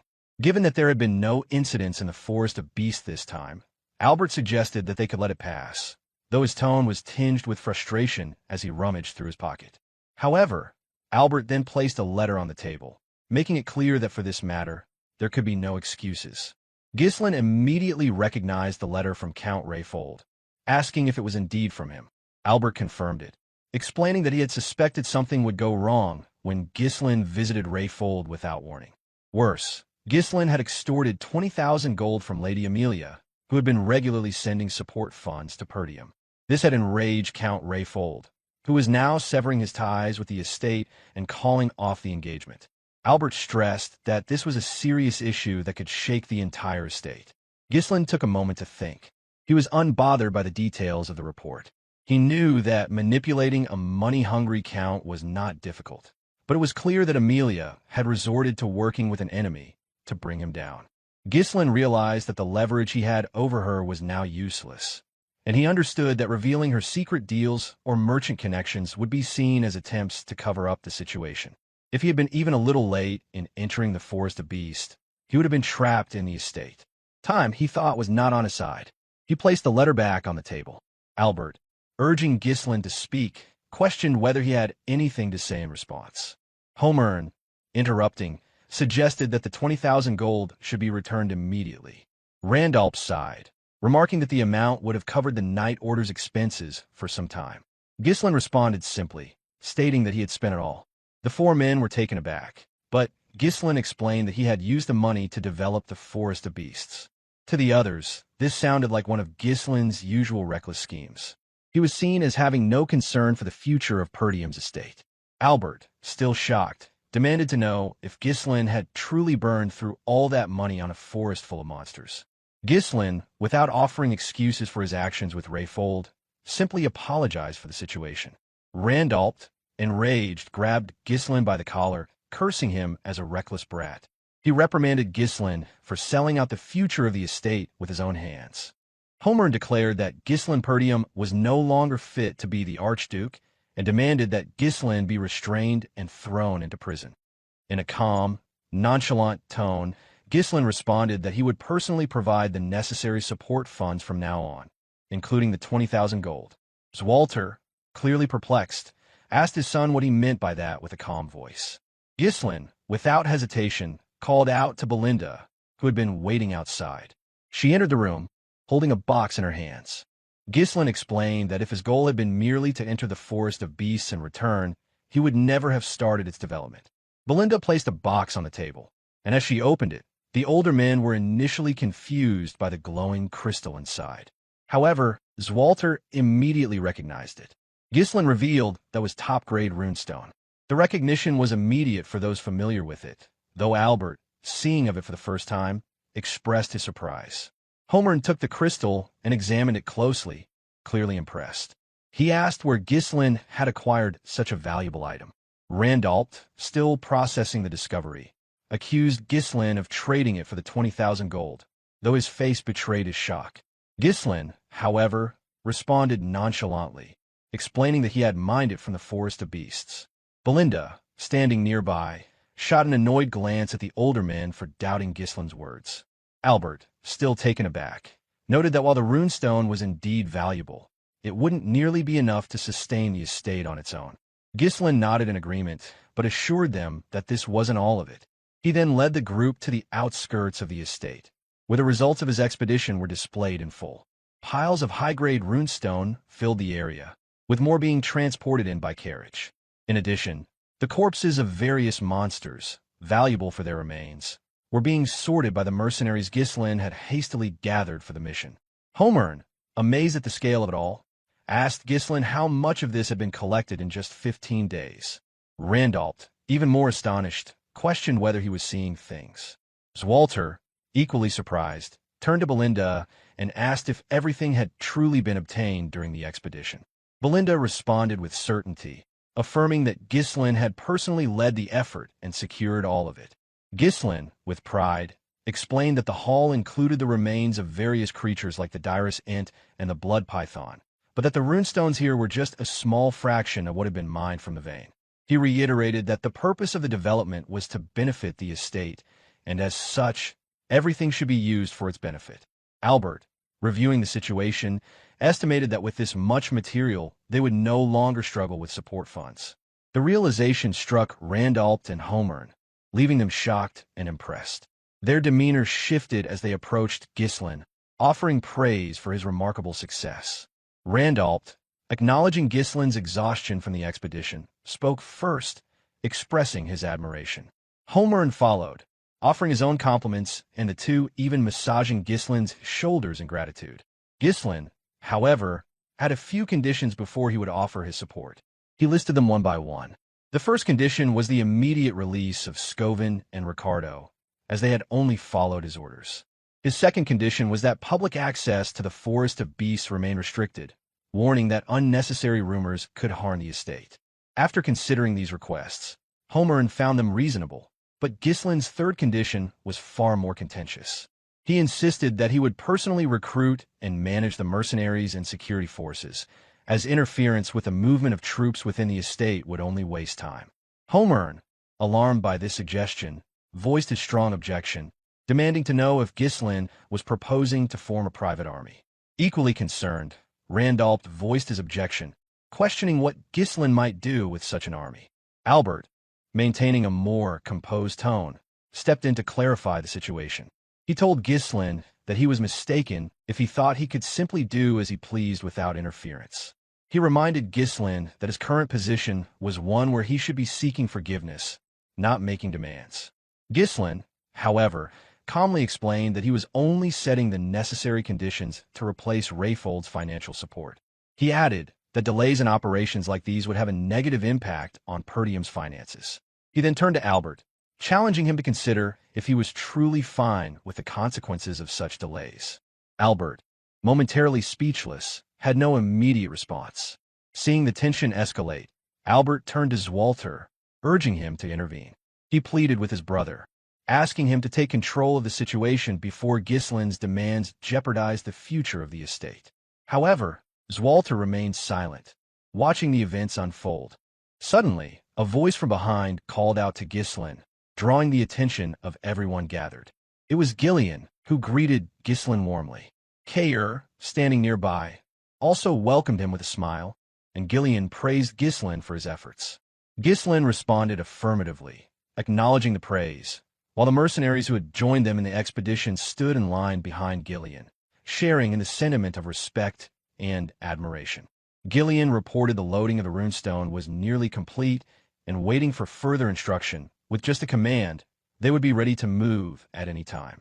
Kair, now speaking with more respect and calm, reported that, as instructed, the dirus int bark had been stored without preservatives. He then asked what should be done with the blood python. Ghislain gave the necessary instructions, telling them to dismantle the python's body, separating the venom, blood, flesh, and hide to prevent decay. The mercenaries responded affirmatively, ready to follow his orders. Zwalter turned to Randalt, clearly impressed by the mercenaries' presence. However, he couldn't understand how Ghislain had managed to command such powerful individuals. Zwalter agreed, remarking that the mercenaries seemed like an elite unit. This prompted Ghislain to turn around and respond. He acknowledged the comment, but also explained that without the mercenaries' help, the expedition would have been extremely difficult. Zwalter, observing his son, saw him in a new light. Zwalter then commanded the officials to return. As he turned around to leave, the others hesitated for a moment, but followed, as he gave them no opportunity to question his decision. Before departing, Zwalter addressed Gislin, choosing to overlook his action this time. However, he reminded his son that if he disobeyed his orders again, there would be consequences. Gislin, grateful but firm, thanked his father and expressed that one day he would inherit the estate as its rightful successor. As he walked away, Zwalter remarked that Gislin had the spirit of the Northern Wolf. The title referred to the Count of Perdium, who protected the northern frontier of the Kingdom of Lithuania. Gislin's father, Zwalter, had led a lonely life.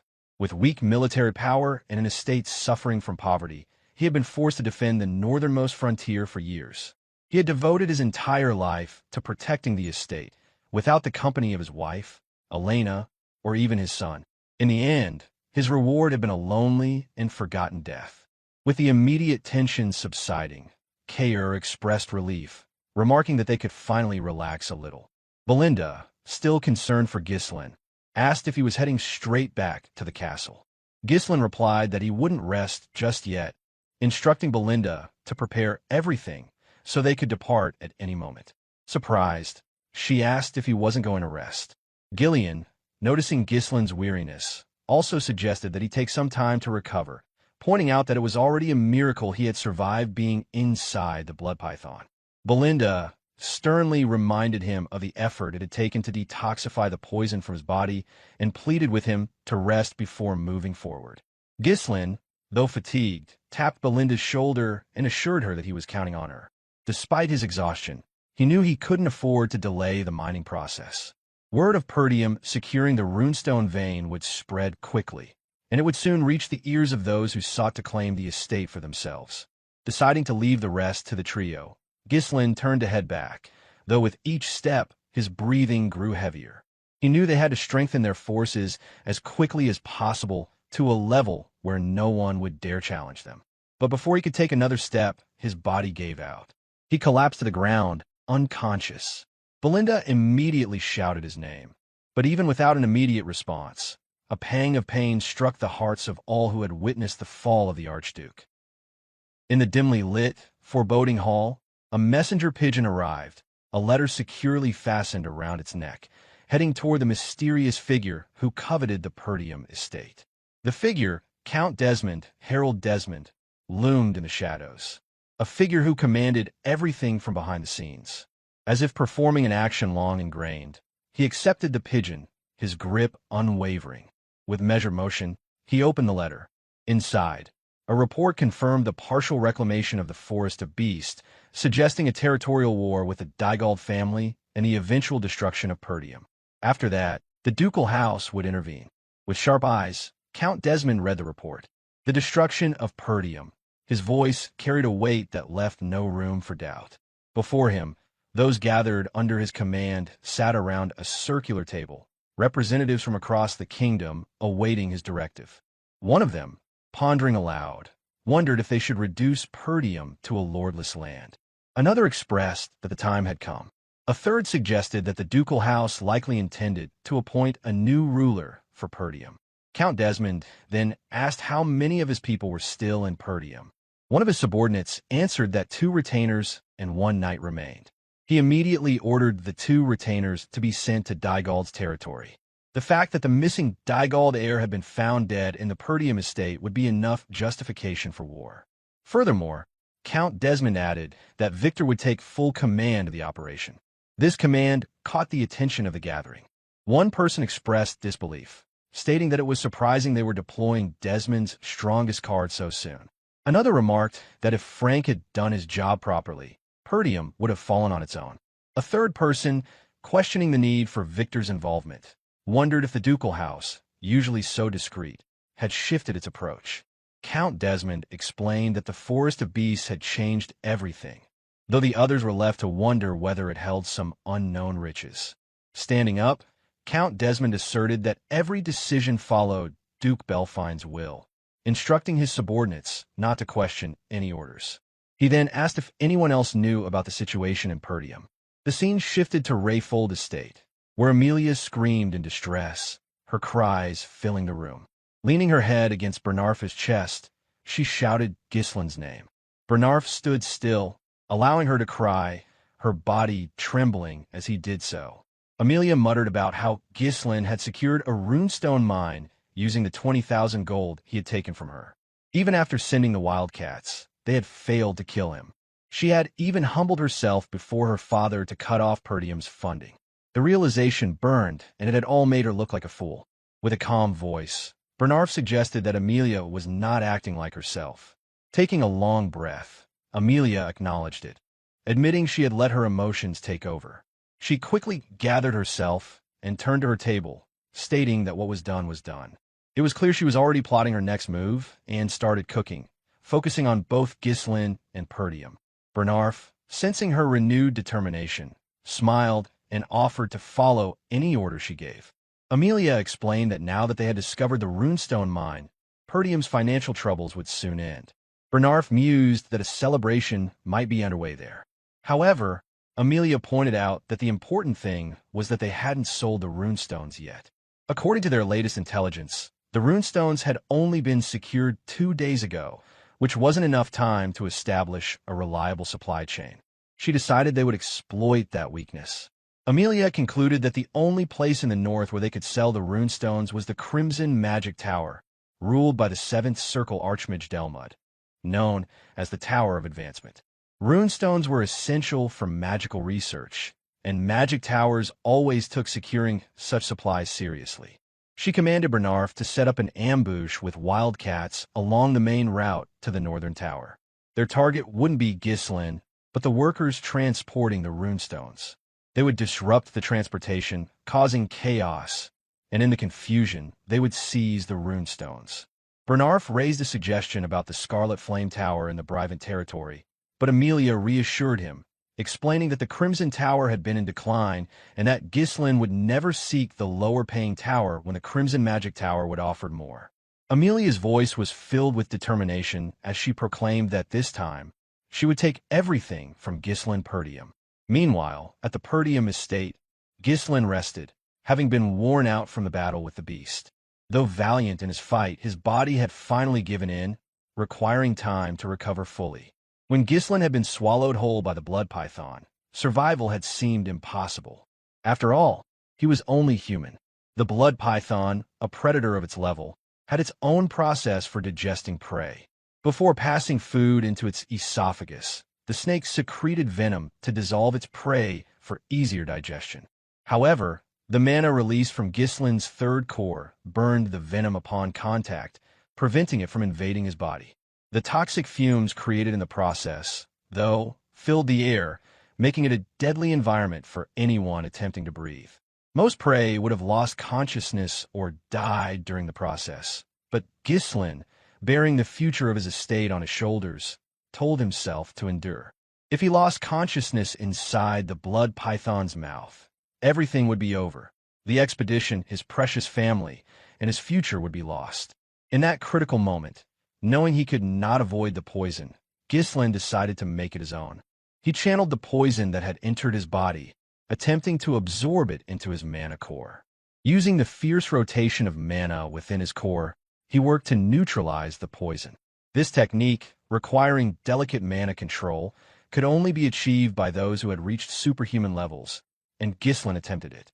He could not be certain of his success, but he decided to try. He used it as an alternative fuel to withstand mana explosions, and this, he believed, was how he would break free from the blood python's grasp. After 2 days of sleep, Ghislain finally woke up.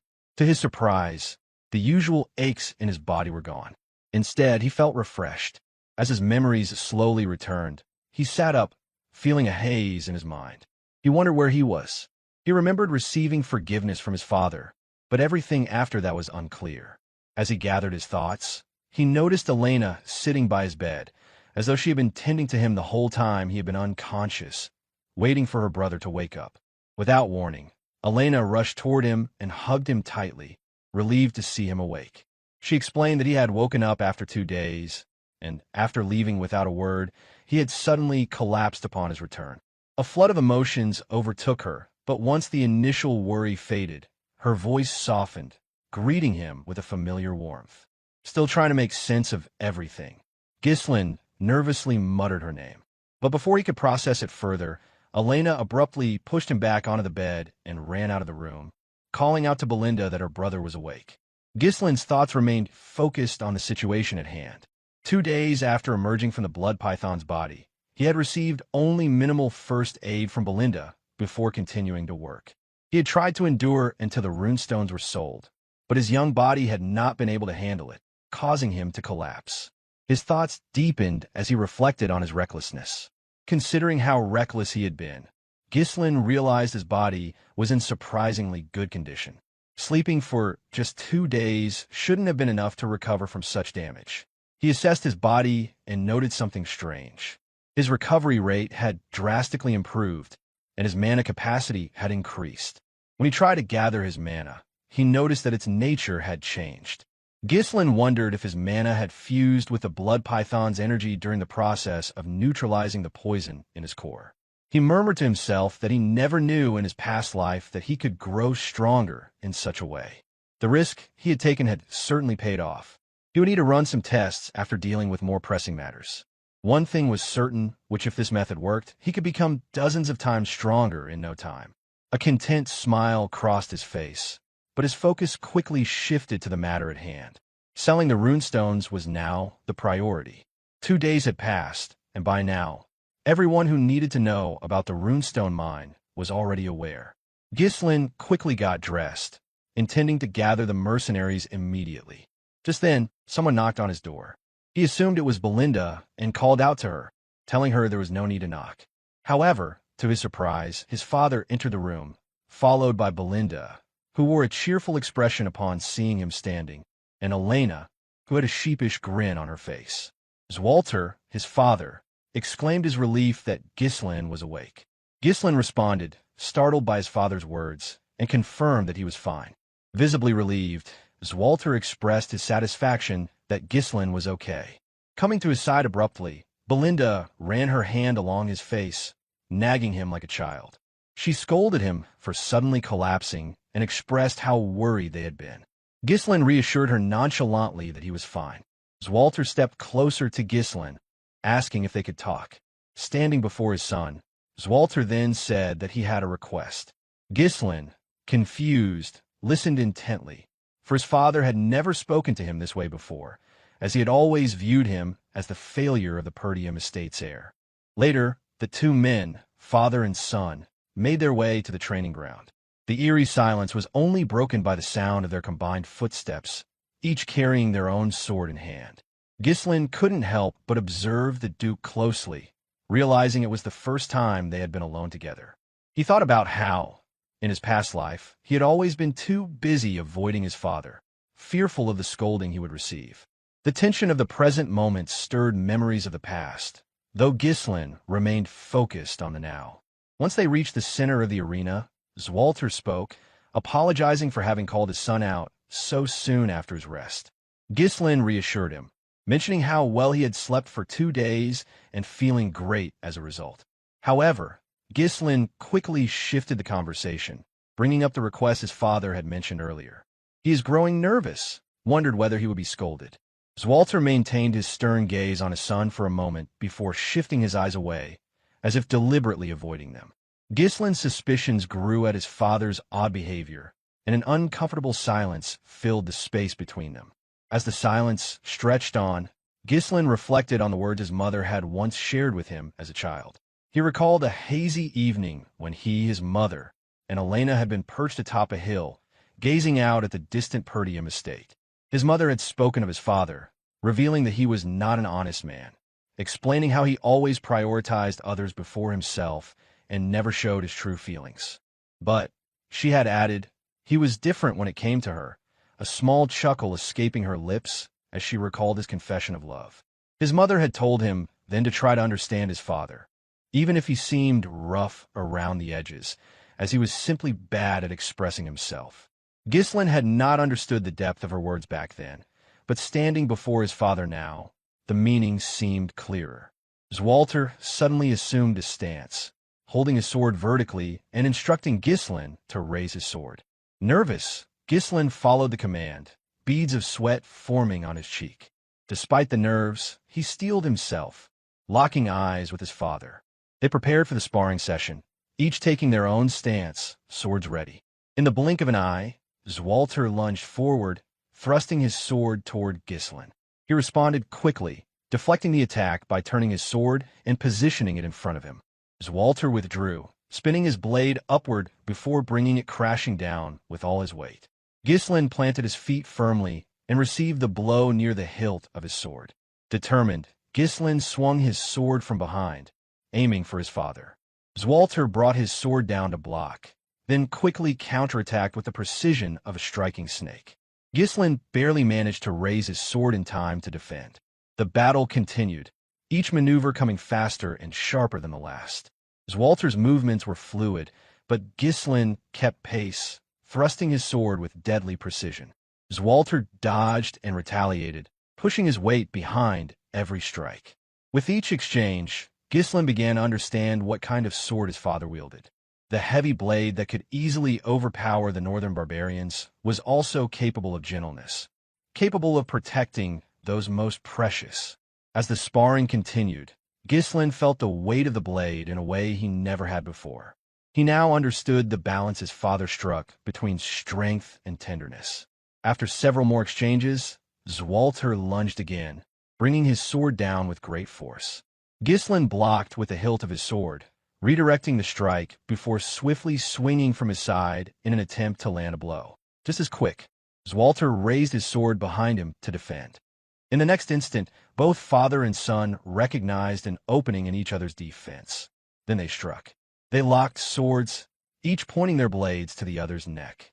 The match ended in a draw, both men eyeing each other intently. Gislen, with his sharp gaze, studied his father, while Zwalter, though proud of his son's skills, was left with a sense of nervousness over what he had just witnessed.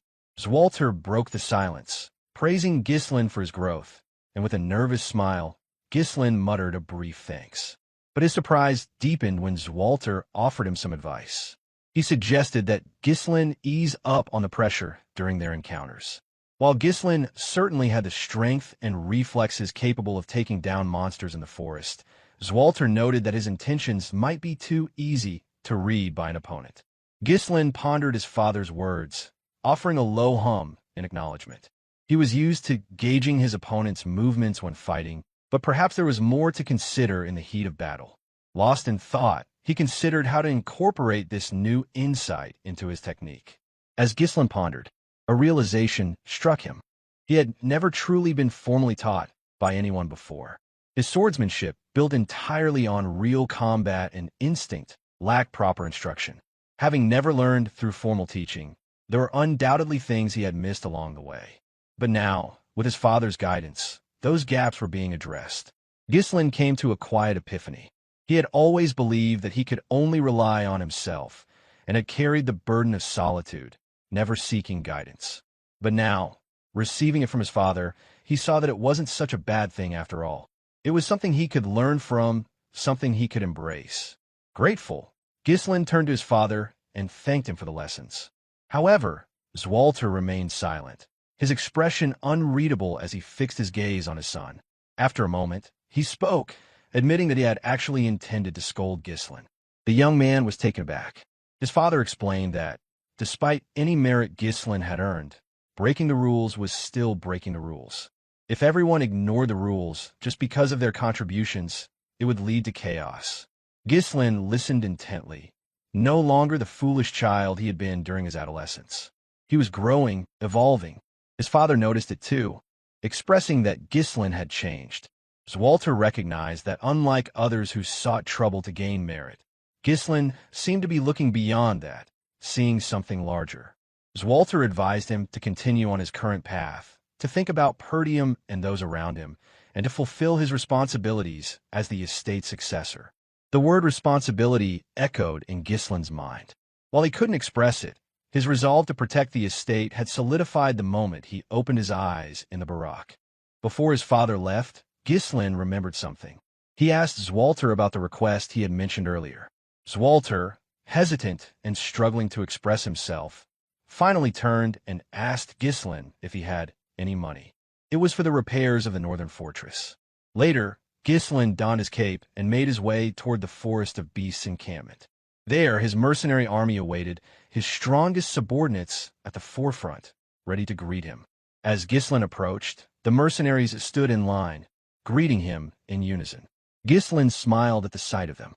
He asked how everyone had been doing, and the mercenaries responded enthusiastically, showing their respect and admiration for him. Kair commented on how healthy Ghislain looked, while Gillian asked about his well-being. Ghislain reassured them, apologizing for keeping them waiting. He then inquired about Rachel, Gillian's daughter, and was pleased to hear that she had recovered beyond expectations. Gillian bowed his head in gratitude, thanking Ghislain for his role in Rachel's recovery. With pleasantries out of the way, Ghislain's tone shifted. He informed his trusted subordinates that the estate was in danger. His serious words carried weight, and they all understood that something significant was brewing. They had seen his actions in the forest of beasts, and they could tell that a greater threat loomed. The four of them gathered in a tent, where Ghislain revealed the details of the situation.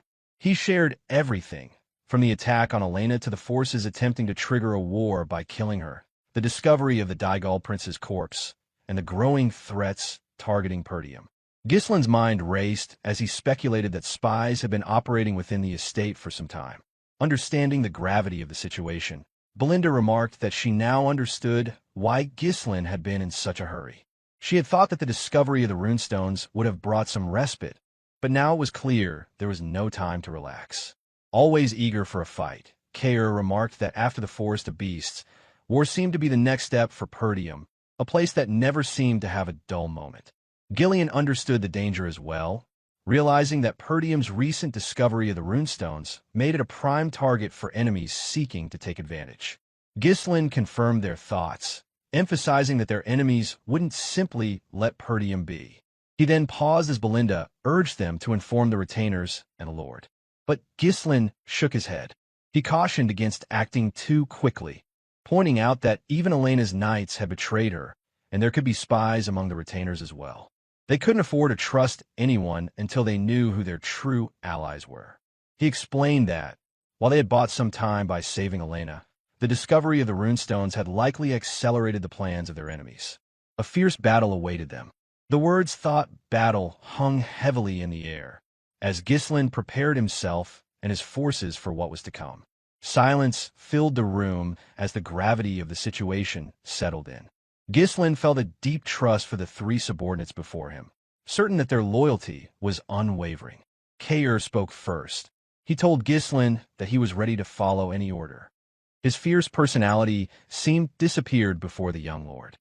Equally devoted, Gillian expressed his commitment, stating that he had already dedicated his life to Ghislain and would follow him to the very end. Being the loyal and brash maid, Belinda suddenly stood, declaring that no one else but her would protect the young master. Ghislain let out a sigh of relief, a faint smile forming on his lips.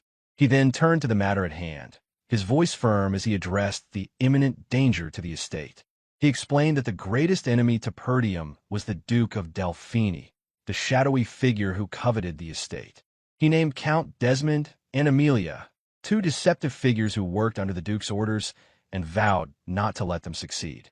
The next step, Ghislain revealed, would be heading south to the Scarlet Flame Tower.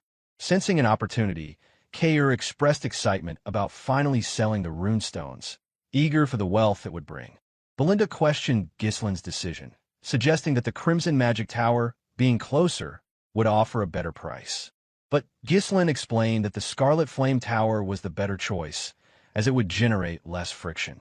Ever the strategist, Gillian understood the reasoning. When dealing with high-value goods like runestones, it was only logical to prepare for any potential threats, anticipating the presence of uninvited guests. Belinda quickly acknowledged the possibility of an ambush, recalling how the previous dealings had almost turned into a trap. The Scarlet Flame Tower had once been the most prosperous in the south.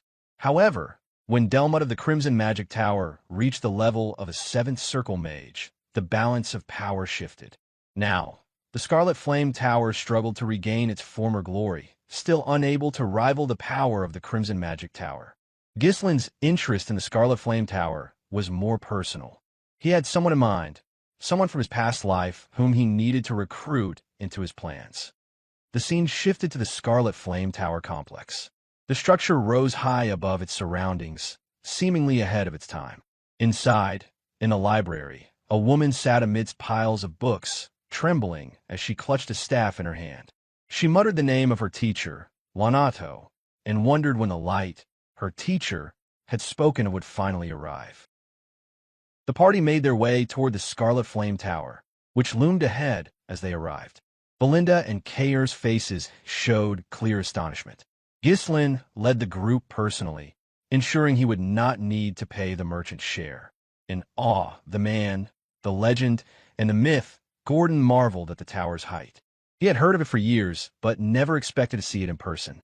One of the mercenaries also shared their amazement, stating they had long heard of it, but were now seeing it firsthand. Gordon then commented on the stark contrast between the lives of the people in the tower and those in Perdium, highlighting how different the world seemed from the one they knew. The areas surrounding magic towers often developed through trade with the mages. The surroundings of a Scarlet Flame magic tower, in particular, were remarkably clean and advanced. As one of the standing magic towers, it also produced magic scrolls. On the street, mages worked effortlessly, repairing the road and laying street tiles as though they were seasoned construction workers. One of the mercenaries, astonished, wondered aloud how such work could be done using magic, while another expressed disbelief at seeing magic performed without a scroll. The group watched in wonder as they passed by, observing the mages' skill. As they moved forward, the group of mages glanced sharply at the passing party of mercenaries, their expressions tinged with disdain. In an instant, the mages cast a spell, blue flames shooting from their staffs, burning with an intensity that seemed to scorch the very essence of their existence. The flames enveloped them, and before long, they seemed to vanish from sight. The mercenaries reacted in surprise, exclaiming how extraordinary it was. With a hint of nonchalance, Ghislain calmly explained that it was a concealment spell and remarked that the mages clearly didn't want to be seen. Ever the skeptic, Kair scoffed at the situation, chastising the mercenaries for their behavior. Belinda, somewhat taken aback but still impressed, expressed that even if the tower wasn't what it once was, it remained a powerful force. Ever the pragmatist, Gillian reminded them that Brivient was one of the wealthiest territories in the kingdom, and thus it made sense that such a tower would still hold importance. However, Ghislain pondered deeply on this. On the surface, the tower was still grand, but no one could have predicted its decline from its former glory. Soon, the party arrived at the imposing gates of the tower, where they stopped momentarily to gain entry. Ghislain remarked with some satisfaction that they had finally arrived. Straining his neck to get a better view, Kair commented that it was so tall it almost seemed as though it would snap his neck. Belinda chimed in, noting that even reaching the main gate felt like a journey in itself. As they approached, something struck them as odd. There were no gatekeepers to be found. Instead, two sets of armor, each holding massive axes, lay unattended. Suddenly, a mage called down from above the gate wall, ordering the party to step back. Right after, lines of mana formed in the air, reaching down toward the discarded equipment. The mages, standing on the gate wall, magically animated the armor to stand as guards. The towering figures of the armored guardians, now animated by magic, raised their axes in a defensive posture, blocking the entrance. One of the guards bellowed, demanding to know the party's identity and purpose. Tinged with incredulous in her voice, Belinda commented that the armor seemed almost like puppets, while Kair sneered, remarking that these were typical gatekeepers of a magic tower, unwilling to even come down to speak face to face. Stayed composed, Gillian announced Ghislain's identity as the Archduke of Perdium and asked to speak with the person in charge of transactions.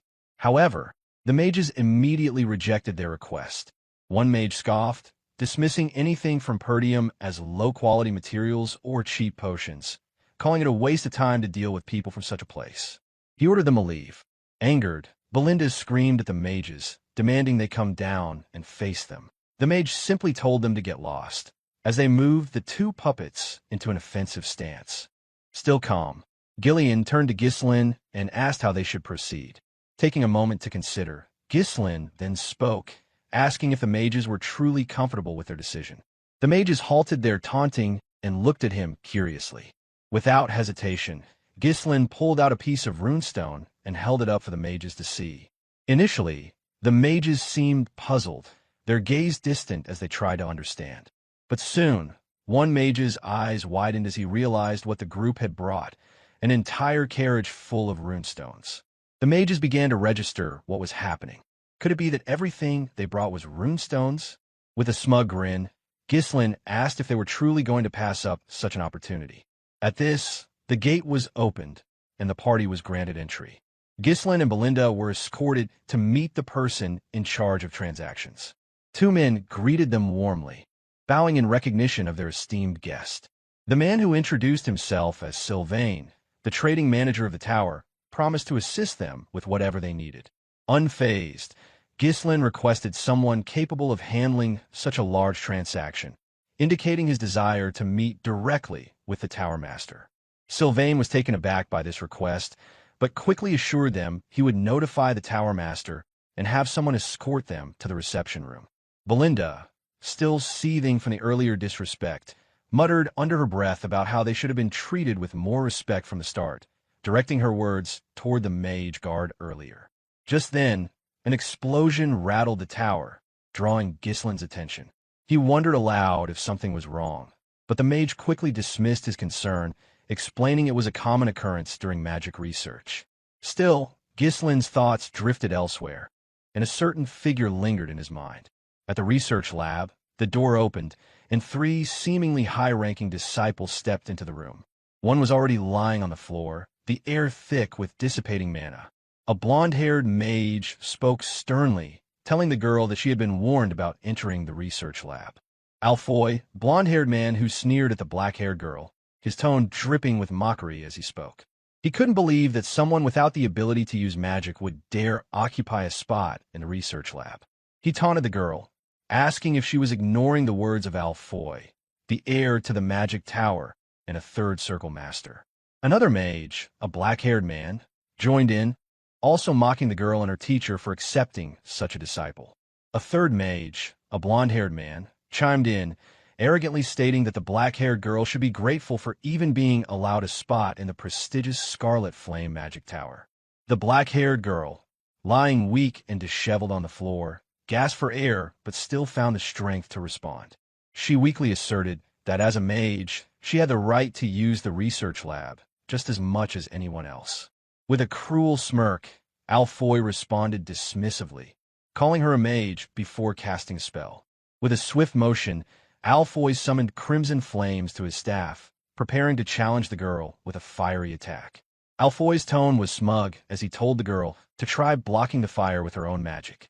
He hurled a fireball toward the seemingly helpless girl, casting the first circle spell Fire Sling. The black-haired girl, barely able to steady herself, raised her hand, struggling to cast a defensive spell. As the fireball approached, she faltered, her hand trembling as she prepared to take the hit with her bare body. Just before the fireball reached its target, a caped figure appeared between them. Gislin, wielding his sword, moved swiftly, deflecting the fireball with ease.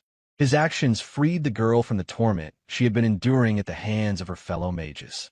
Gislin turned to face the three mages with a nonchalant expression, commenting on the research taking place at the Scarlet Flame Tower. He called out the bullying that had been allowed to occur, the apparent disregard for the dignity of fellow mages. Meanwhile, in the Tower Master's conference room, the argument had escalated. Hubert, the master of the Scarlet Flame Magic Tower, was seething with frustration as he learned that their supply of runestones was nearly exhausted. He shook his head in disbelief, feeling the weight of the situation as his head throbbed from the looming shortage.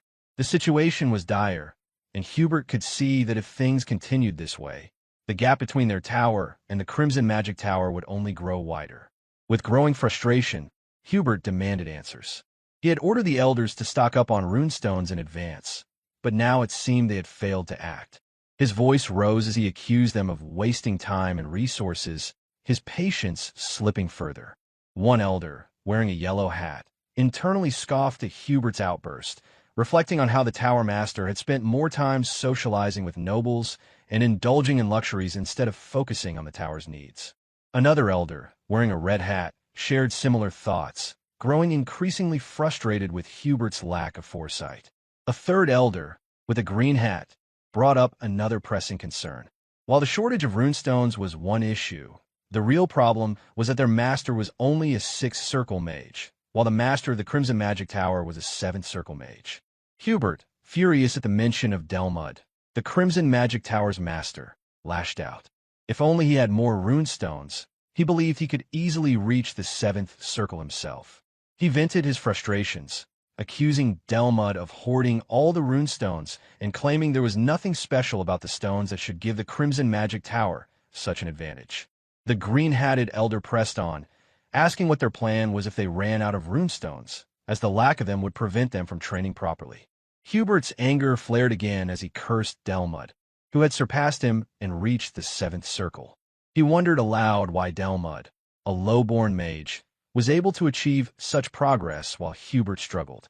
Before the conversation could continue, Sylvain, the trading manager, burst into the room with urgent news. He apologized for the interruption, but insisted that they needed to come down immediately. An enormous shipment of runestones had arrived.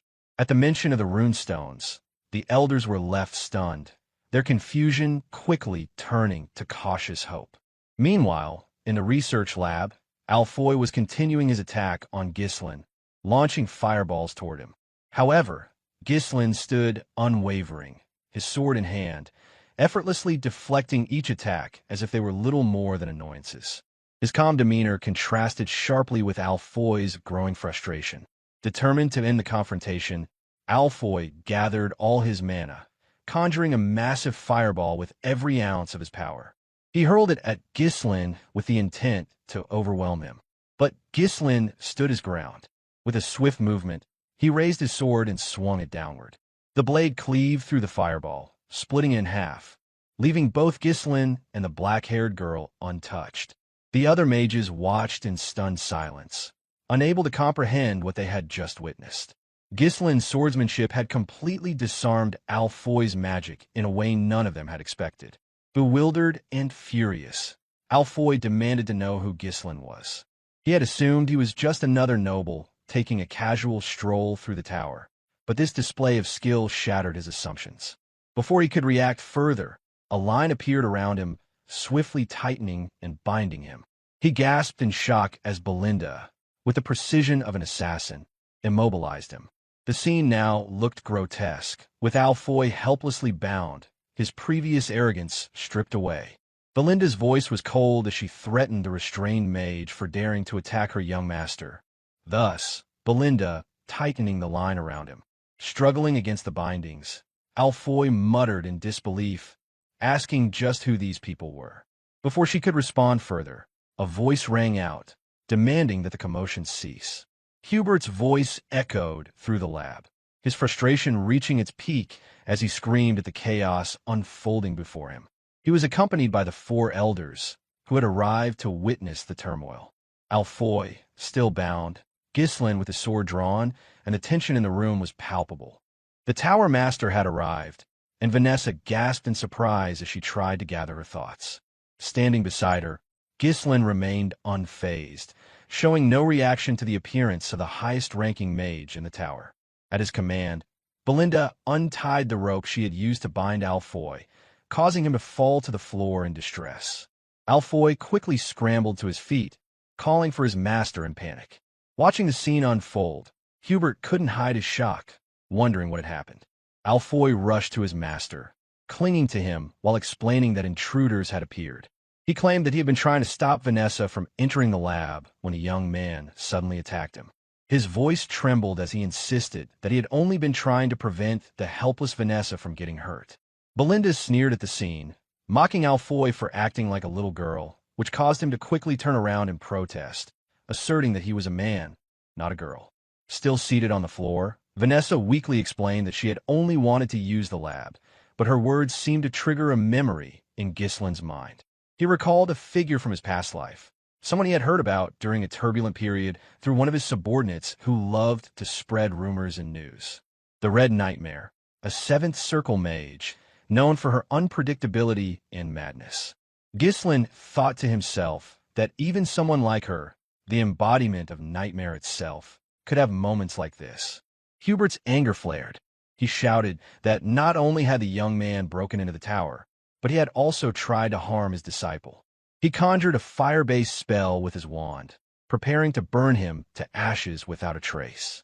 However, Ghislain remained calm and composed. Belinda gently asked what his young master intended to do, sensing the tension in the air. Despite the clear threat, Ghislain took a passive stance, refusing to let his emotions control him. He stepped forward, introducing himself without hesitation. He informed Hubert that he was the Archduke of the Perdium territory, Ghislain Perdium, and that he had come to trade runestones. For a brief moment, Hubert was taken aback, struggling to process the unexpected turn of events. He stood there, stunned by the young man's calm demeanor and unexpected purpose. Still recovering from his shock, Alfoy couldn't believe what he was hearing. He asked in disbelief if Ghislain truly meant to trade runestones.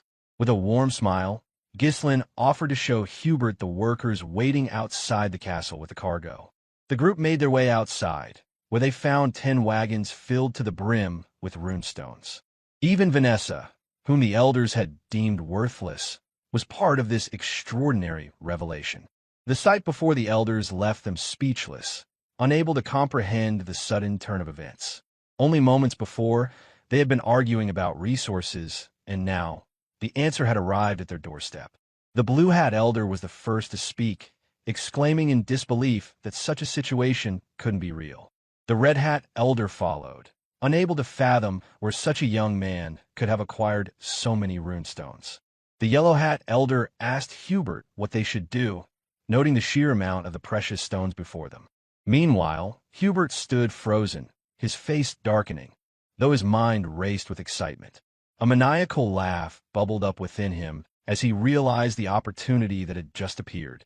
He saw the arrival of the runestones as a divine gift, one that would allow him to finally crush the rival Crimson Magic Tower once and for all. Though his outer appearance remained calm and composed, his inner thoughts were consumed by glee. He spoke aloud, downplaying the significance of the discovery. Hubert claimed that the amount of runestones was less than he had expected, and the quality didn't seem as great as he had hoped. He cleared his throat, trying to maintain a semblance of professionalism. Standing nearby, Kair seethed with anger. The nerve of Hubert to belittle the very stones they had worked so hard to acquire. His hand instinctively reached for his sword, seething in silence. Timid and unsure, Vanessa ventured a comment, suggesting that even one wagon of runestones could last for weeks. But Hubert snapped at her, telling her to be silent and leave, mocking her for her apparent uselessness. He cursed the legacy of a late mage, blaming Lonato for leaving behind such a headache. He further insulted Vanessa, telling her that if she was so useless, she should at least be self-aware. Understanding who Vanessa might become, Ghislain chose to remain silent. He kept his thoughts to himself, merely contemplating the situation in his mind. Hubert turned his gaze to the elders, asking if they shared his opinion. Observing the situation with sharp eyes, the elders quickly came to an understanding of what Hubert's was scheming. The Blue Hat Elder picked up a piece from the wagons and inspected it closely, agreeing that it didn't seem as impressive as it should have been. The Yellow Hat Elder added that considering the source of these stones, there was a chance they could be counterfeit. Belinda's voice was laced with anger as she retorted, demanding an explanation. The idea that their young lord had worked so hard to acquire the runestones only to have them called fake seemed incomprehensible to her. Standing by her side, Ghislain remained completely unfazed by their schemes, his demeanor unshaken. The Yellow Hat Elder, attempting to downplay the situation, remarked that no matter how difficult it was to obtain the runestones, it was not their concern. He pointed out the prevalence of scams these days, a sentiment shared by the Green Hat Elder, who added that it didn't make sense to trust the seller's word alone. After listening to their responses, Ghislain finally spoke, his words calm but pointed. He asked if they were saying they wouldn't buy the runestones, which took the elders by surprise. Ghislain then gave an order, telling his group to leave. He commanded that they should move on, making it clear that the Scarlet Magic Tower was not interested in the trade. Belinda, sneering at the elders, followed his lead, her expression mocking them. However, Hubert, sensing the panic rising within him, quickly instructed them to hold on. He whispered to one of them to play along, and shortly after, the Blue Hat Elder, eager to smooth things over, suggested that they might buy the runestones after all, out of respect for the effort Ghislain had put into bringing them. The Elder claimed that returning empty-handed would reflect poorly on the Tower Master's reputation, and that they should help save face. Adopting a smug tone, Hubert agreed, expressing that it sounded like a better course of action. He declared that, out of his great generosity, they would purchase all of the runestones Ghislain had brought, though, he added, the price would be slightly below market value. However, Ghislain remained unbothered by their sudden change in tone and responded calmly, pointing out that there had been a misunderstanding. He instructed Kaer to leave just one wagon of the runestones and to take the rest back, a request that caused Kaer to momentarily hesitate. With a satisfied smirk, Ghislain added that they had agreed to sell only one wagon's worth of the precious stones. This caused Hubert and the elders to panic, knowing that the resources they desperately needed could slip through their fingers. Seizing the opportunity, Kaer quickly turned and confirmed that Ghislain was right.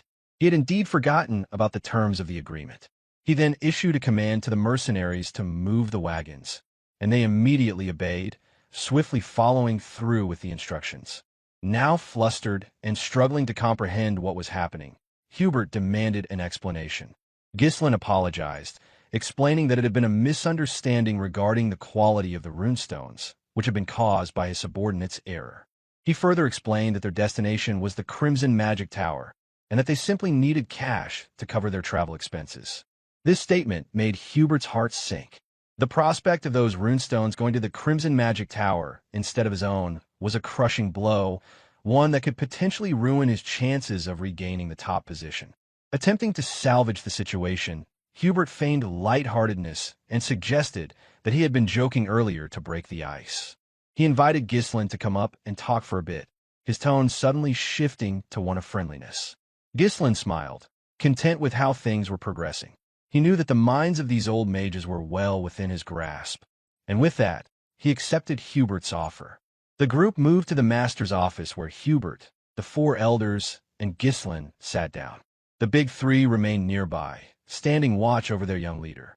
Eager to assert his authority, Hubert introduced the elders of the Scarlet Magic Tower.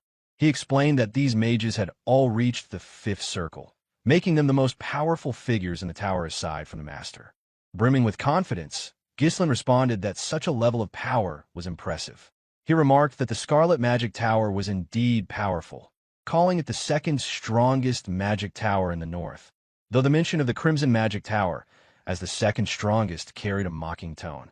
Clearly nervous, Hubert attempted to defend his tower by insisting that the rumors about the Crimson Magic Tower were false.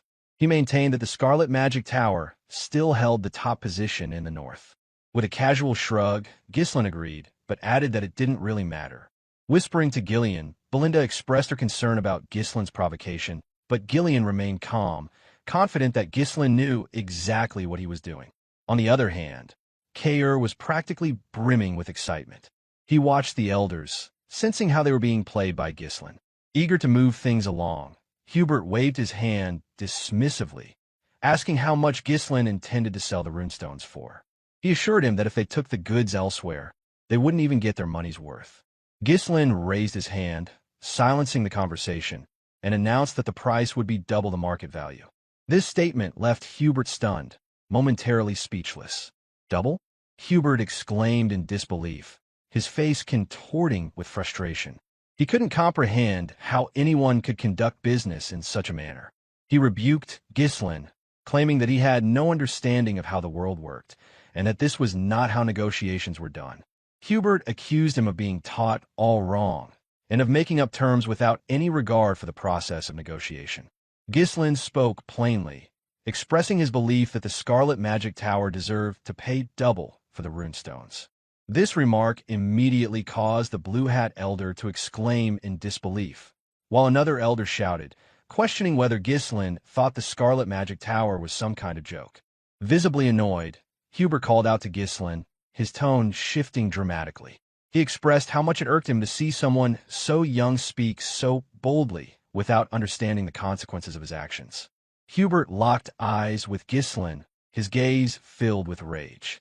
Despite the harsh words and the obvious power disparity, Gislin remained composed, showing no fear as he faced a sixth-circle mage. He stood firm, not the slightest trace of anxiety in his expression. Attempting to regain control of the situation, Hubert acknowledged that Gislin was young and that mistakes were natural. He offered a concession, suggesting they pay slightly over the market price if Gislin agreed to sell everything.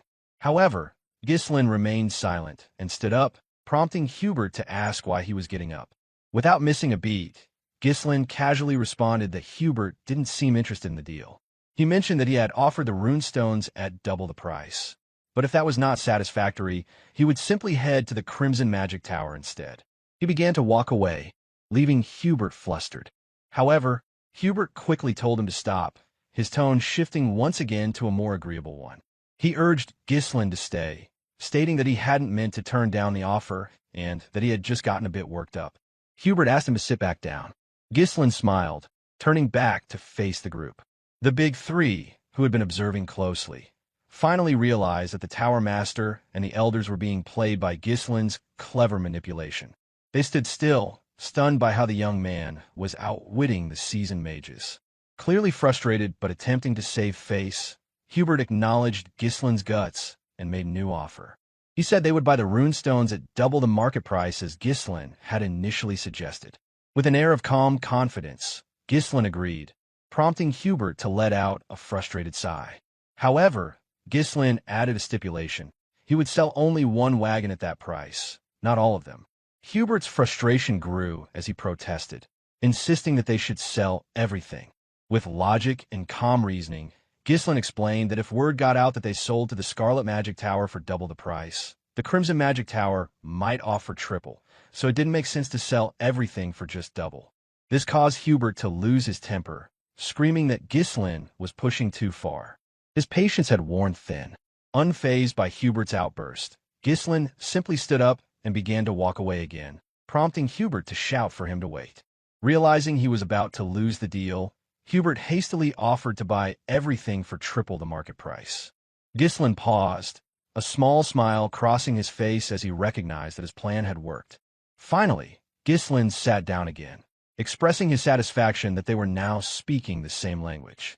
He praised the Scarlet Magic Tower, acknowledging it as the top magic tower in the north, and in turn, Hubert quickly stood up to go get the money, eager to close the deal. Inside, Hubert fumed with frustration.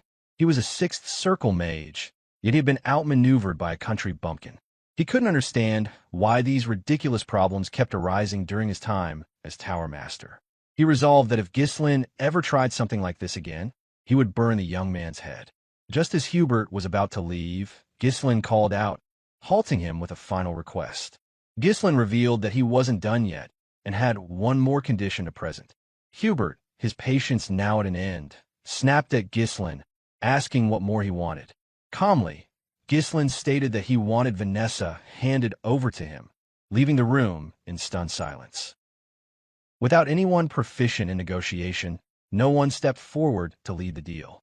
Yet Gislin's sudden demand to take Vanessa caught everyone off guard. The silence that followed hung heavily in the room. Breaking the tension, Hubert questioned whether Gislin truly intended to take Vanessa. Gislin confirmed this to the Tower Master, asserting that he would make Vanessa his personal mage. Fragments of a previous life flickered through Gislin's mind, one where a sword used as a pan to grill meat for dinner. It had been during his time as the head of a mercenary group, taking a rare moment of rest between campaigns. By his side sat a subordinate, a sword brother, and to be precise was Gislin's favorite slave named Claude, whose right hand had been replaced with a hook. As the meat sizzled, Gislin noticed it was beginning to burn and made a sharp remark about it.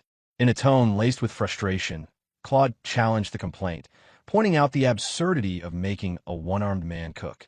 Gislin silently raised a clenched fist in response, prompting Claude to withdraw his words, pretending it had been a joke all along.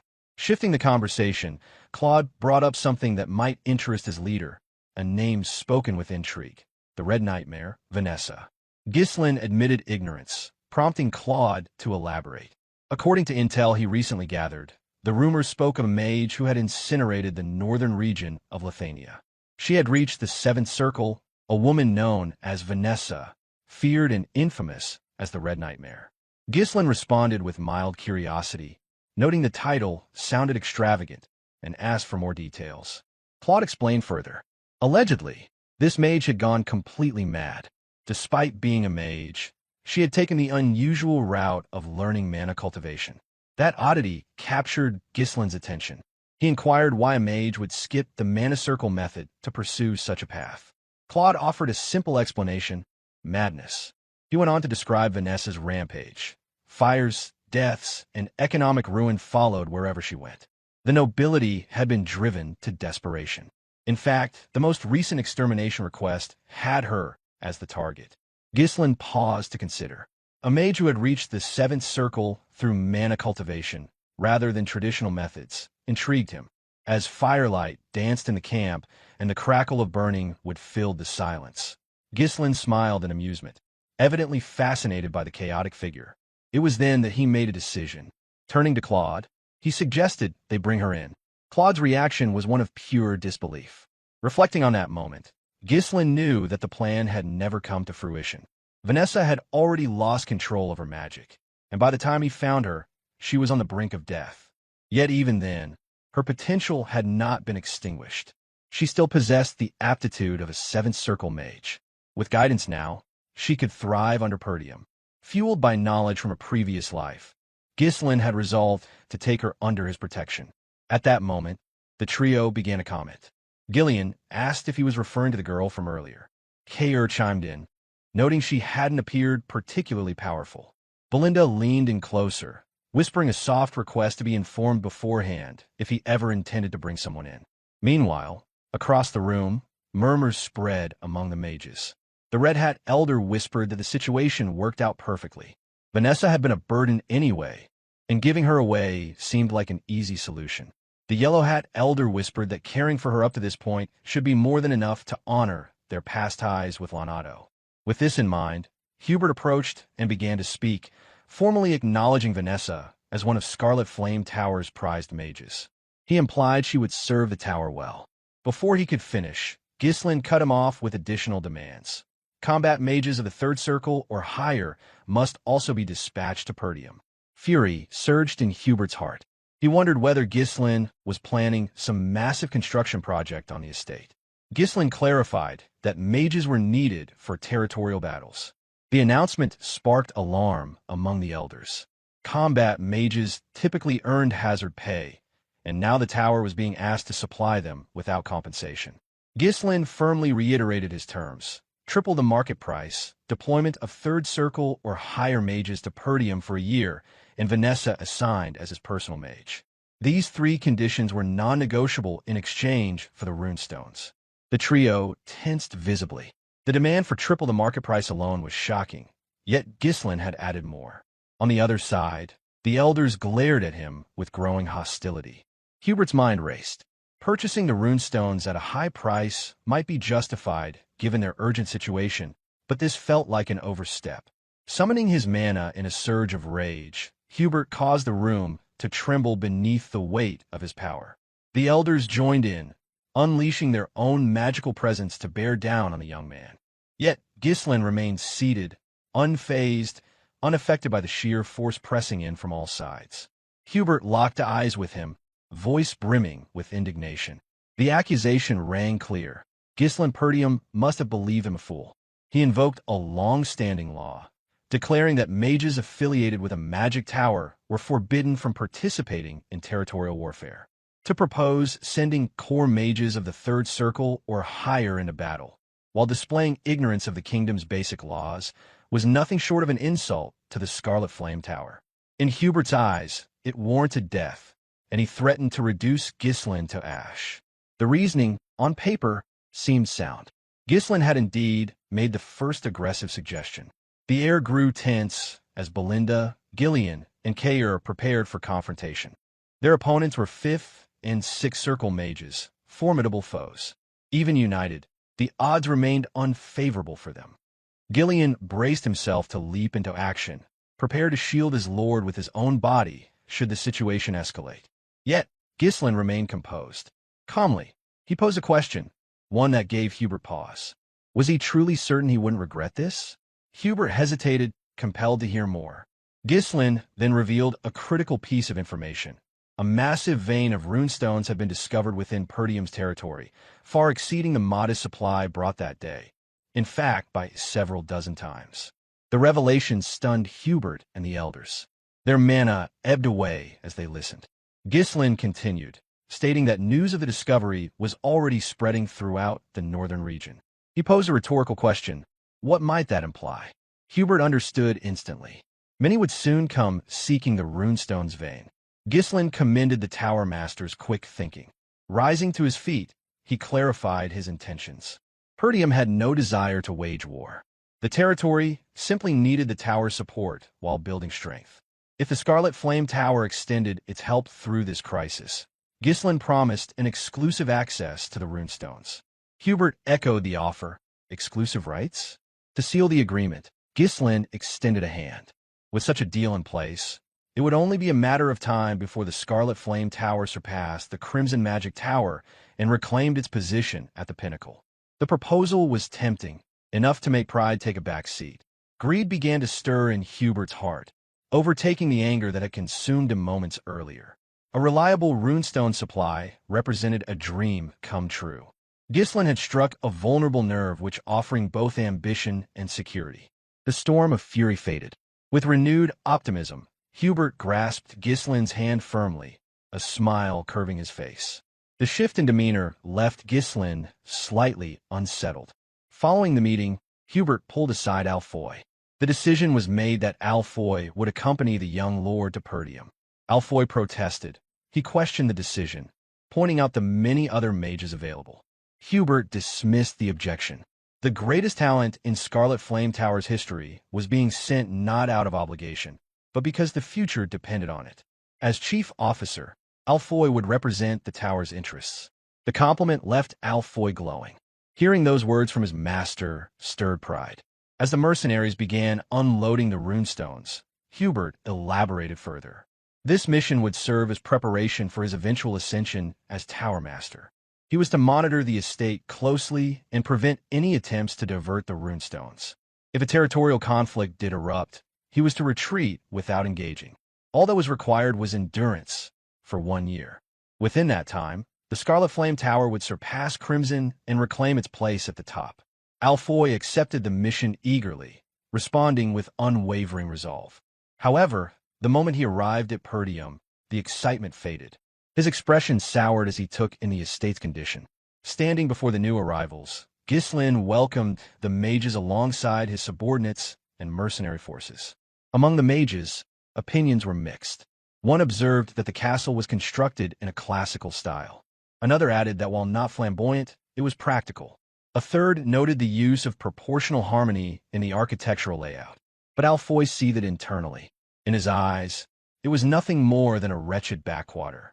Only his master's command had brought him here. To think, the heir to the tower, reduced to working in such filth. When it came time to announce his position, Alfoy did so with formality. He identified himself as a third circle mage and heir to the Scarlet Flame Tower, assigned to lead the dispatched mages. However, Gislin interrupted without hesitation. There was work to be done, and Alfoy was instructed not to let down his guard. The comment left Alfoy speechless. Rage churned inside him at being treated like a servant. Resentment brewed. Inwardly, he vowed that once he became Tower Master, he would deal with Gislin accordingly. Gislin called him back from his thoughts with a question. He wanted to know where Vanessa was. Alfoy turned casually, replying that she was likely at the back, handling the luggage. Soon after, Vanessa arrived, breath heavy as she carried the baggage in her arms. Gasping for breath, she finally made it to the gathering crowd. Through her fatigue, she opened her eyes and realized that the young lord himself stood there, welcoming them. Immediately, she bowed and offered her greeting. Alfoy muttered beneath his breath, urging her to hurry and remarking that he had doubted her arrival altogether. Gislin briefly considered how to deal with the fool. Maiming the heir of the magic tower would certainly provoke backlash. It would be too risky. Instead, he approached the girl, raising a hand to beckon her forward. He instructed Vanessa to set everything down and come to him. Surprised, she responded hesitantly, reminding him that she had yet to finish moving everyone's luggage. Before she could continue, Ghislain grabbed one of the bags himself, even as Alfoy interjected dismissively. According to him, she had always done menial tasks of the tower, and, being incapable of using magic, might as well continue with chores.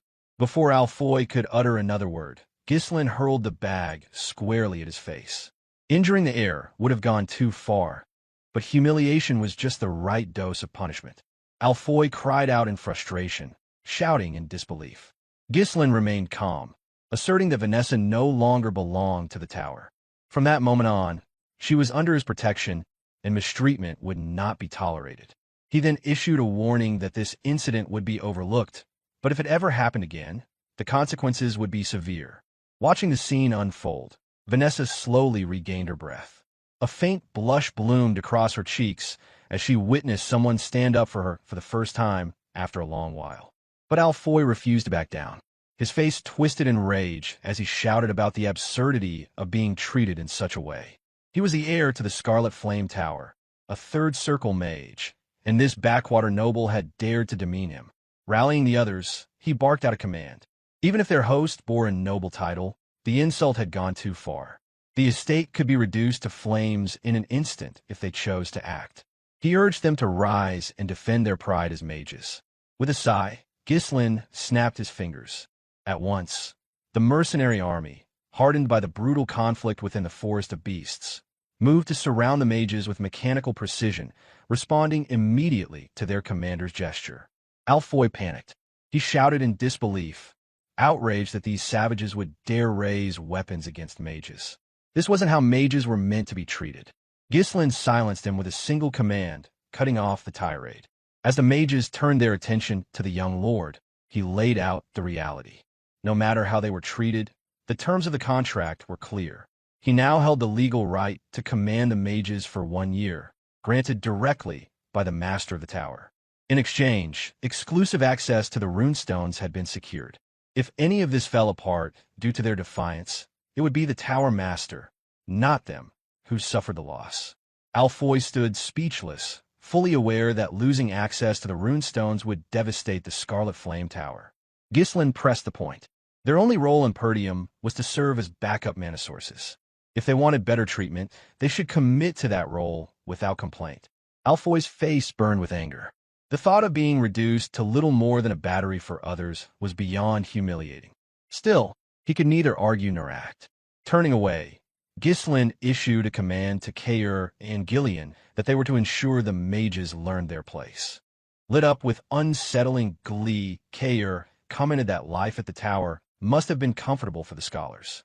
Gillian agreed, promising that the newcomers would adapt quickly to life in Perdium. Alfoy trembled with rage. He could barely contain his fury, but he remained powerless before the two. Meanwhile, Vanessa stood still, slightly flustered as she watched her former peers being disciplined before her eyes. She jumped slightly as Ghislain approached and addressed her. Ghislain asked that from that moment forward, she was to obey only him. He reiterated that she had become his personal mage. Her eyes widened in shock, and a soft blush colored her cheeks. Since the passing of her previous master, no one had ever treated her with such dignity. Yet doubt crept in. She looked away and expressed her concern. As Alfoy had pointed out, she couldn't even use magic. Being entrusted as a personal mage seemed far too much. Ghislain extended his hand in invitation. Being well aware of the potential hidden within her, Ghislain declared that he would make her capable of wielding magic, an offer to help her achieve her potential.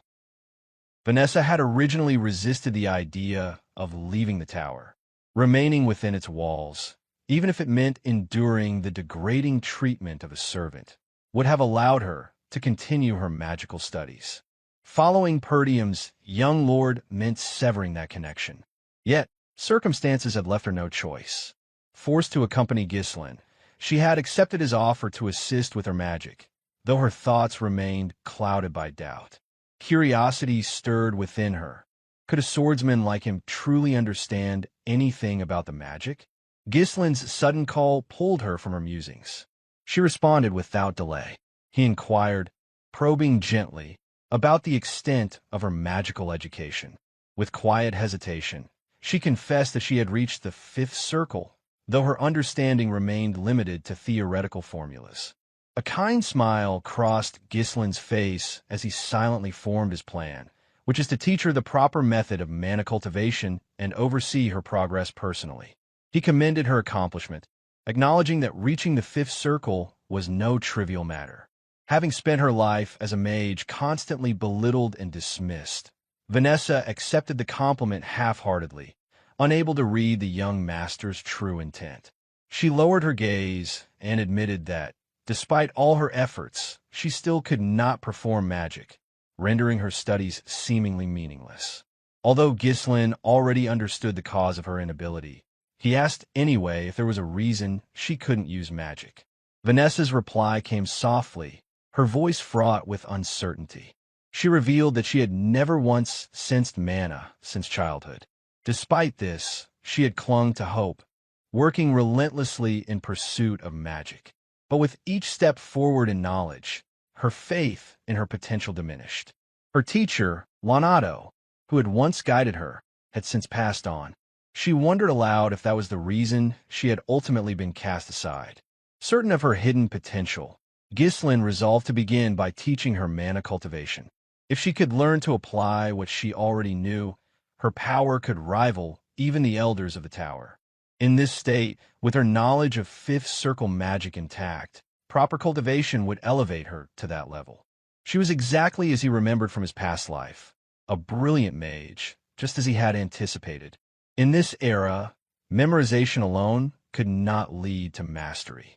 The art of magic required comprehension of activation principles and a deep enough insight to shape spells through will and personal interpretation.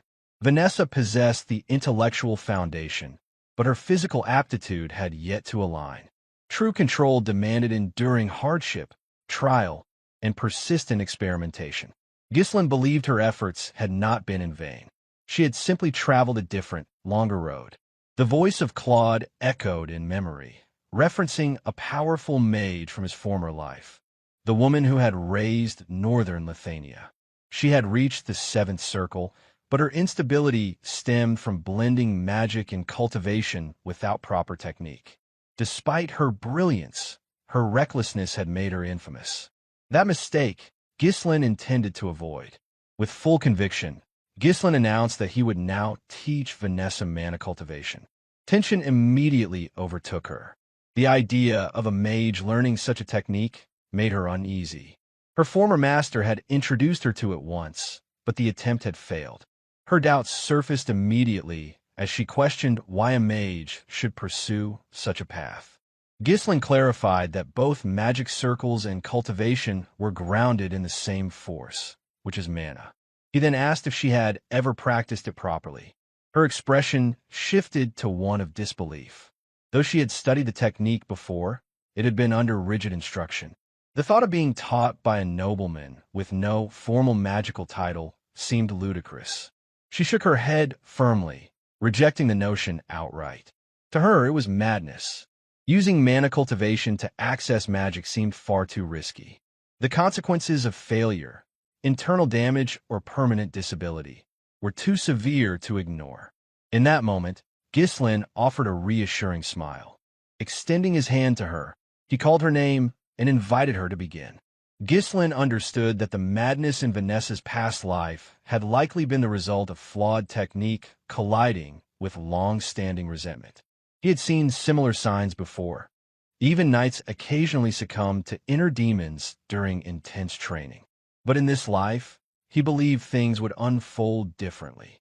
Vanessa observed the sincerity in Gislin's expression, silently beckoning her toward a path where she might finally become a true mage. She could not fully comprehend what he was offering. In a magic tower, she had been dismissed as a failure and a burden. Her gaze fell to the ground, attempting to mask the tremble in her eyes. She weighed the decision. Refusal might not even be an option. Gislin could easily compel her, for what lay ahead otherwise was a descent into madness and eventual death. In the end, she gathered her courage and resolved to accept, if only for a chance to wield magic like a real mage. Anxious and uncertain, she positioned herself in front of Gislin, seated with her back to him. With no hesitation, she loosened her collar and revealed her back, allowing him to begin the mana transfer. In his previous life, Ghislain had seen that same expression in her eyes, an endless hunger for magic mixed with regret, rage, and despair. She had sought power in desperation, turned to an unknown mana cultivation technique, and ultimately became a creature of destruction, ruled by instinct and pain. But now he stood before her in a different lifetime, meeting her before that spiral could begin. He made a silent vow to reach out before she fell into the abyss again. With that, he summoned his mana and placed a steady hand against her back. The process would be agonizing for her. If miscalculated, it could result in death. Nonetheless, he proceeded without hesitation. Mana surged from his hand and into her body, accompanied by a low hum. As the energy coursed through her, pain ripped through her nerves. A moan escaped her lips as the searing heat traveled through her mana pathways, eventually gathering just below her navel where Ghislain was guiding it. He sharply instructed her to remain silent, warning that the pathways were becoming tangled. He explained that the mana within her now belonged to him. She was told to focus on that foreign presence and not to lose track of it. She needed to feel it and follow its flow as best she could. Understanding the gravity of this moment, Vanessa closed her eyes and gave herself over to concentration.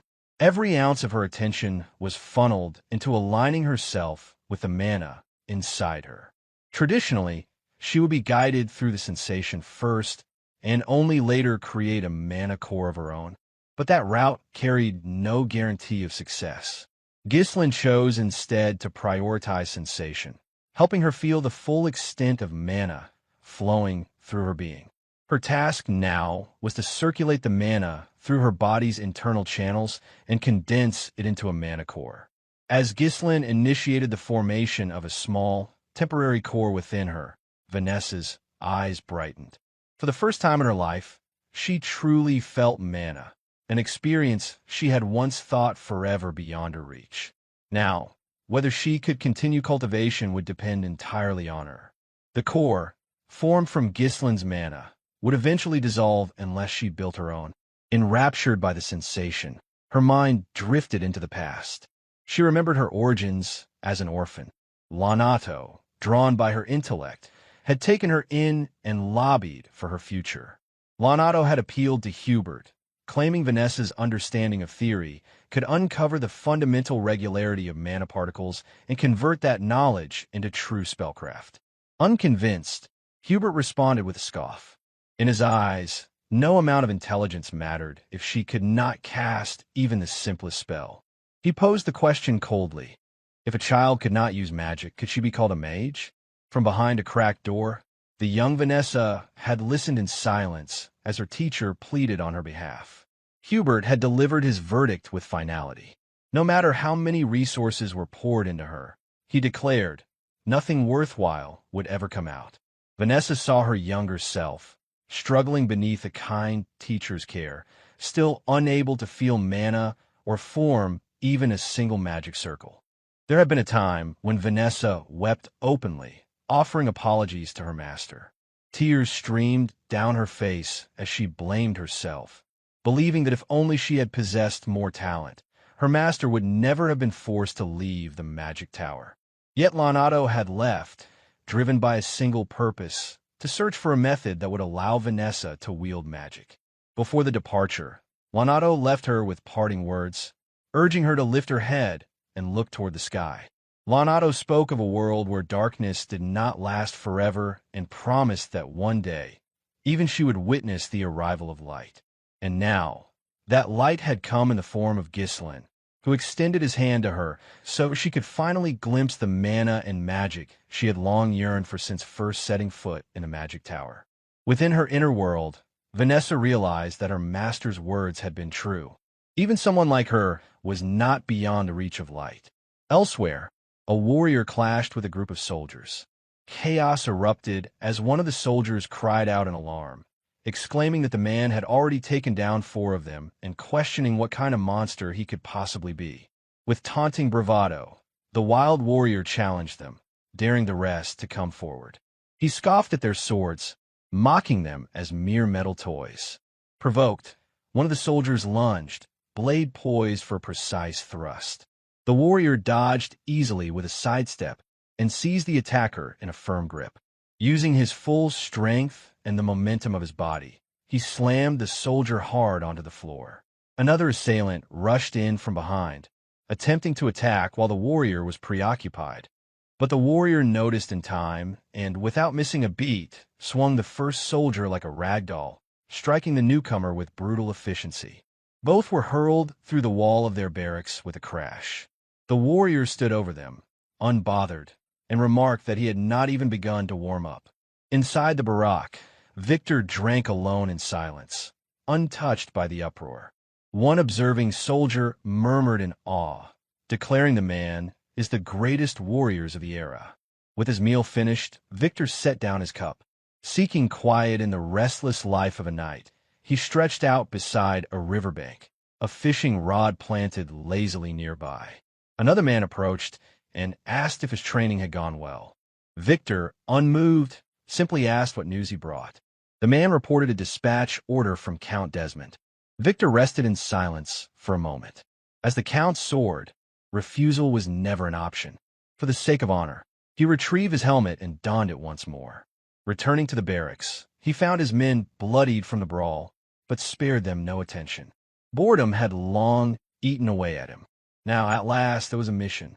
He intended to raise the target Count Desmond had set before him. Count Dygald had abruptly declared war on Perdium. The proclamation, delivered by a messenger, reached Zwalter as Randolph stood beside his brother in his office. Zwalter read through the declaration several times, his face darkening. The document laid out an elaborate list of reasons why the war was supposedly justified, asserting that Count Dygald had ample cause for such a drastic action. At its core, however, it simply stated that Dygald's heir, Gilmore Dygald, had been killed by Gislin Perdium, and now vengeance was sought in the declaration. Without delay, Zwalter ordered Randolph to summon the vassals to discuss the declaration of war. As the vassals gathered, Randolph expressed his disbelief at the absurd justification, remarking that the Dygalds must have lost their minds. There was no way the young lord had killed Gilmore. The vassals quickly voiced their own outrage. Furious, one of them stated that starting a war based on false pretenses was intolerable, and they needed to be put in their place. Another lamented the long-standing alliance within the northern regions, questioning how anyone could have expected Dygald to turn its back on them. A third raised the question of what Dygald hoped to achieve by fighting them. While the vassals continued to seethe with anger, denouncing Count Dygald at every turn, Zwalter stood deep in thought. Known throughout the kingdom as a benevolent lord who had never enslaved his people, Zwalter had always faithfully carried out his duties, serving as the northernmost defender against the barbarian raids that constantly threatened the northern villages. Suddenly, Zwalter's attention snapped back to the room when Gislin spoke to his father, mentioning the runestones. Gislin reminded them that 2 of their retainers had been sent to Dygald as envoys while Gislin had been at the magic tower. He suspected that these envoys might have leaked critical information about their territory. Once more, chaos erupted as one vassal questioned Gislin's accusations, demanding to know what evidence he had to make such a dangerous claim. However, Gislin remained unfazed, while Zwalter fell silent, reflecting deeply on his son's words. The runestones, he realized, might have been the catalyst. Sometimes, actions intended to benefit a territory ended up becoming its undoing. Zwalter looked at his son, now seeing the calm demeanor of someone who seemed to have known the war was coming. Despite his youth, Gislin, who had once been known as the mercenary king in his past life, remained composed. On the other hand, Randolph grew more impatient, stating that there was no need to overthink the situation. Their forces outnumbered Dygald's, and they had far more battle experience. They should make them pay for picking a fight. At that moment, a knight burst into the room. It was Skovin, bearing bad news from the gate. Breathing heavily, Skovin reported that Dygald's forces had arrived. Before the vassals could even process the news, the devastating blow to their morale was already clear. A high-level knight, on the cusp of becoming a superhuman-level master, was leading the charge. Dressed in shining silver armor, Victor, the Count Desmond's sword, had been trained from a young age and now carried the flag of Dygald to raise Perdium to the ground. Though Dygald was not a prosperous territory, much like all the estates in the harsh northern region, the exception was Desmond and Raymond's territories. Count Desmond, while feigning neutrality, had already aligned himself with the duchy's factions, and Amelia was stirring rebellion in Raymond with the support of the duchy. Now, the duchy's power was bearing down on the impoverished territory of Perdium under the pretext of a senseless justification. As all of this unfolded, Randolph seethed in fury, asking aloud how it was possible that they had declared war and arrived so quickly. Albert added, wondering when they had even prepared all of this. Meanwhile, as a seasoned commander, Zwalter remained deep in thought. Moments later, Soldier reported that a confirmed force of about 6,000 armed soldiers, with a follow-up supply division of approximately 1,000. Numerous siege weapons had also been spotted, and deployment had already begun on Dygald's forces. The revelation left Holmern in a panic. He turned to Randolph, his voice filled with alarm, as he questioned what was happening. The power gap seemed insurmountable. Equally stunned, Albert voiced his confusion. He pointed out that Dygald was just as poor as Perdium. So how could they have raised such a massive army? Still grappling with the situation, Randolph responded with frustration, reiterating that this was exactly why he had warned them before not to reduce their forces.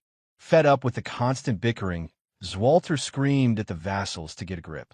He told them that arguing would only delay their response, and ordered that all soldiers be gathered at the walls. He commanded that every citizen be brought into the castle, and every gate should be shut tight. The soldiers were to hold their positions. With his gaze hardened by years of harsh northern battles, Zwalter stated firmly that the war had begun. At the forefront of the Dygald army, Thomas Dygald hummed to himself as he gazed at the towering Perdium fortress. Confident that Count Desmond's support would ensure victory, he was certain the fortress would soon fall into his hands. Thomas grinned as he thought of Gilmore, his son. While Gilmore had been a lazy and useless heir, his death had given Thomas a valid reason to strike Perdium. Gilmore's death didn't trouble him much, because he could always have another son. But the chance to seize Perdium with overwhelming support was something that could only come once. Turning to Victor, Thomas asked that he accompany him, as he had something to discuss with Count Perdium. When they arrived before the wall, Zwalter shouted out in defiance, demanding to know what kind of atrocity Thomas was committing. Thomas laughed to himself, responding that what he was doing wasn't an atrocity. His beloved son, Gilmore Dygald, had been killed on this land, and he was now here for revenge. With a menacing grin, he added that Zwalter's son, Ghislain Perdium, had killed his son.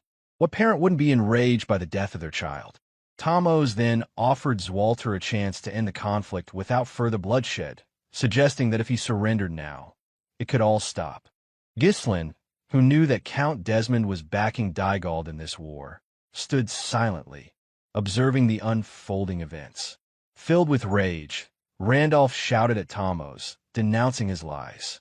Equally disgusted, Holmern agreed with Randolph, stating that any further conversation would be meaningless.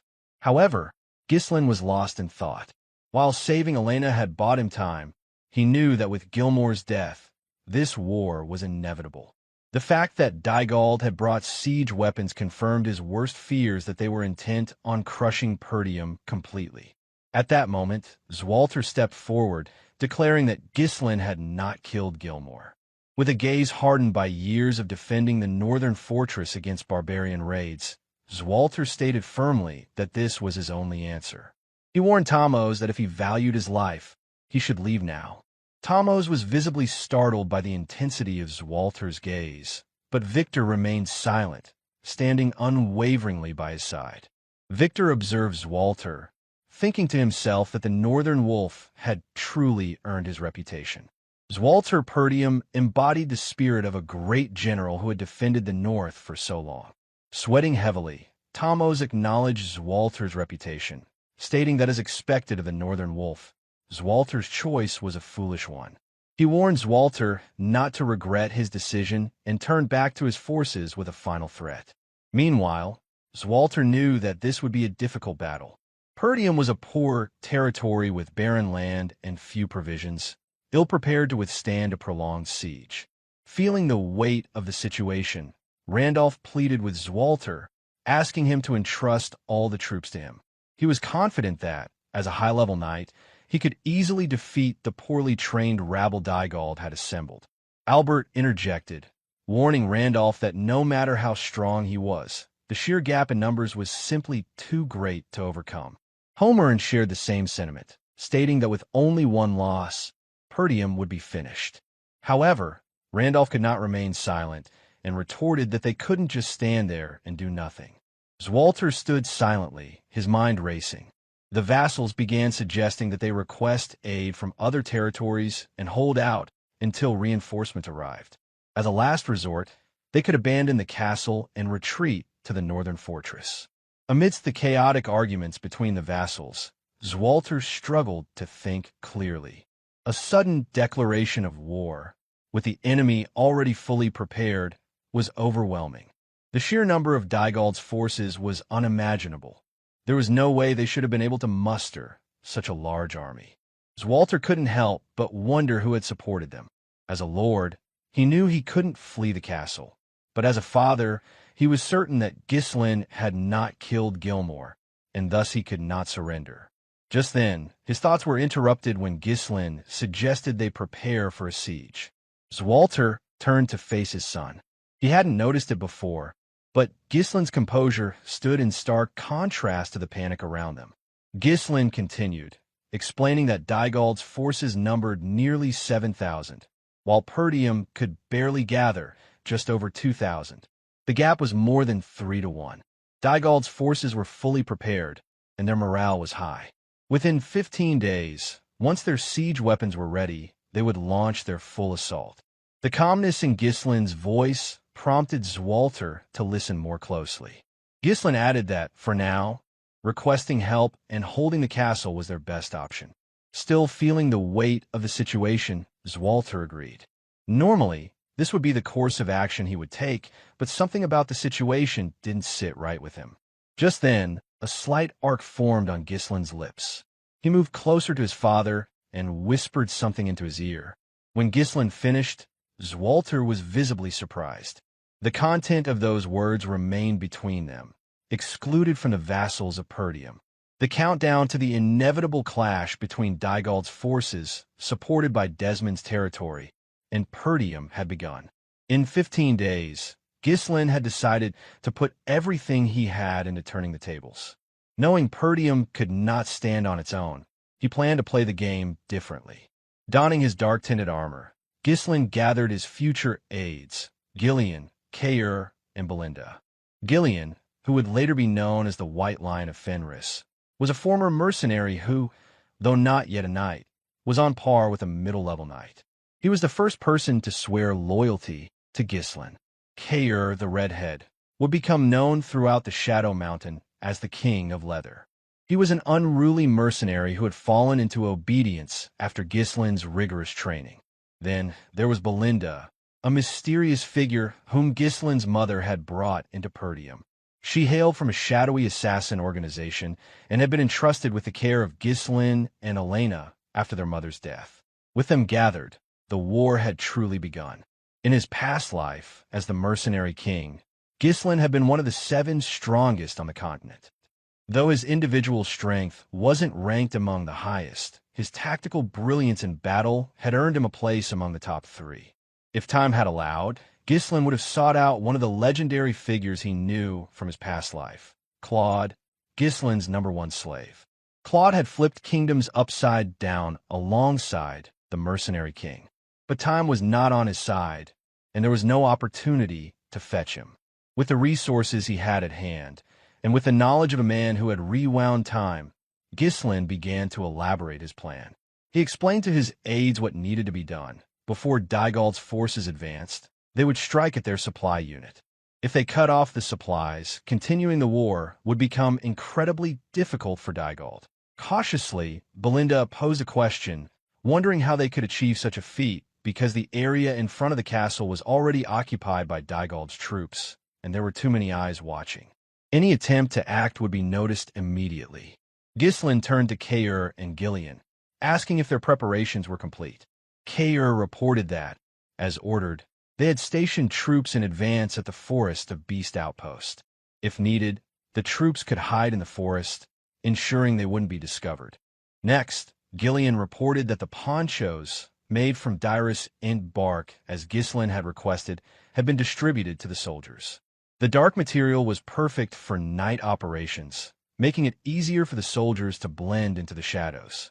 Pointing at the map, Ghislain explained that a large force would naturally be easily spotted, but a small, elite unit wearing camouflage wouldn't be as easy to detect, making an ambush a viable strategy. However, Belinda couldn't shake her concern for her young lord. Despite his calm demeanor, she couldn't help but worry about the risks he was taking. Ghislain turned to her, explaining that the one problem they still faced was not knowing where Dygald's supply unit was located. He ordered Belinda to find the location of Dygald's supply unit. Startled by the gravity of the mission, Belinda paused, thinking carefully. She knew she had to protect the young lord, but she also wondered how Ghislain could be so daring in devising such a risky plan. After a moment of hesitation, Belinda replied with a firm understanding that she would carry out the task. On the other hand, Ghislain thought to himself that this was a dangerous mission, sneaking into enemy lines, risking death, but he trusted Belinda. He knew she would handle it with ease. Now, there was only one thing left for him to do: play his ultimate trump card to end the war. In his past life, Ghislain had known Vanessa as the Red Nightmare, a figure who had gained legendary status after raising the Lithania kingdom following her breakthrough to 7th Circle mage status. Her talent and unconventional mana cultivation technique had turned her into a force to be reckoned with. In this war, Vanessa had become an indispensable force for Perdium. A few days later, at Dygald's supply unit camp, the darkness shrouded the area, with the moon hidden behind thick clouds. Unaware of the impending devastation, Baron Fabreau, a vassal of Dygald and the commander of the supply unit, cheerfully proclaimed that the war had finally begun. He eagerly anticipated the day he would be granted his own land. Perdium's former retainers, who had joined his camp, agreed, with one stating that joining Desmond's side had been the right decision. The support from their troops had earned him a cushy rear position. Another retainer raised his glass, praising the other's excellent decision-making. Drinking heartily, Fabreau continued to revel in the moment. He waved his glass, shouting that Perdium would soon be nothing but a distant memory, and part of the land would soon be his. In the darkness surrounding the camp, Ghislain's force lay in wait. Leading the charge, Ghislain had gathered his entire mercenary army. His plan was simple: wipe out the Dygald supply unit and cut off their resources, crippling the Dygald main force stationed in front of Perdium Castle. Despite the gravity of the war to come, Ghislain's future aides jested among themselves. Belinda sighed, commenting that the weather was particularly gloomy. Noticing the same, Kaer remarked that it was hard to see anything in the pitch-black darkness. Reaching for his helmet visor, Ghislain smirked, noting that it was perfect weather for a surprise attack. Everything was ready, so Ghislain pulled his visor down and reached for his sword. With determination in his eyes, he commanded his forces to take no prisoners and to kill them all. Leading the charge with unrestrained fury, Ghislain's eyes showed no mercy. The hatred he carried for Desmond County and the duchy drove him to bulldoze anything and anyone who dared to threaten what was his. Disguised as Dygald recruits and mercenaries, the sheer size of the force made it unmistakable that it was outside Lord, helping in the war dispute between Perdium and Dygald. Shrouded in the darkness of the night sky, no one in the camp realized an ambush was closing in until the opposing force was at their doorstep and Ghislain's force emerged from the shadows. With a savage grin, Kaer tore through the battlefield. With each swing of his sword, he struck down a soldier stationed at the supply unit of Dygald's force. To the left, Gillian wielded a long-handled battle axe. Every swing felled a few soldiers in his path, cleaving through their ranks without hesitation. His axe, cutting through the chaos of battle, sent soldiers flying in all directions. Mana surged through Gislin's body, propelling him to sever the necks of every soldier in his path. His blade, empowered by the mana, cut through the soldiers effortlessly. He pushed through the fear, the uncertainty, and charged forward with all his might. Nearby, Belinda charged ready to cover his back. Though worried about her young lord's first battle against human opponents, she did not voice her concerns, staying vigilant as she prepared to protect him from any potential threats. The Dygald soldiers were in disarray. Unprepared for an ambush, they had underestimated the tactical capabilities of Perdium's forces. They thought that dividing their troops would be impossible, never considering such a well-coordinated attack. However, Gislin and Gillian made quick work of them. They were no ordinary warriors. Gislin, drawing from the experience of his past life, led his mercenaries with the precision of a high-level knight, and Gillian's battle-hardened skills only added to the might of the force. The soldiers on the outskirts were wiped out in an instant. Gislin quickly reached the opposite end of the camp, spun his horse around, and issued orders to move according to plan. He instructed that not a single soldier of Dygald's would survive the night. Torches, struck by flying bodies, were scattered about, igniting nearby tents. Soon, flames began to spread across the camp. Chaos erupted as soldiers ran about in confusion. One of the high-ranking officials in Dygald's unit rushed toward his superior. The soldier breathlessly informed Baron Fabreau that they had been ambushed, urging him to take immediate action. Fabreau swiftly exited his tent, frustration boiling over as he took in the sight of his camp in chaos. He bellowed at the soldiers nearby, demanding to know where the guards had been. Panic surged in his mind, and Fabreau shouted orders for his forces to regroup. He insisted that they still outnumbered the enemy, urging them to form ranks and stop the attack. Despite his efforts to calm himself, the reality of the situation was beginning to set in. The soldier returned with grim news that over 70% of their forces had already been wiped out. The man, the myth, the legend, Gordon the Muscle followed closely behind Gislin. Hardened from battles in the Forest of Beasts, the mercenaries' charge was unstoppable. His immense strength and brutal efficiency tore through the enemy soldiers with terrifying speed. Gillian, noticing the need to conserve stamina, switched to a smaller weapon, sacrificing some of his destructive power but enabling him to move faster and continue his assault. Meanwhile, Kair remained fierce, striking soldiers with precision, cutting through their ranks with reckless abandon. Gislin stayed resolute, his eyes gleaming with killing intent. His blade, sharpened with mana, sliced through the soldiers with practiced ease, each strike landing with deadly accuracy. Though his strength was a fraction of what he had in his previous life, Gislin was, in this skirmish, the harbinger of death. His mercenaries followed his every move. Noticing Gislin charging at the front lines, Fabreau recognized him as an entirely different presence. His face drenched in sweat, Fabreau finally realized that his 1,000 soldiers had no chance against such a force. In a panic, Fabreau turned abruptly, ordering a retreat. His aide looked confused, but Fabreau was certain that if the battle continued, he would lose his head, not just his land. In that instant, his aide was struck in the neck with uncanny precision. Shock flashed across Fabreau's face as he watched in silent attack. The speed and accuracy of the attack left him paralyzed with fear.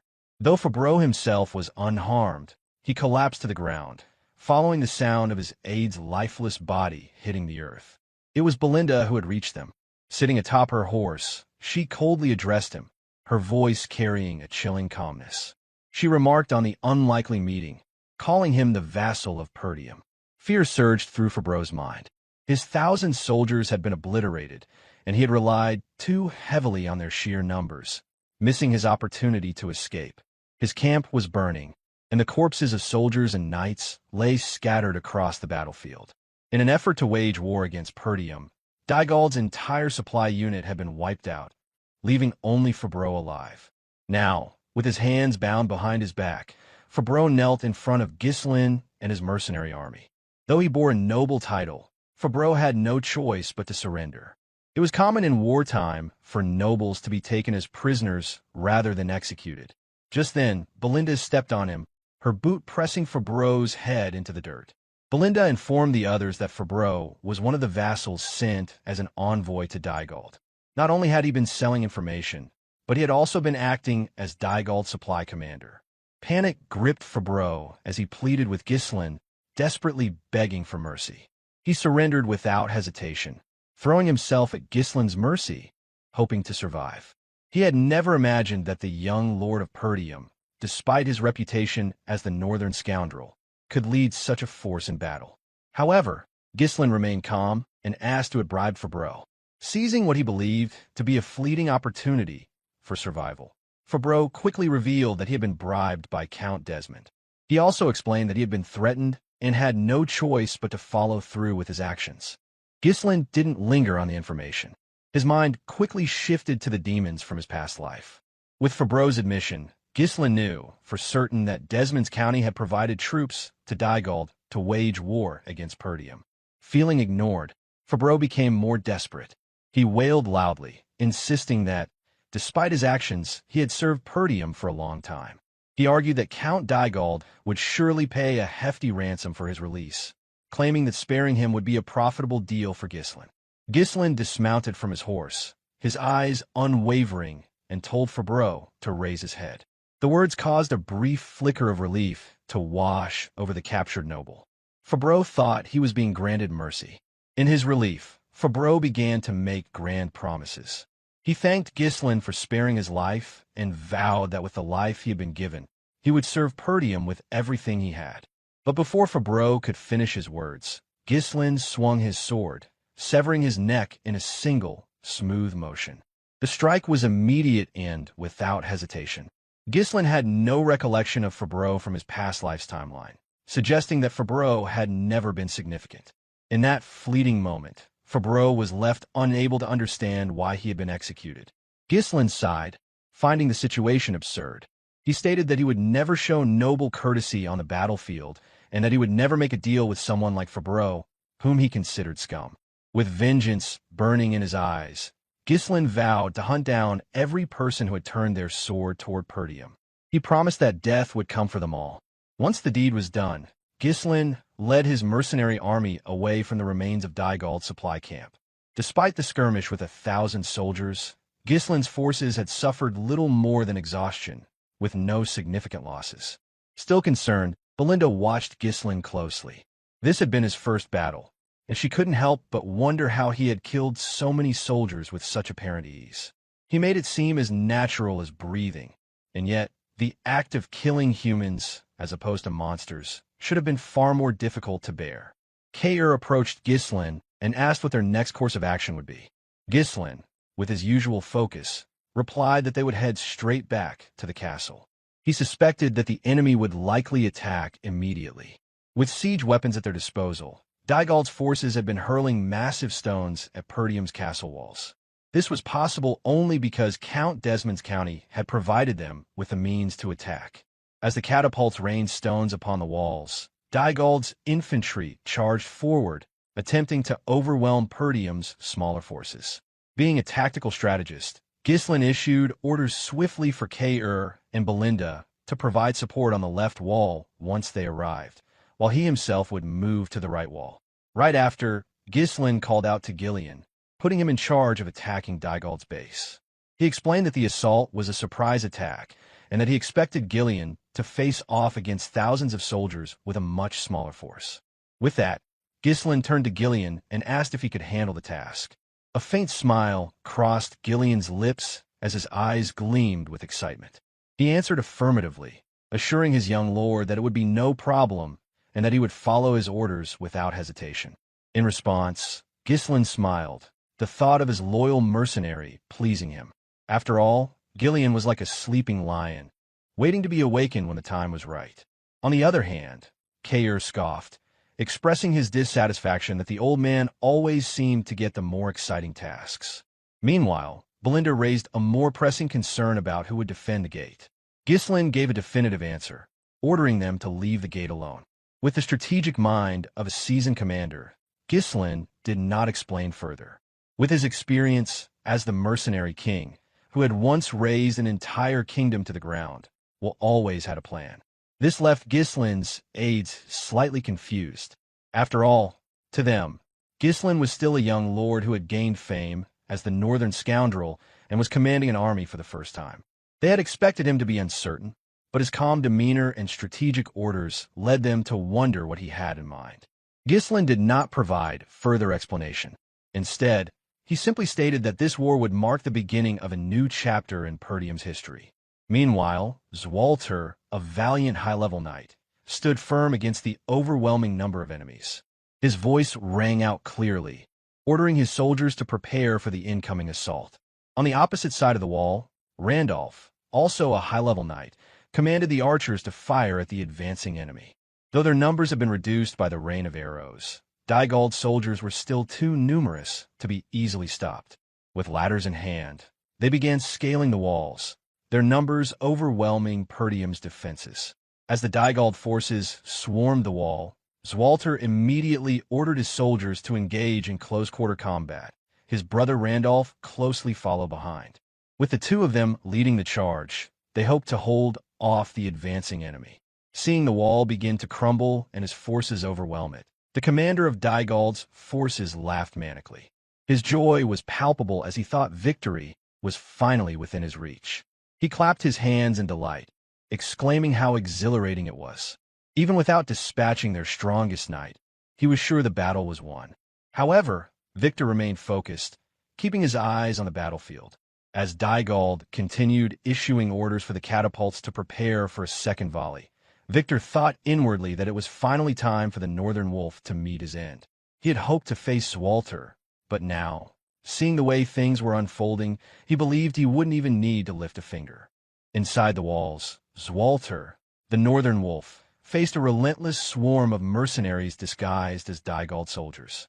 With practiced ease, he blocked an incoming attack, sidestepping and swinging his sword to strike at the side of one of the mercenaries. But the enemy continued to pour in, and despite his strength and skill, Zwalter, alongside Randolph, found themselves surrounded. Maintaining his composure, Randolph expressed his frustration. The walls were one thing, but at this rate, the gate would fall soon. Thus, he asked what the Lord's orders were. Deciding to trust in Gislin's earlier instructions, Zwalter ordered the soldiers to focus solely on holding the walls and to leave the gate alone. After giving the order, Zwalter turned to Skoven, asking about reinforcements. Skoven reported that the messengers sent to the surrounding territories had all returned with refusal of support. The Zimbar and Rayfold territories both claimed internal issues and could not provide assistance. Furthermore, every messenger sent to Count Loges had lost contact, and no word had come back. For various reasons, not a single estate had offered any support. Frustrated, Randolph could only curse under his breath, wondering aloud how none of the territories had sent help. He could barely contain his anger at their unwillingness to support Perdium, calling them ungrateful bastards. Within the ranks of Dygald's forces, bad news also reached the command post, delivered by a soldier. Both Dygald and Victor were visibly surprised when a soldier reported the possibility that their supply unit had been ambushed. The soldier explained that the soldiers they had sent to request supplies still hadn't returned, which suggested something had gone wrong with the supply unit. However, Dygald refused to accept such a possibility. He could not fathom that their supply unit, consisting of 1,000 soldiers, could have been wiped out while Perdium's entire force was holed up in their castle. On the other hand, Victor considered the report carefully. He suspected the possibility might be true. Though the supply unit's location was supposed to be covert, Victor could already see smoke billowing up from the area. Inwardly, Victor thought to himself that there was still someone in Perdium bold enough to think strategically. It was common knowledge that the smaller an army's strength, the harder it was to risk such a bold strategy. His eyes gleamed with excitement as he realized how interesting the war was becoming. At this point, Dygald turned to Victor and asked what they should do. Without supplies, their siege would be cut short, especially considering that Perdium's entire army was holding up within their castle. Victor raised his hand, silencing Dygald's concerns. If they couldn't thin out Perdium's supplies, they would simply break through Perdium's walls with their sheer numbers. He was confident they did not need supplies, stating with certainty that they would take Perdium's castle by the end of the day. Dygald stammered in disbelief.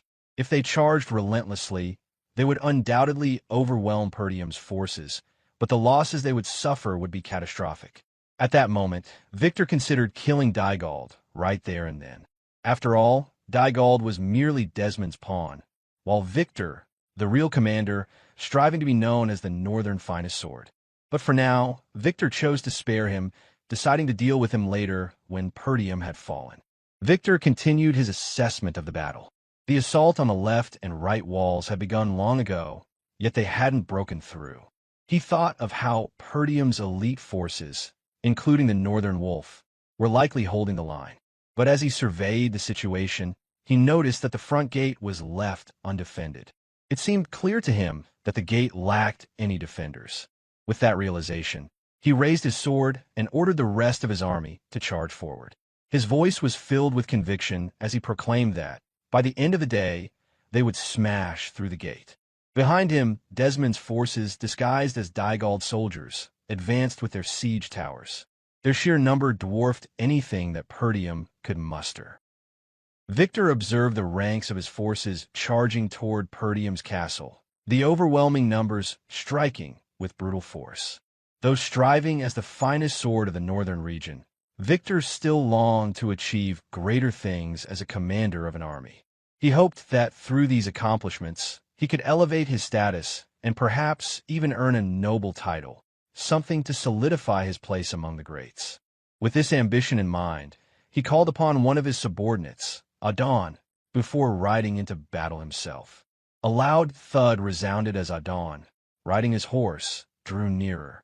Adon was the kind of man who took pleasure in fighting for sport, beating people for amusement to stave off boredom. But when it came to war, he was completely obedient and followed orders without hesitation.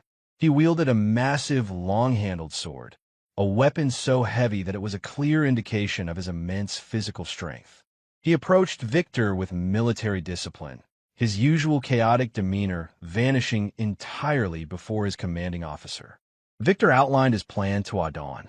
He would charge toward the castle gate himself, ordering Adon to stay at the rear and hold the formation. Though he knew that one man was enough for the task, Victor chose to err on the side of caution, knowing the Perdium army was barricaded within their castle. With Adon at the rear, Victor led the charge, his cavalry and siege weapons following closely behind, though the sheer number of the siege weapons might have seemed excessive for this siege war. Meanwhile, Dygald's infantry scaled the castle walls with ladders. Despite their overwhelming numbers, they faced great difficulty in overtaking the defenders and opening the gate. Yet their morale remained unshaken, and they pressed on, climbing despite the certain death that awaited them at the top. Zwalter and Randolph held the line at the wall, standing firm against the onslaught. As knights nearing the upper levels of their order, they were a force to be reckoned with. With each swing of their swords, an enemy soldier fell. Though they could hold the line against the swarm of enemies with their strength, it was evident that Dygald's forces would eventually overwhelm the castle. In a moment of rising tension, Scoven, an experienced knight of Perdium, suddenly called out to his lord, panic evident in his voice. Zwalter quickly turned his head to see what had unsettled the knight. The sight that greeted him nearly made his blood run cold. The enemy had brought forward siege towers, enough to completely take over the walls. The towering structures, coupled with ladders, suggested that they had been carefully prepared long before Count Dygald's son had met his death. Zwalter cursed under his breath, his thoughts racing. He wondered aloud how the enemy had managed to calculate the height of the walls with such precision.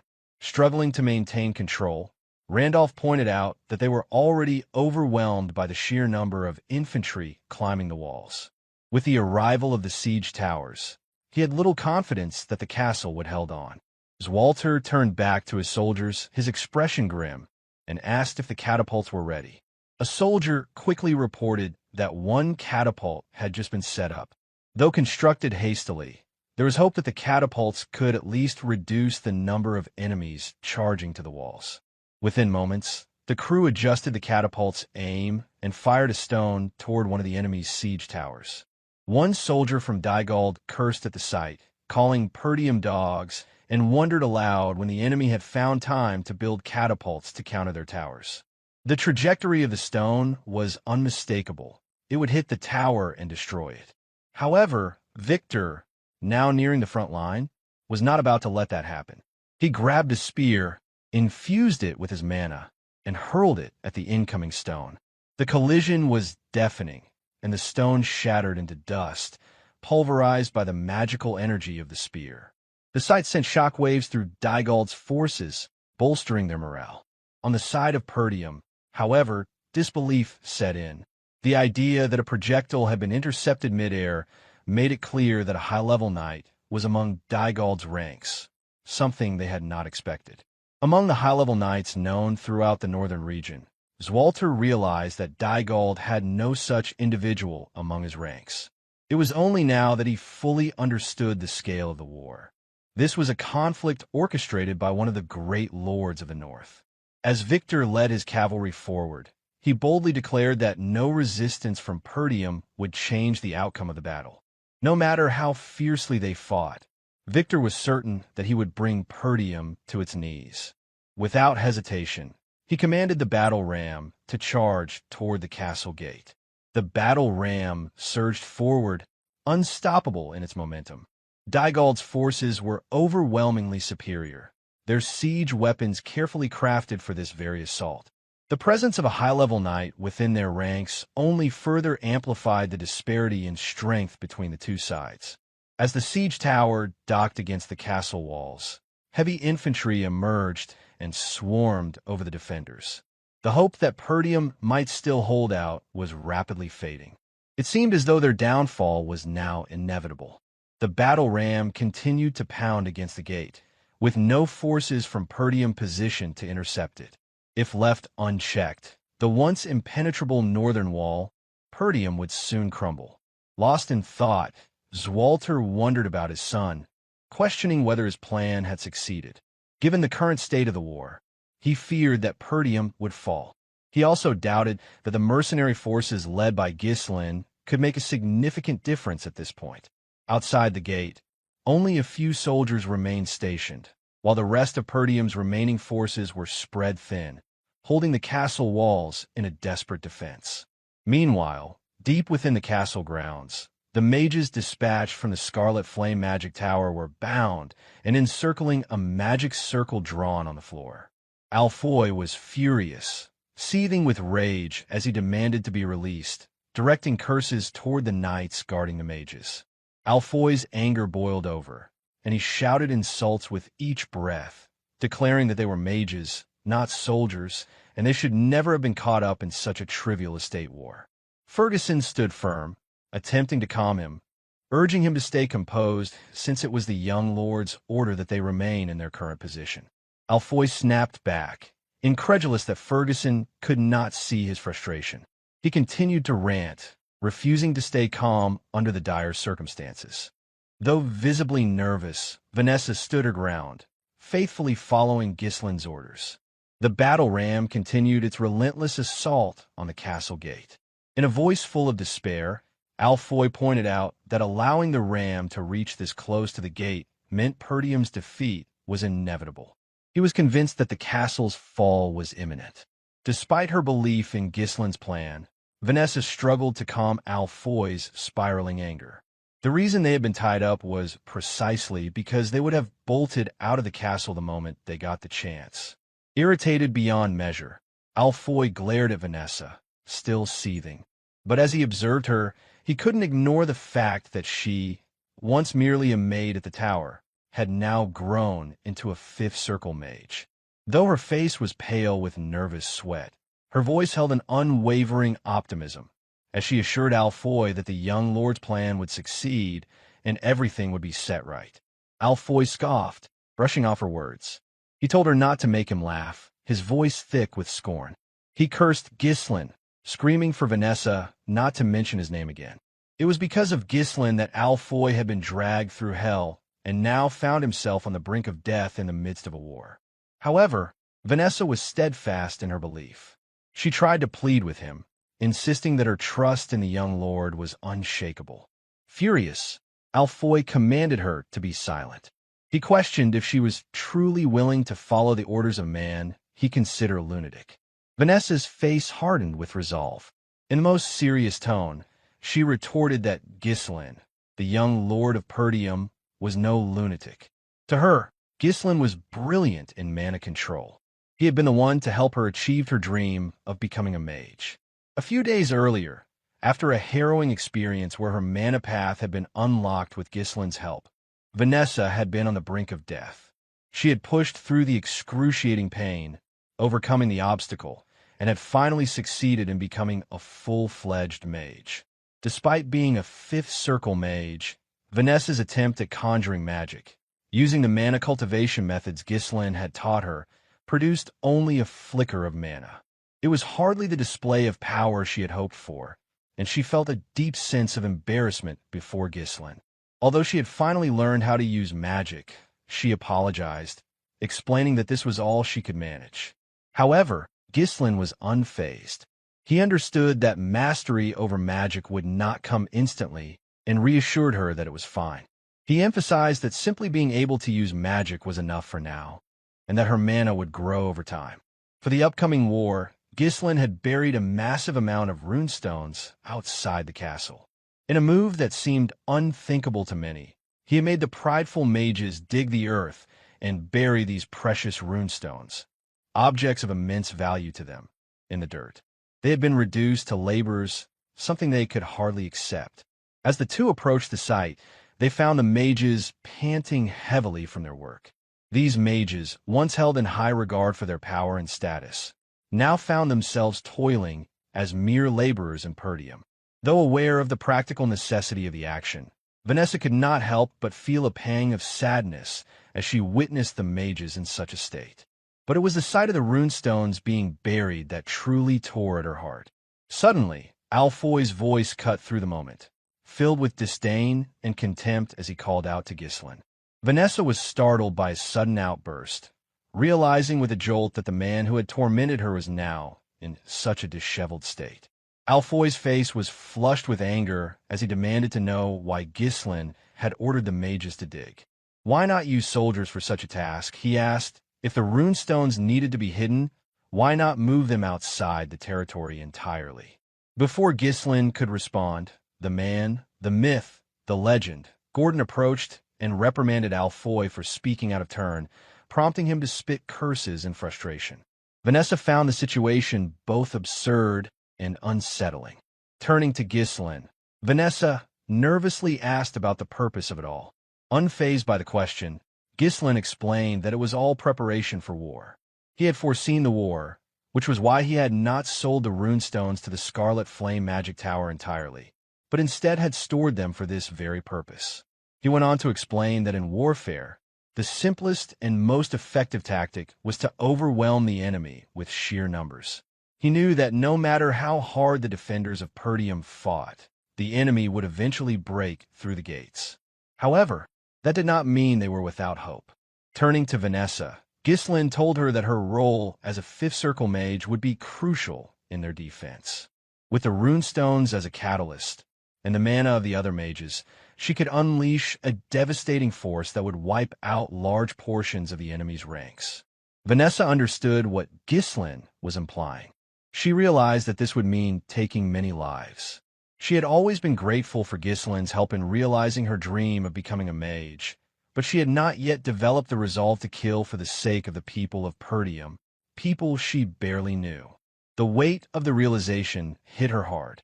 She knew that if she refused to go through with it, there was a strong possibility that Gisselin would die in the war. The burden of his plan now rested on her shoulders, and she began to doubt whether she could really do it. When the time came, Vanessa activated the magic circle drawn on the ground, her resolve firming as she steeled herself for what was to come. With the estate on the brink of destruction, Vanessa, who had once unable to cast even a basic spell, was now performing the delicate and dangerous process of mana precision to absorb the mage's mana. The change in her was extraordinary. Alfoy's face contorted in disbelief as he realized what was happening. Vanessa had begun a mana transfer, a dangerous and complex spell that channeled the mana of multiple mages into one person. This spell had the potential to greatly amplify one's power, but it came at a tremendous risk. If the focal mage lost control, not only would all the participating mages lose their mana, but they could also lose their very life force. Without perfect control, immense mental resilience, and deep mastery over the spell, the risks were fatal. Yet, as Vanessa focused, Gislin's words echoed in her mind, assuring her that he fully believed in her ability to succeed, and her eyes gleamed with brilliant blue light. As the mages were ensnared in the storm of mana, their energy being drained by the magic circle, Gislin charged from the rear with his army of mercenaries. He placed his complete trust in Vanessa, confident that she could carry out her task to protect the estate. Meanwhile, the Perdium soldiers scrambled to block the gate with whatever they could find, stones, boxes, anything, while shooting arrows through the gaps in the gate. The situation seemed dire, but just then, Randolph called out to his brother, drawing his attention to the rear of the enemy lines. Zwalter immediately turned his head, momentarily abandoning the fight with the enemy infantry. A thick cloud of dust rose from behind the lines as a black cavalry unit charged straight toward the enemy ranks. Though the unit's numbers were only in the 300s, their momentum was unstoppable. Zwalter's eyes quickly identified the leader of the incoming unit. He had secretly hoped that Gislin would take Elena and flee the estate. If Perdium were to fall, at least they could find shelter among the allied forces. But Gislin was not one to abandon his estate, not after the despair he had experienced in his previous timeline. That was enough for a lifetime, and he would not turn his back on Perdium. The Black Cavalry unit moved forward with relentless momentum, and Gislin led the charge. Their numbers were dwarfed by the enemies, but Gislin did not hesitate. Common sense might have dictated that such a charge would be reckless, but Gislin was not one to abandon his people. The weight of the despair from his previous life was something he could not carry again. Just then, Victor was startled as a soldier hurried to report the situation. Unknown to them, a cavalry unit had ambushed their rear from both sides. Under Kair's lead, one side of the ambush was taken, with Belinda providing support, allowing him to rampage through the enemy ranks. The mercenaries followed closely behind, wearing ponchos made from the durust and bark, equally destructive in their charge. Meanwhile, Gislin continued his lone charge toward the enemy's ranks. His eyes gleamed with a sharp, unyielding killing intent as he gathered his mana and released his mana cores. A perfect symphony of riding skill, swordsmanship, and mana control allowed Gislin to tear through the battlefield. Each swing of his sword sent an enemy crashing to the ground. At first glance, he appeared to be fighting recklessly, but his movements were executed with such tactical precision that none of the enemies who charged at him could even graze his horse. Though Gislin's current strength was far less than in his past life, the destruction he wreaked was still immense. Realizing that their rear was under attack, the bowmen panicked. Some even expressed disbelief that Perdium could possibly be receiving reinforcements. But then, Gislin appeared, cutting through their ranks and heading straight for the bowmen. The bowmen attempted to halt Gislin's charge, firing arrows at his horse in an attempt to stop him. But, in an unbelievable display of agility, Gislin's horse leaped out of the arrow's path, avoiding them as if defying all expectations of what a lone cavalry unit could do. It was an absurd sight. Gislin seemed to be flying with his horse. The bowmen could do nothing as their arrows missed, and Gislin descended with devastating force. Every swing of his sword connected, tearing through flesh with ease. In moments, Gislin had decimated an entire squad, leaving a trail of blood behind him. Even in his past life, this was how he fought, rampaging through the most dangerous places within the enemy's ranks. The infantry around him stopped in their tracks, stunned by the sight of a single cavalryman destroying so many soldiers so quickly. The fear in their eyes grew, and they began to believe that Gislin was a monster. Taking a moment to catch his breath, Ghislain raised his sword high for his mercenaries to see. With their experience from the expedition in the Forest of Beasts, the mercenaries charged without hesitation, rallying behind their leader against the overwhelming enemy forces. Ghislain's voice rang out across the battlefield, carrying a message of defiance to both his mercenaries and Perdium soldiers. Despite their inferior numbers, he declared that from this moment on, they would begin their counterattack.